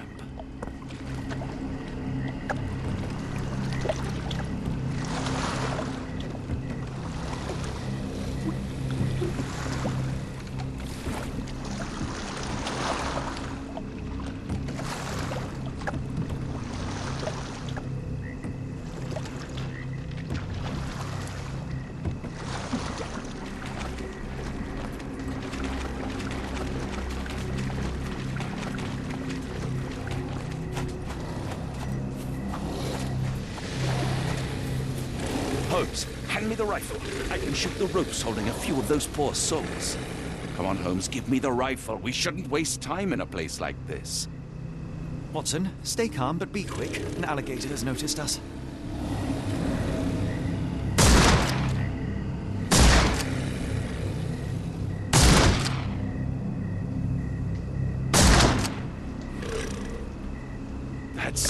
That's vicious. That's nature, Watson. Let's try not to annoy them. Any sign of arson? If not, let's push.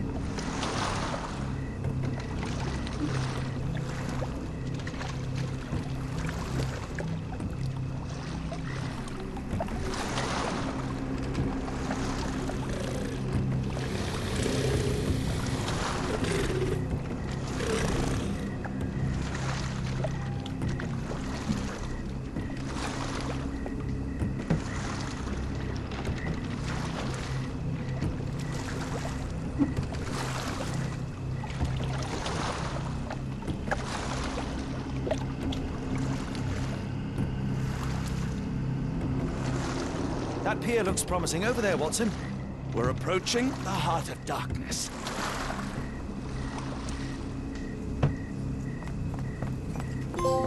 This place gives me the shivers, despite the muggy night.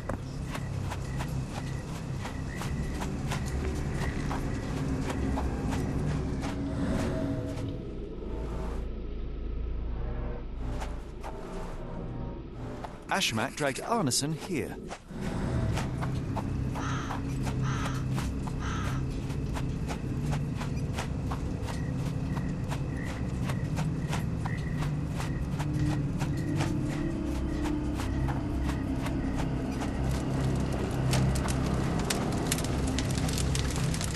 The smell of burning flesh, just horrific. Keep away from it, focus on our task, so we may soon leave all this behind.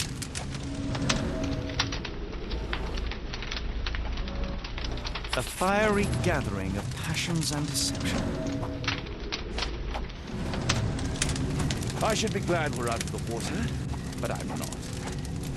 Thankfully, it's not Arneson. If only the sheriff was kind and cooperative, our search for Arneson would be far simpler. Thankfully, it's not Arneson. Arneson the hunter became the prey. Come on, let's see if we can find Arneson.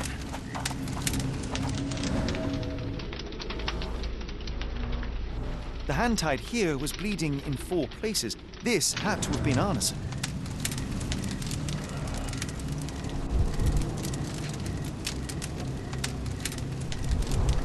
Both ends of the rope were cut cleanly. That's a lot of blood, but probably not enough to be fatal. The captive was dragged through hell. This is not Arneson, just another unfortunate soul. Thankfully, Arneson isn't among the dead.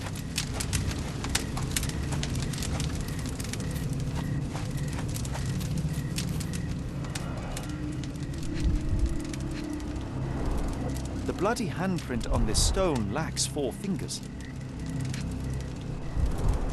The victim's left hand clawed at the soil. Sunken heels, the result of dragging a heavy body.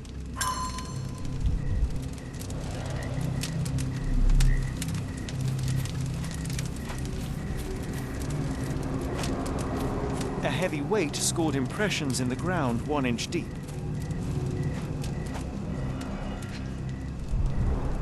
Days old and rotten.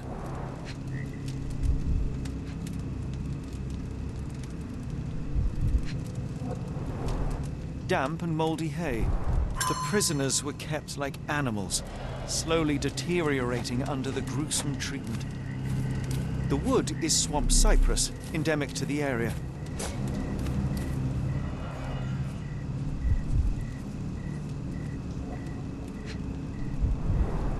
The blood is dry.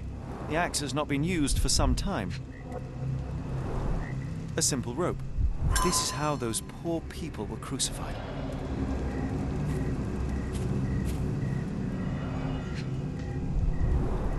The initials EA are embroidered with silk thread.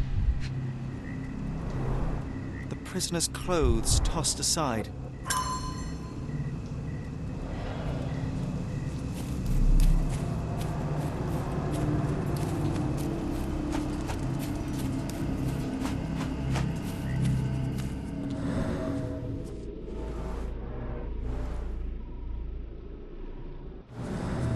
Blood was poured over someone, leaving a gruesome silhouette.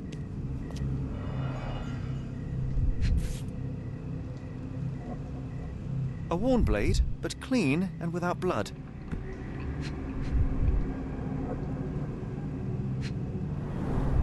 Bowls filled with blood.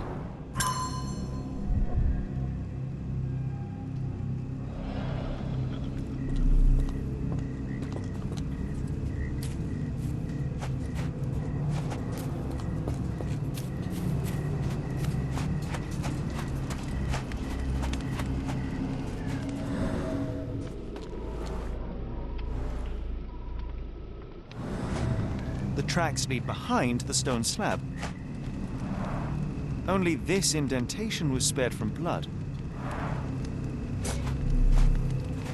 Come on, let's see if we can find Arneson.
Arneson was held captive in this cage until his abductors tied him to a cross and dragged him to the bonfire. Arneson was left hanging here for a while before being freed and led to the altar. At the altar, Arneson's captors performed a ritual on him and poured blood over his head. With Arneson now prepared, he was escorted to the sealed entrance. They used the mechanism with an indentation to open the passage.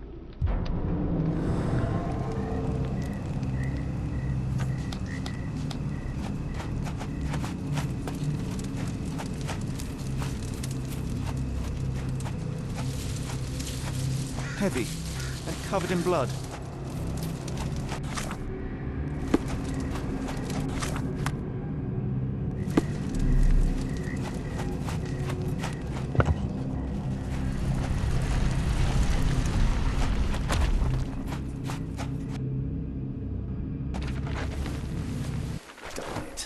something is wrong with my lantern. Give me a minute. I won't wait for you. I'm going in. It's nothing, Holmes. I'll join you in a minute. It's nothing, Holmes. I'll join you in a minute.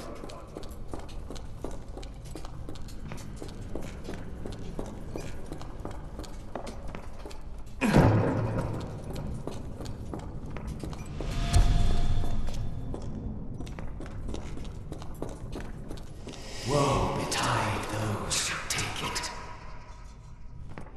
Walk away. Let the unknown be. That's human skin, and still warm. What's happening?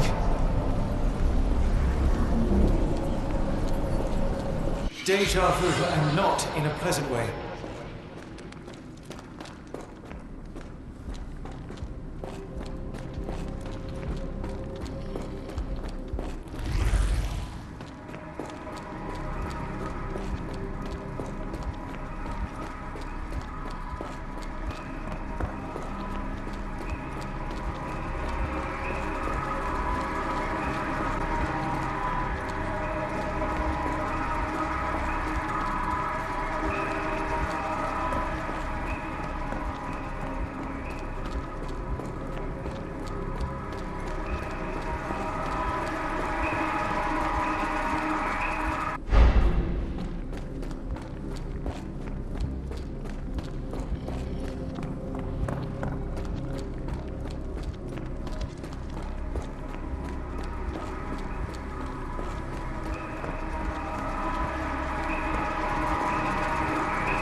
And now, axes?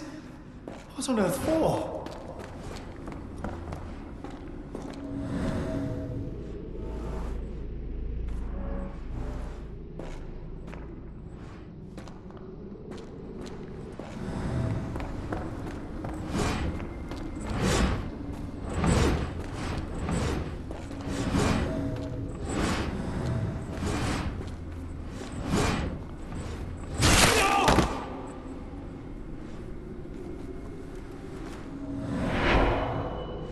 Now it is glowing, but why?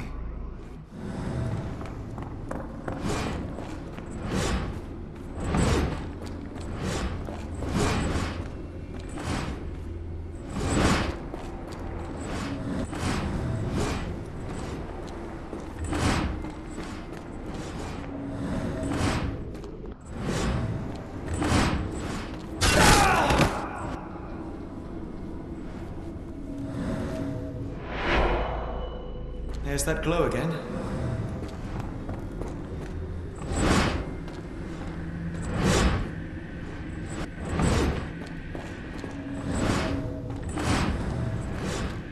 Watson!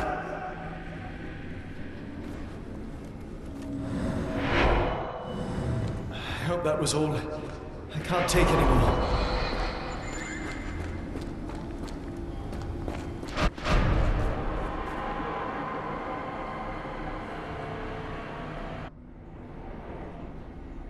At last, the lantern's working again.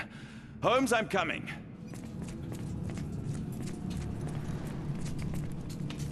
Holmes, what are you doing, sitting in a place like this?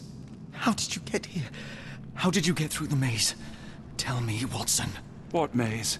I walked straight up to you. You saw me. Do not lie to me, John. How did you get out? Sherlock, what happened? Are you feeling all... Oh, heavens. Is that Arneson? Why didn't you mention him? Stay put. I must check if he is alive. I just need a second, John. The walls are spinning. Let me catch my breath. The book. That place. I got lost. I'll be fine, Watson. Check on Arneson.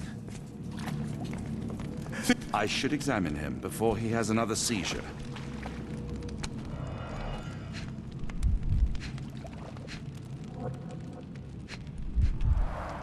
Blunt trauma to the cranium, dilated pupils, lips moving without a sound.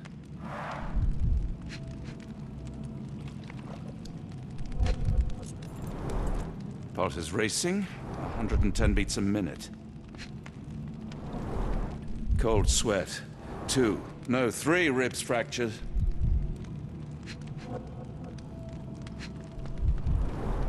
Severed fingers, the wounds are inflamed.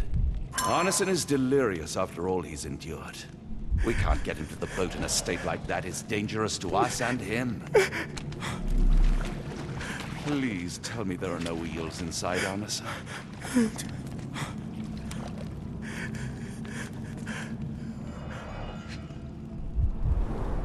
Pokeweed berries, though they appear harmless, the whole plant is lethal. Pharmacopoeia, listing drugs, effects, and directions for use.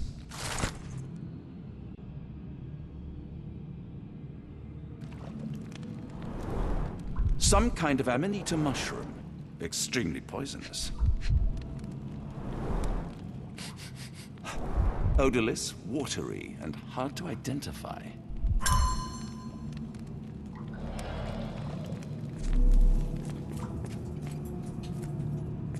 I can't decipher that text. The nightmares these poor souls had to endure. I wonder what this language is.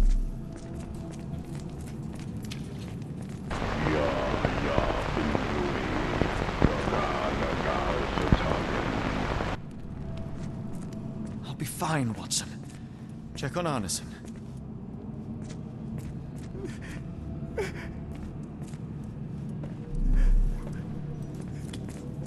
Hard to tell what it says.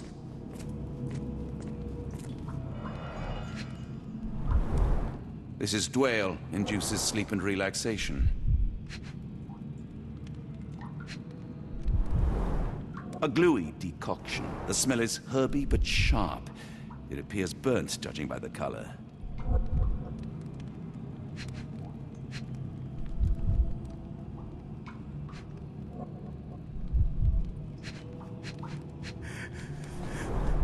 Salvia divinorum provokes visual hallucinations.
This should help soothe Arneson.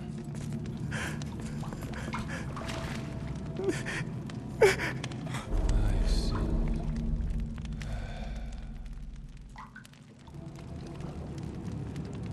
I need some fresh air. Yes, please go. I'll be right behind you with Arneson. Perhaps you can prepare the boat. There. That seems to have calmed Arneson enough to be carried. We'll follow you out. We were lucky to find Arneson in time. This is not over until we are all back to safety. I'll take care of you. You go and get some fresh air, then we can leave this damned bayou and reunite Arneson and Lucy.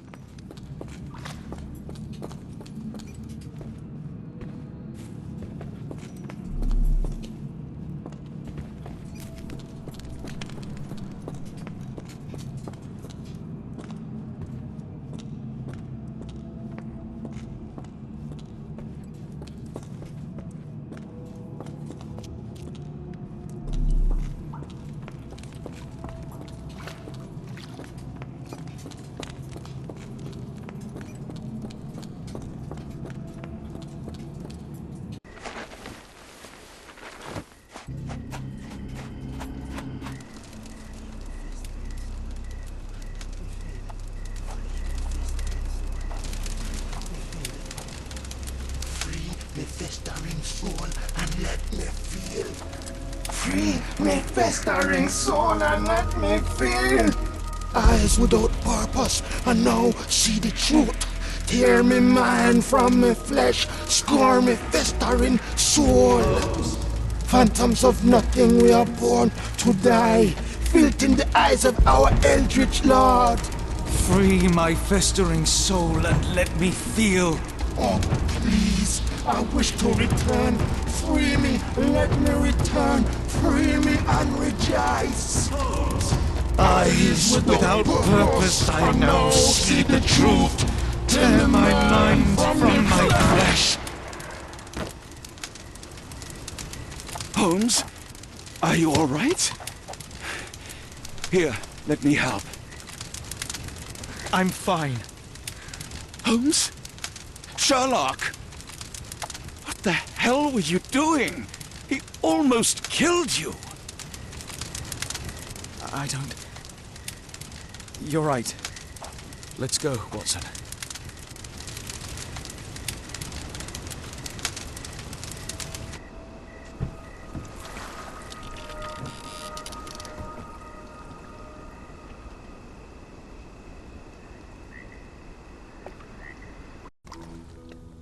Bon Dieu!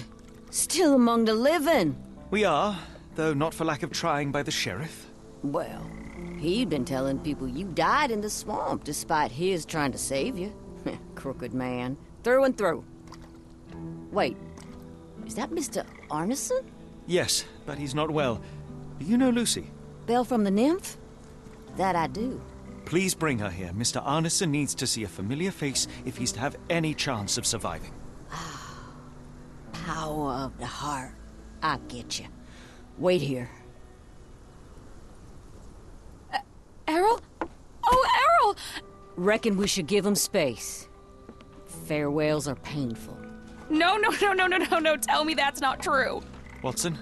Mr. Arneson has endured a lot. Lost 4 fingers, a lot of blood, and some of his sanity. But with rest and tender care, he ought to survive those injuries, both physical and mental. Thank you, Johnny. I'll take care of him. Thank you for bringing him home to me. We'll be all right. Are you quite certain? Do you have the space? The resources? I will stay with him at the mansion. It is not a burden to take care of your love. His property is in quite a state. It may not be the best place for recuperation. Hush now. Champagne will see it sorted. Then it's settled. Hear that, Errol? Us living under one roof. Careful what you wish for. Oh, and champagne? I'm about sick of watching that sheriff run riot through New Orleans. We ought to talk. Funny. I was just thinking that grub did nothing to save your man. Together, I reckon you, me, and Errol have the sway to make some changes round here. I like the sound of that. Holmes, our boat. Oh, we must make haste. Farewell all. Take care.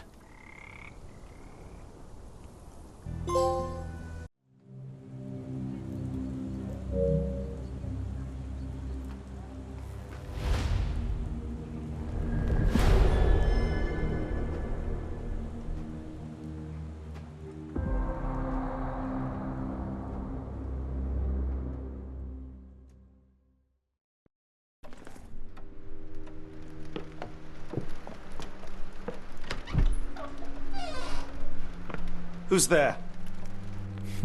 Who do you think? Let it be known that I'm handy with this revolver. Nonsense, Dr. Watson.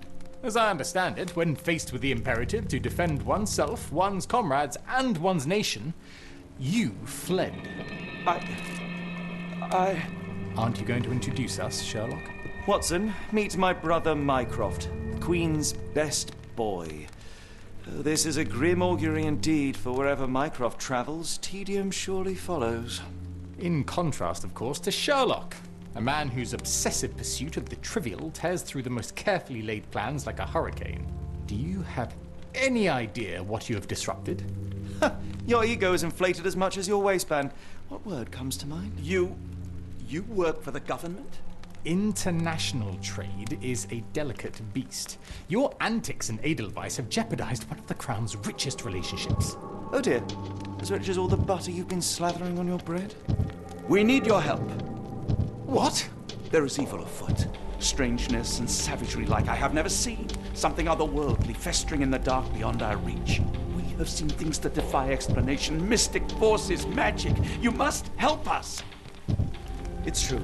The British government does not invest its resources in the insane or intoxicated. Pull yourself together. I know men like you. Men like you grease palms, whisper in ears, start wars, and you send men like me to die in them. You and the rest of your corpulent cronies. Ha! Corpulent! That was it. Interesting, Sherlock. But as you again drift away from sanity, you find yourself another John. All right, so the choice is made. I beg your pardon? There is only us. We cannot run from this problem. I shall take the book and Davy's cryptic message to Barnes. See what he makes of it.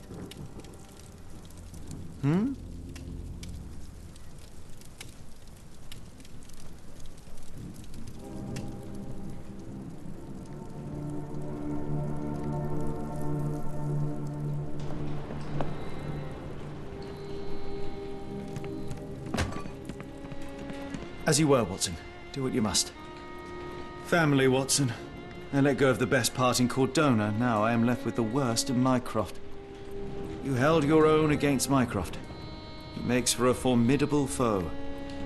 And a daunting brother. Go on without me, Watson. I need a rest. And a smoke or two. Am I mad? This painting wasn't here last time, was it? Another sinking near Scotland. By the Strand for all the details. Cool. Thank you, sir. Just back from a trip, Doctor. You look exhausted. You had a visitor earlier. He seemed angry. This weather is so bad. You think a storm is coming? I better concentrate on selling my papers, or the rain will turn them into paste. Get the Strand. Get the true facts.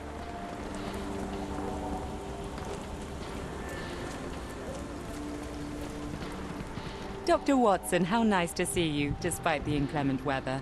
At least my flowers are enjoying the rainfall. Mr. Barnes is very sweet. We're getting engaged. He said he can provide for me and that I can stop working. But I have an idea. A combined bookshop and florist. Tell me that isn't a match made in heaven. Ah, Dr. Watson, life is indeed glorious. Not even rain can spoil my joy. Why don't you take a flower? On me. Ah, Dr. Watson, life is indeed glorious. Not even rain can spoil my joy. Why don't you take a flower? On me.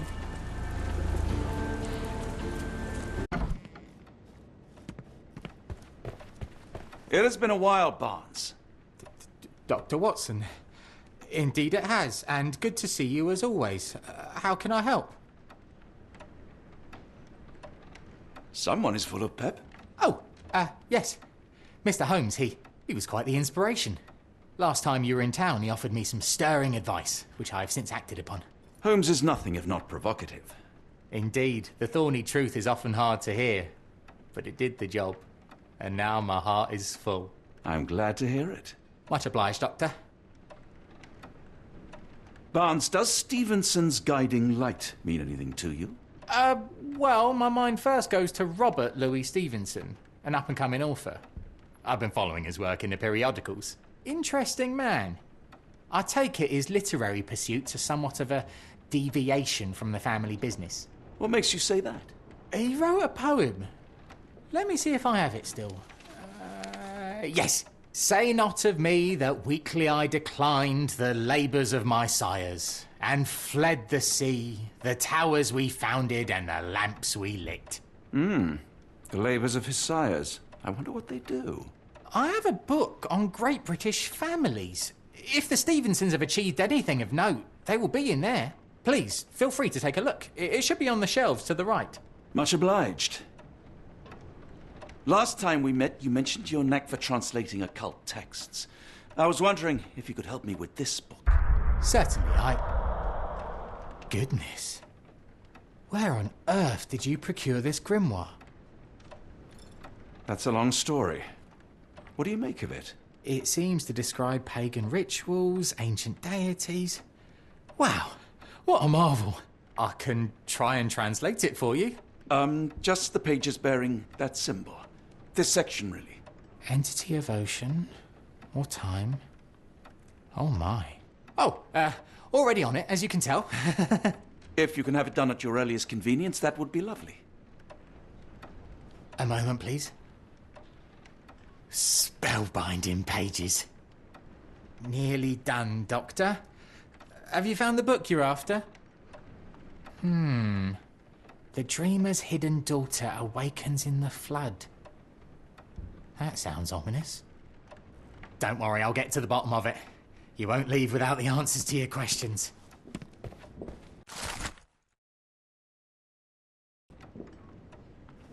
For some reason, it makes my skin crawl. Take care of your master.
Say, do you possess coastal maps of Scotland?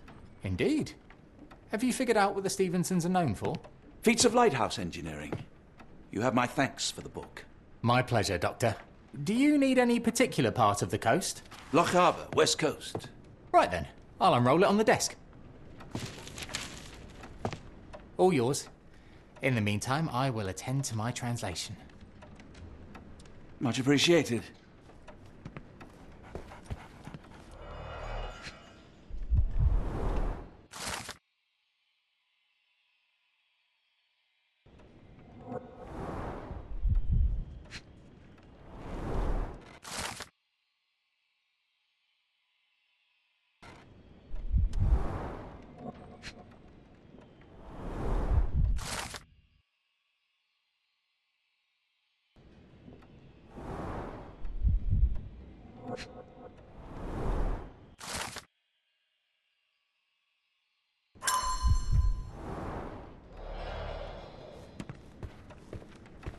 Doctor, look what I just found. Barnes, have you finished with the book? Yes. I've written out a translation of the section you wanted. It, puts the grim in grimoire. I thought as much. Long story short, it details macabre rituals, death, leviathans, and the apocalypse. See for yourself. I must ask you to leave the book with me so I can read more of it. It's compelling. Very compelling. You have been of great help, so yes. Excellent. I could barely put it down. Farewell. A fascinating book. Thank you for the opportunity, Doctor. Please let Mr. Holmes know that he may always read the latest Strand at no cost. I feel a bit strange, Doctor. Like I have a fever. I'm sure I'll be fine. Now, I don't know where you obtain this grimoire, but I'd love to buy it. Mycroft, here to buy a book on fraternal dysfunction. The Holmes family is beyond counselling, Doctor. True, more deserving of scientific study. What do you want? I came to warn you. Perhaps you have a moment to... Sorry, I reserve Tuesday afternoons for time with friends. I'm worried about Sherlock. He's not well. You should know that he has had episodes in the past. Detachment from reality. He will need your support. Such gall. First you crush him under your boot heel, now you ask me to pick up the pieces. Your emotions are impeding your rationality. He needs to be distracted, diverted into something less harmful. Surely you jest. Only one thing shall truly bring him peace of mind, and that is solving his case. The last case he pursued so doggedly was Cordona. He came home a wreck, and this time I fear he may not return at all. You are not his father, Mycroft. Not anymore. He is a grown man, a brilliant man. I know you care for him. I just wish you also respected him. The Crown cannot help you. But I can. Give him this. What is it? A confidential note tied to his case. He may see value in it. Just do not tell him it came from me. Oh, speaking of the Crown, perhaps you can help us with another matter? It requires some local knowledge. I'm all ears. For your eyes only. Here is a folder with all the details.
A wasp's nest.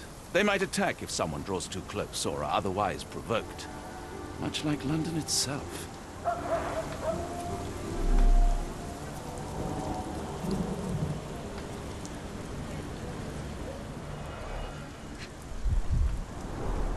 Royal Berkshire Regiment. They had it tough in Afghanistan.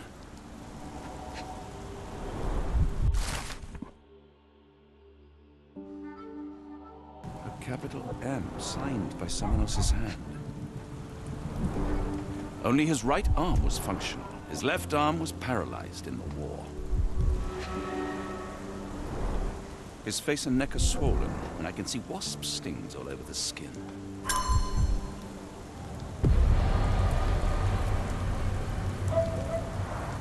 The spyglass was positioned to watch the windows of the embassy across the road. Near perfect camouflage. It makes me wonder if Mycroft also spies on our suite in Baker Street. A map of possible routes taken from the embassy. I thought only Sherlock was capable of this kind of deduction.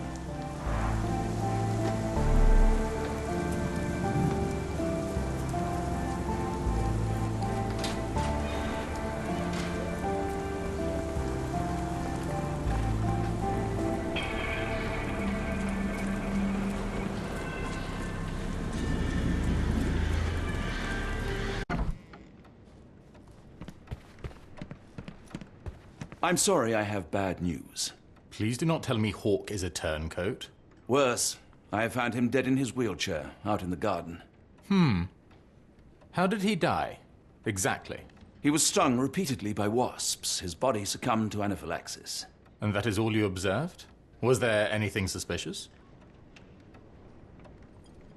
Well, there was one thing. In his notes I found a handwritten M, but it didn't match Hawk's other writing. Listen carefully, Doctor. Do not investigate further, do not talk about this matter to anyone, and do not ask questions. Thank you. Now leave it alone. I'm sure I'll be fine. Now, I don't know where you obtained this grimoire, but...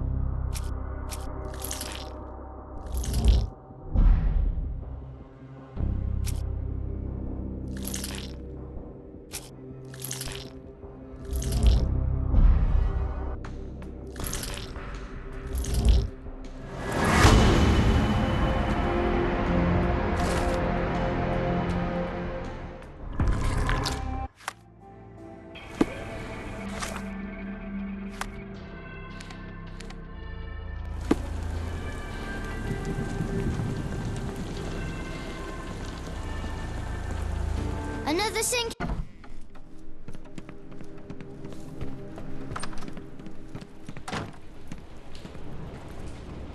Holmes, I have the translation. Barnes will keep researching. Holmes? Watson? Did you hear me? Barnes gave us a preliminary translation of the book. I think we have a lead. Sherlock, what is it? I find myself burdened. It will come as no surprise that I tend towards obsession. Indeed, obsession oft grants me the insights that have become my stock in trade, but my greatest asset. Yet I cannot deny this nature proves as much a hindrance as a boon. It has cost me friends, colleagues, brothers. And despite my obsession as I contend with the matter at hand, no closer to understanding than when we began, I must conclude that I am of no worth at all.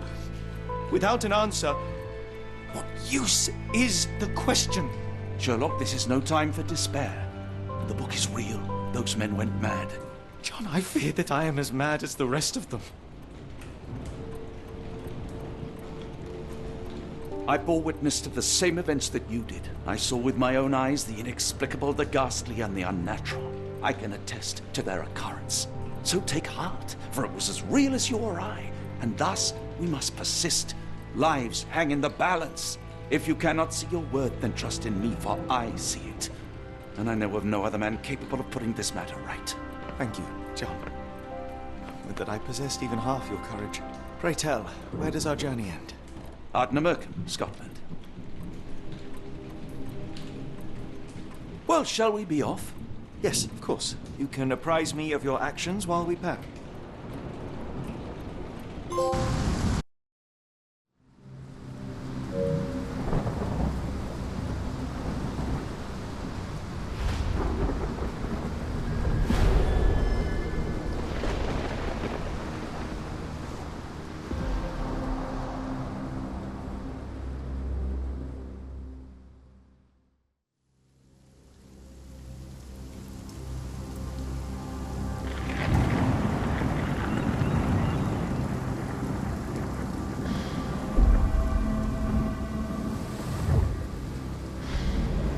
Holmes, if we don't make land soon, I fear we will join those missing souls.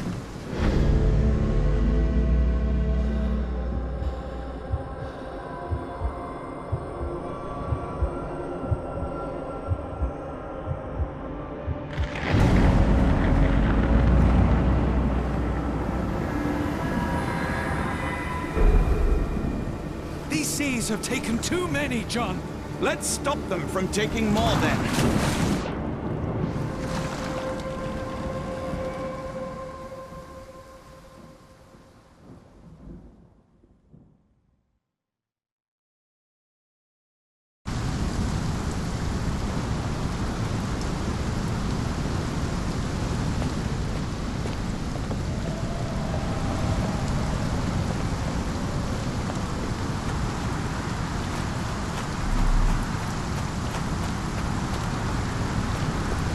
Barred and barricaded from the inside.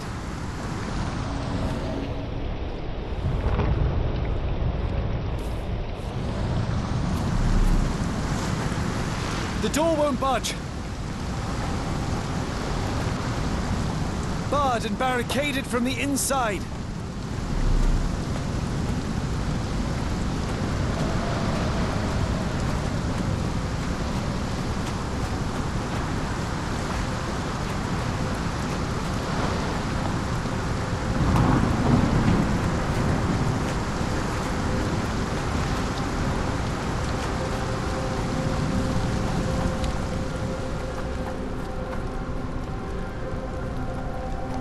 An old cannon, probably rusting here since the 16th century. Ouroboros, a snake eating itself. An ancient symbol of eternal renewal.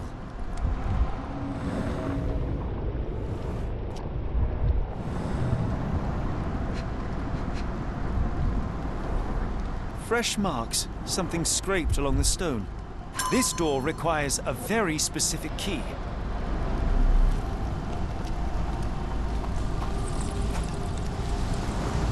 Where did the shirt come from? Holmes, look. There's a body here. Not just any body, it's Ashmat. The body is still soft to the touch. He died recently. Scratches, bruises, and stabs, all self-inflicted. Oh, his eyes are gouged out.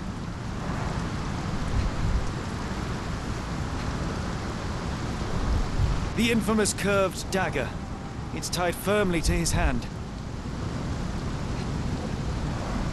A broken chain. Something was attached to the end. His body succumbed to all those wounds.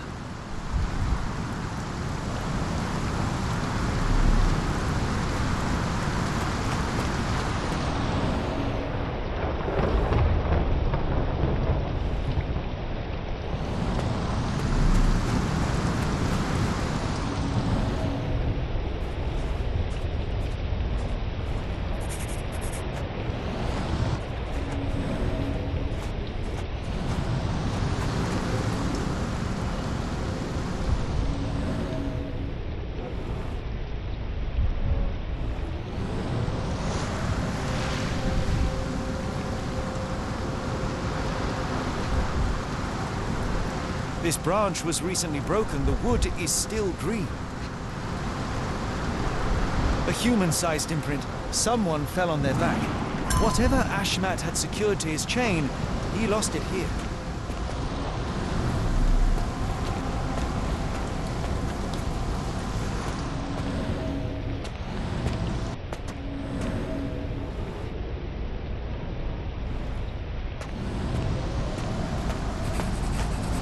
He crossed the ocean twice with his cult, only to end up splattered on this rock. Seems everyone is disposable. Ashmat was a murderer, cruel and corrupt. And yet I cannot help but feel a strange pity for him. Was this always who he was? Or did the madness of the cult overtake him? Ashmat was involved with the cult, yes? He must have had some way to get inside the lighthouse.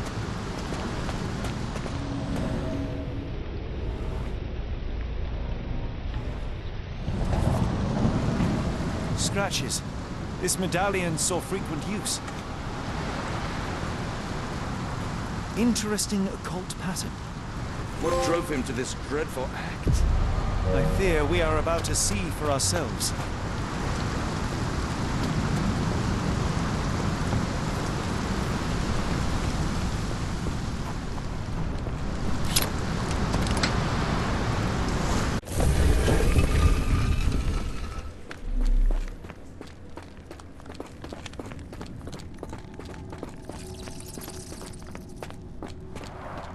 An obsidian heart. Masterful work.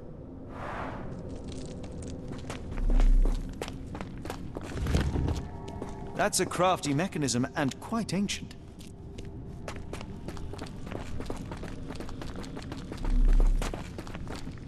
They used fresh blood in some kind of ritual. Sealed shut and seemingly for a long time.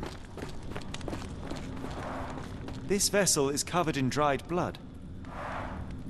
Oh, I get it. We need fresh blood. And no, I'm not volunteering. Fear not. I think Ashmat can help.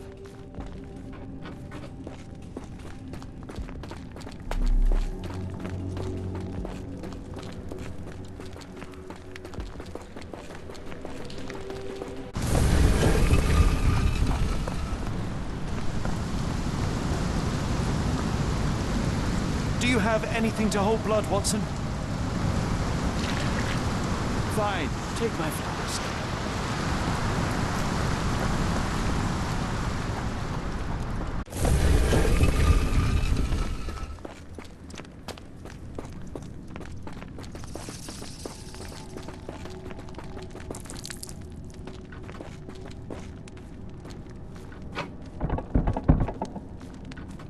The lever doesn't want to stay on its own.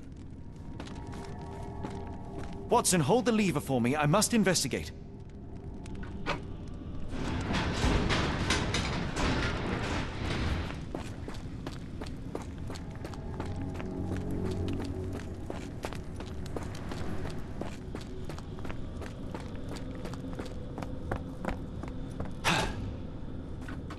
Holmes, watch out! My lever went back up. The doors, Watson! Hold the doors! Ah! We're trapped! Now what? Look around. There must be something we can use.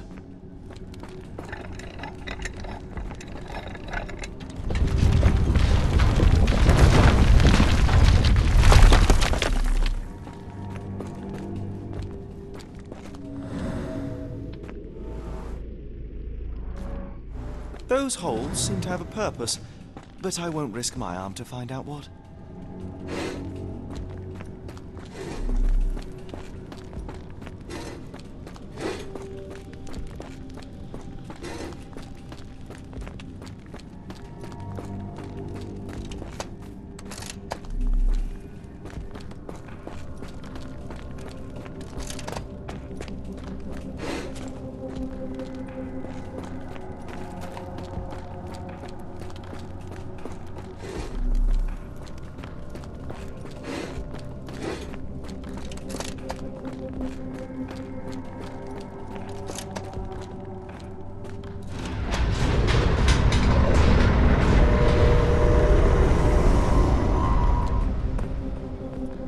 Be ready for anything, Watson.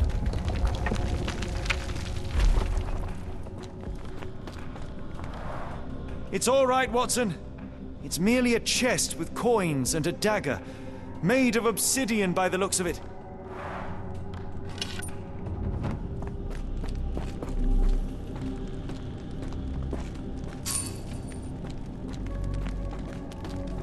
Use these with care. Let us be the first adventurers to raid a tomb without destroying it.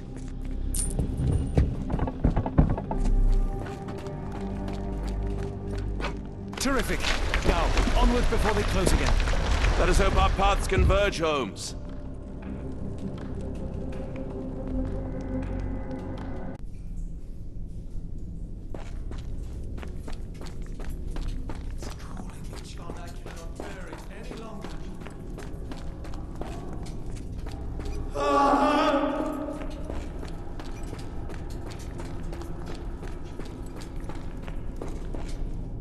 Holmes, speak up!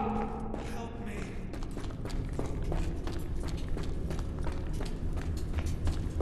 Holmes! Help me. Holmes! Help me.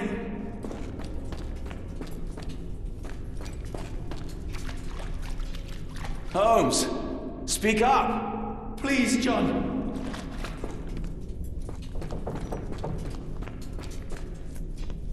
I'm coming! Help! Please help! Keep talking! Watson!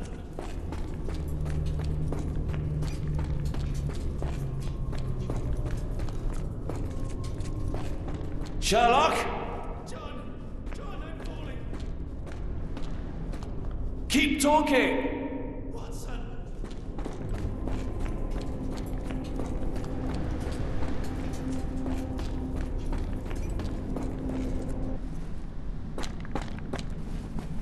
Holmes! Holmes, come on, wake up! Thank heavens. What were you doing? What happened?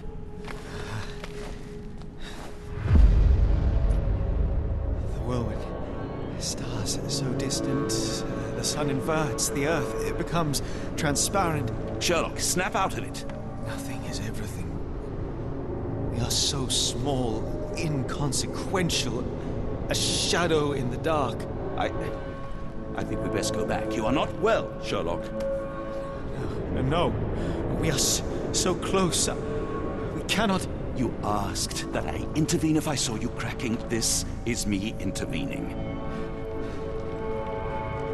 With every passing minute, another life is extinguished. We must stop. Rochester, we must end this. Ah, Sherlock, you almost died. Do not worry about me, John. You have other men to save.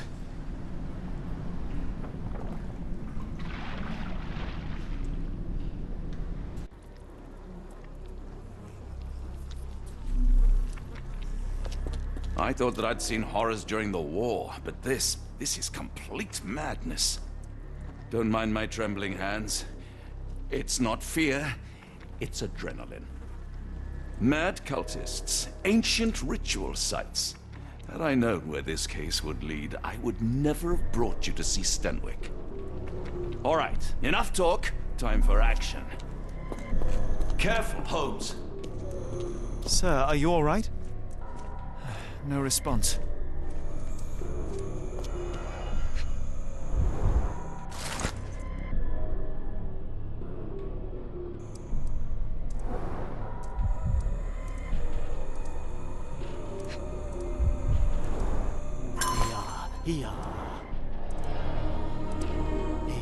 Here.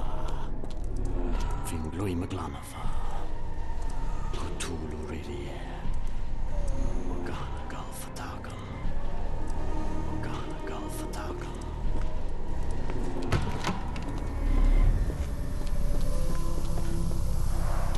The base appears to rotate.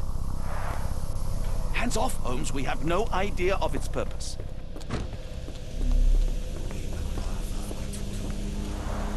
They are all entranced, captivated by the light of the lens. Sherlock, don't touch it. We still don't know what it is capable of.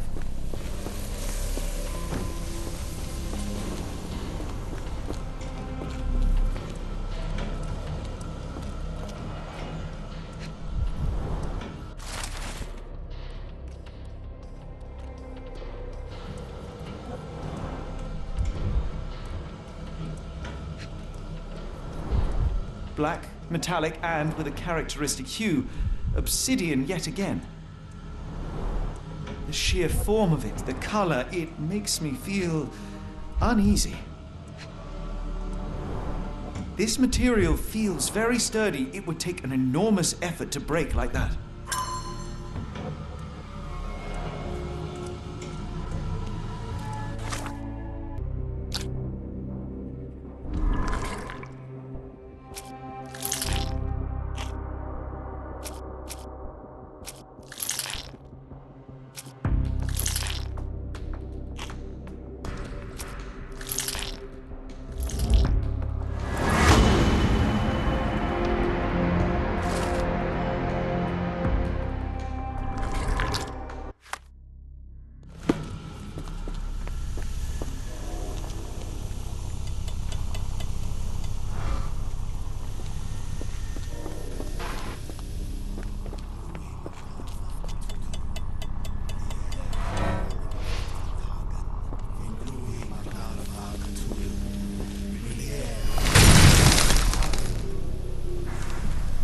That's it! You did it!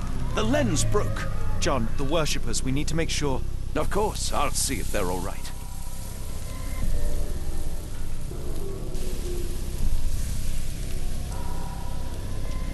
All right, enough talk. Time for action.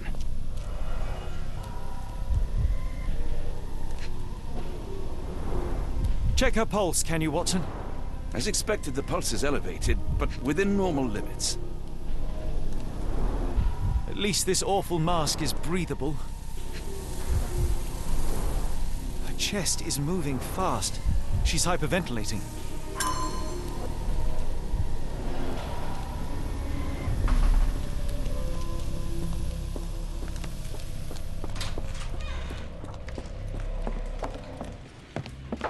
Stop there, shipmates! A storm awakens and we've battened down the hatches. Dirty Summers, I presume. Nice to put a filthy, sweat-covered face to a name. That's no way to speak to a captain. Sherlock, get down!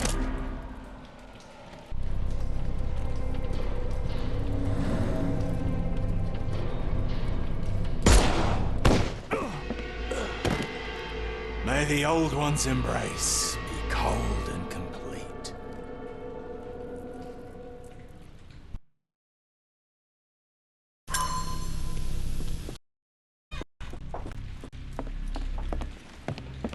Stop there, shipmates! A storm awakens and we...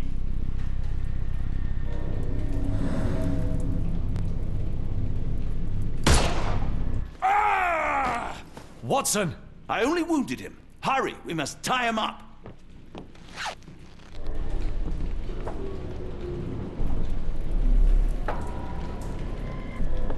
You are fools.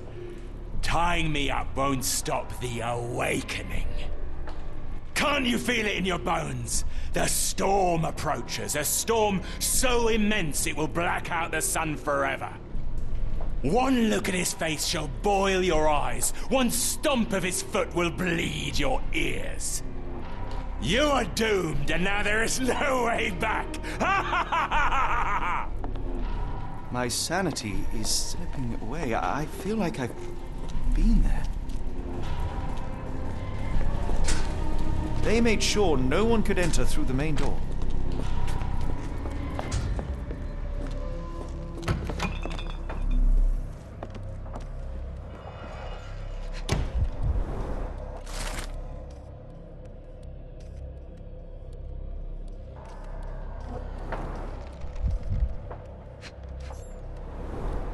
It seems they have placed beam emitters all over the main gallery. Khalid lenses are placed inside the lantern room.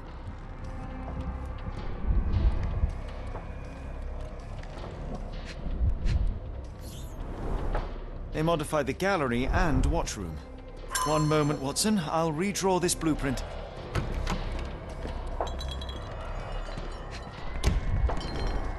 Pay for padding. They didn't want their cargo damaged.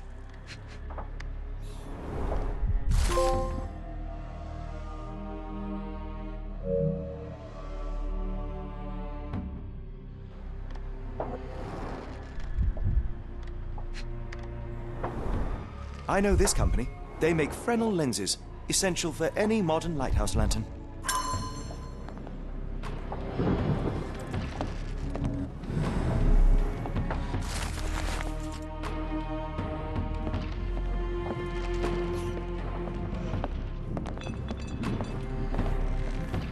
All right, enough talk. Time for action.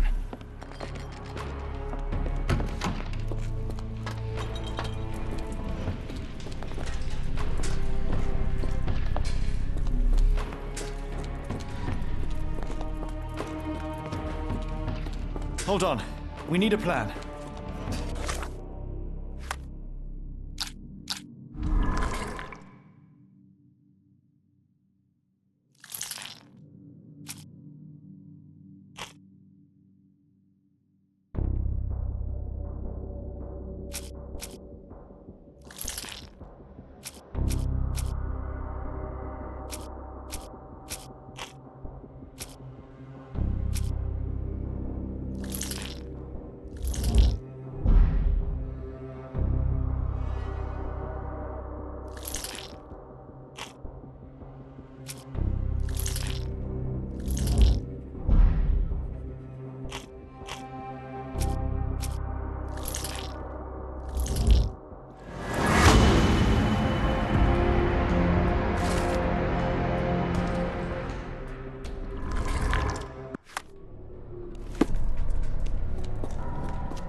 We shall apply what we just learned, charge the Khalid lenses, and break them with the dagger. That should put a stop to this cursed ritual. All right, good. I confess, I worry about what awaits us. Is it too much to hope this will all come right? If our future is black, it is better surely to face it like a man than to attempt to brighten it by mere will-o'-the-wisps of the imagination. Come on. We'll go together.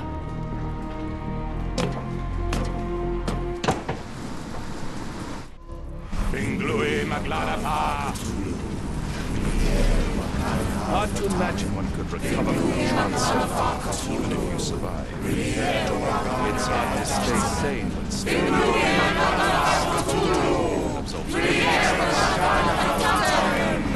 This scripted chanting is already making me feel sick. Time is up, Holmes. Every second wasted is a lost life. Look at them all. We have to help them. Watson, stop. Rochester will see you. What should we do? We get answers. Stay here, see to the lenses. I shall confront Rochester. He owes me the truth. Sherlock! Sherlock! Mr. Holmes, you are late. Was the path here not as you anticipated? You expected me? We've stood here before, Mr. Holmes. Another you, another me. Many years ago. I wonder what will happen this time. What? What are you talking about? Join me. Bear witness to the end.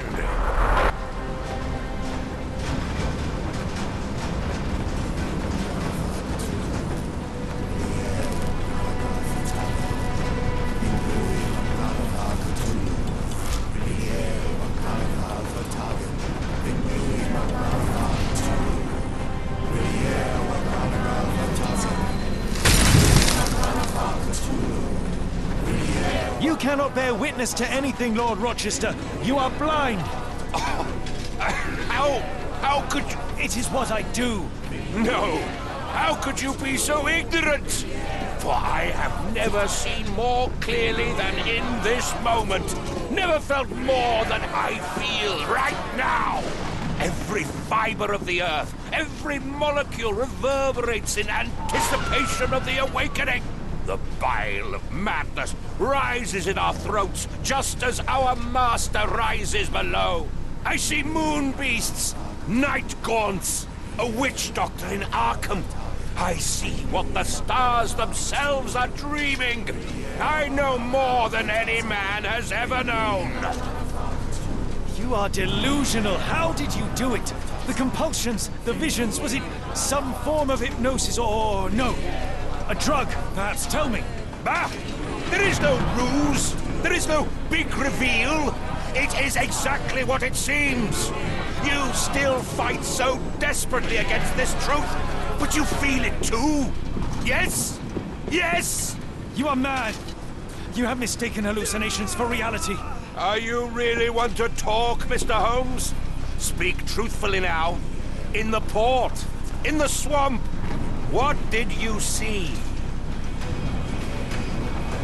Something beyond the capacities of my imagination. A world so alien, but so familiar. Yes, I see it too, in your mind's eye. Untold horrors lick their lips in the shimmering dreamlands as Sarnath sinks eternal. Cthulhu,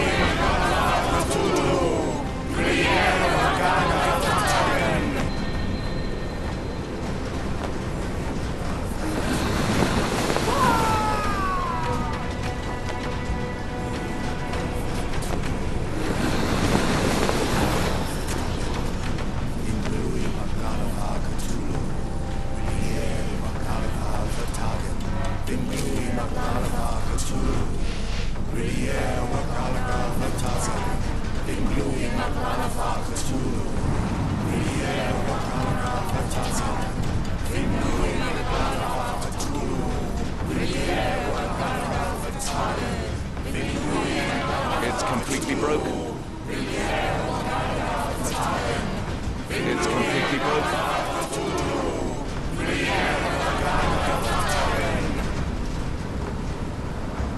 Something is missing here. Interesting. This could prove useful.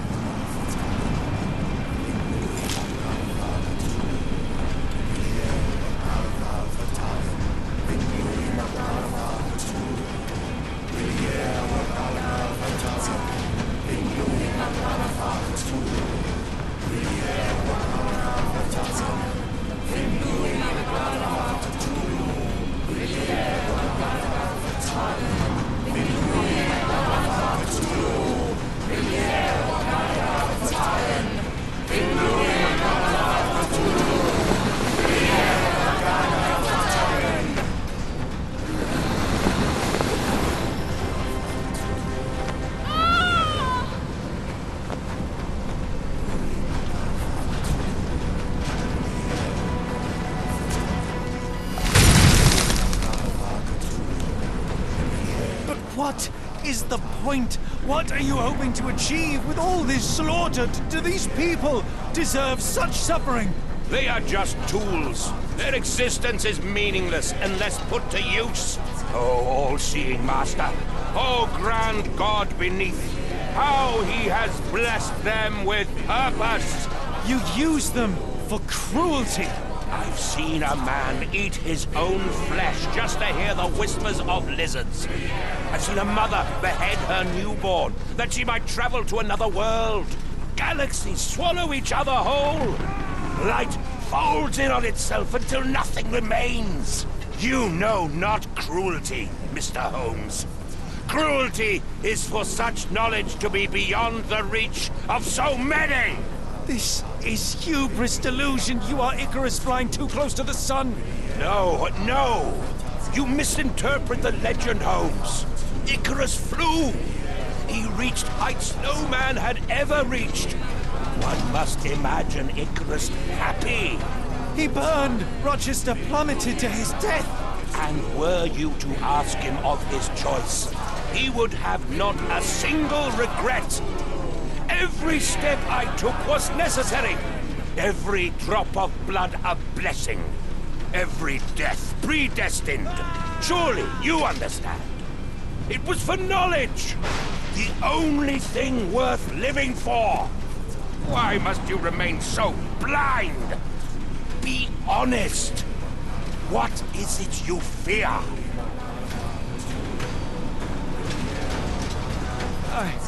I'm afraid that it will cost me my sanity, much as it has cost you yours. There is no such thing as sanity. There is only the world as it is, and one's willingness to accept it.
truly believe it?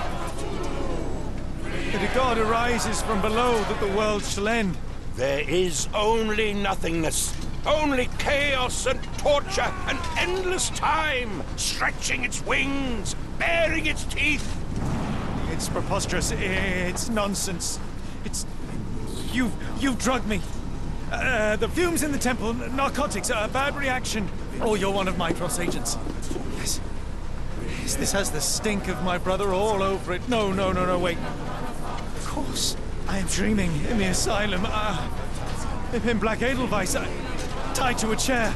You are standing right here, Holmes, as you always do. You said that before. You said we had met, but I've never seen you before in my life. The cycle repeats. Old becomes new, and we remain pawns in the hands of a god. Submit! Submit to your inconsequence! It is unthinkable. It is undeniable.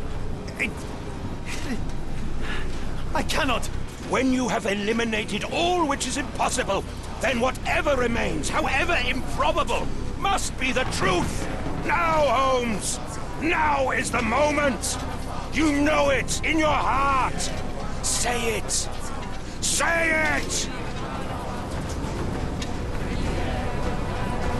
It's real. All of it, it's real.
Maybe your god is unstoppable, but you are merely a man. And I know how to stop you. What do you mean? What have you done? I have made a friend. Yeah!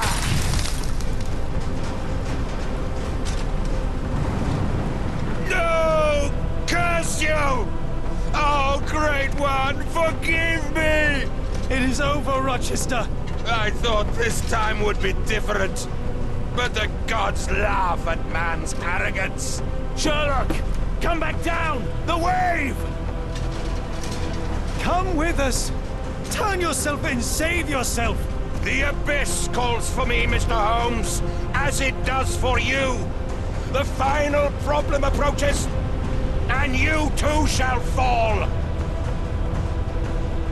Sherlock, please! Rochester, don't! Such heights we reach! No!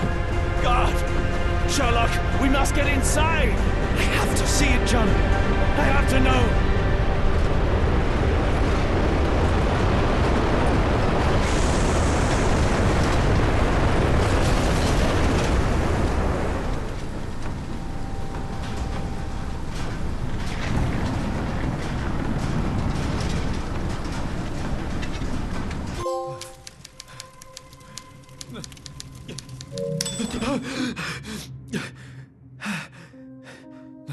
Apologies, did I rouse you? I could relocate to the study, but I wanted to be at hand should you need me. No. The sound of your keys. It is my tether back to the waking world. I find writing of our adventure helps me too. Perhaps at some point you could read it and tell me if it accords with your memory. There are moments in our journey that only you were privy to. Your encounter with Gygax, your visions with Light of the Abyss, your confrontation with Rochester. No. Pardon me? Do not publish it. it would be professional suicide.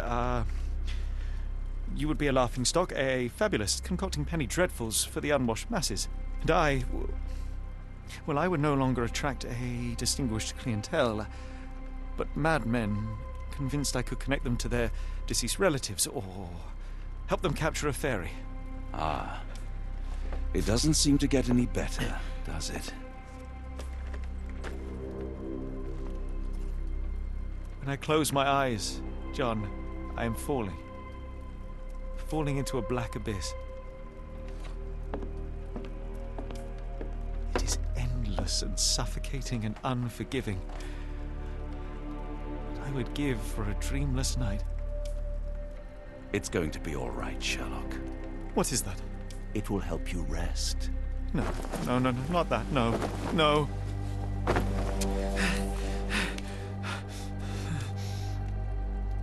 I say, Watson, would you be afraid to sleep in the same home as a lunatic, a man with softening of the brain, an idiot whose mind has lost its grip? Not in the least.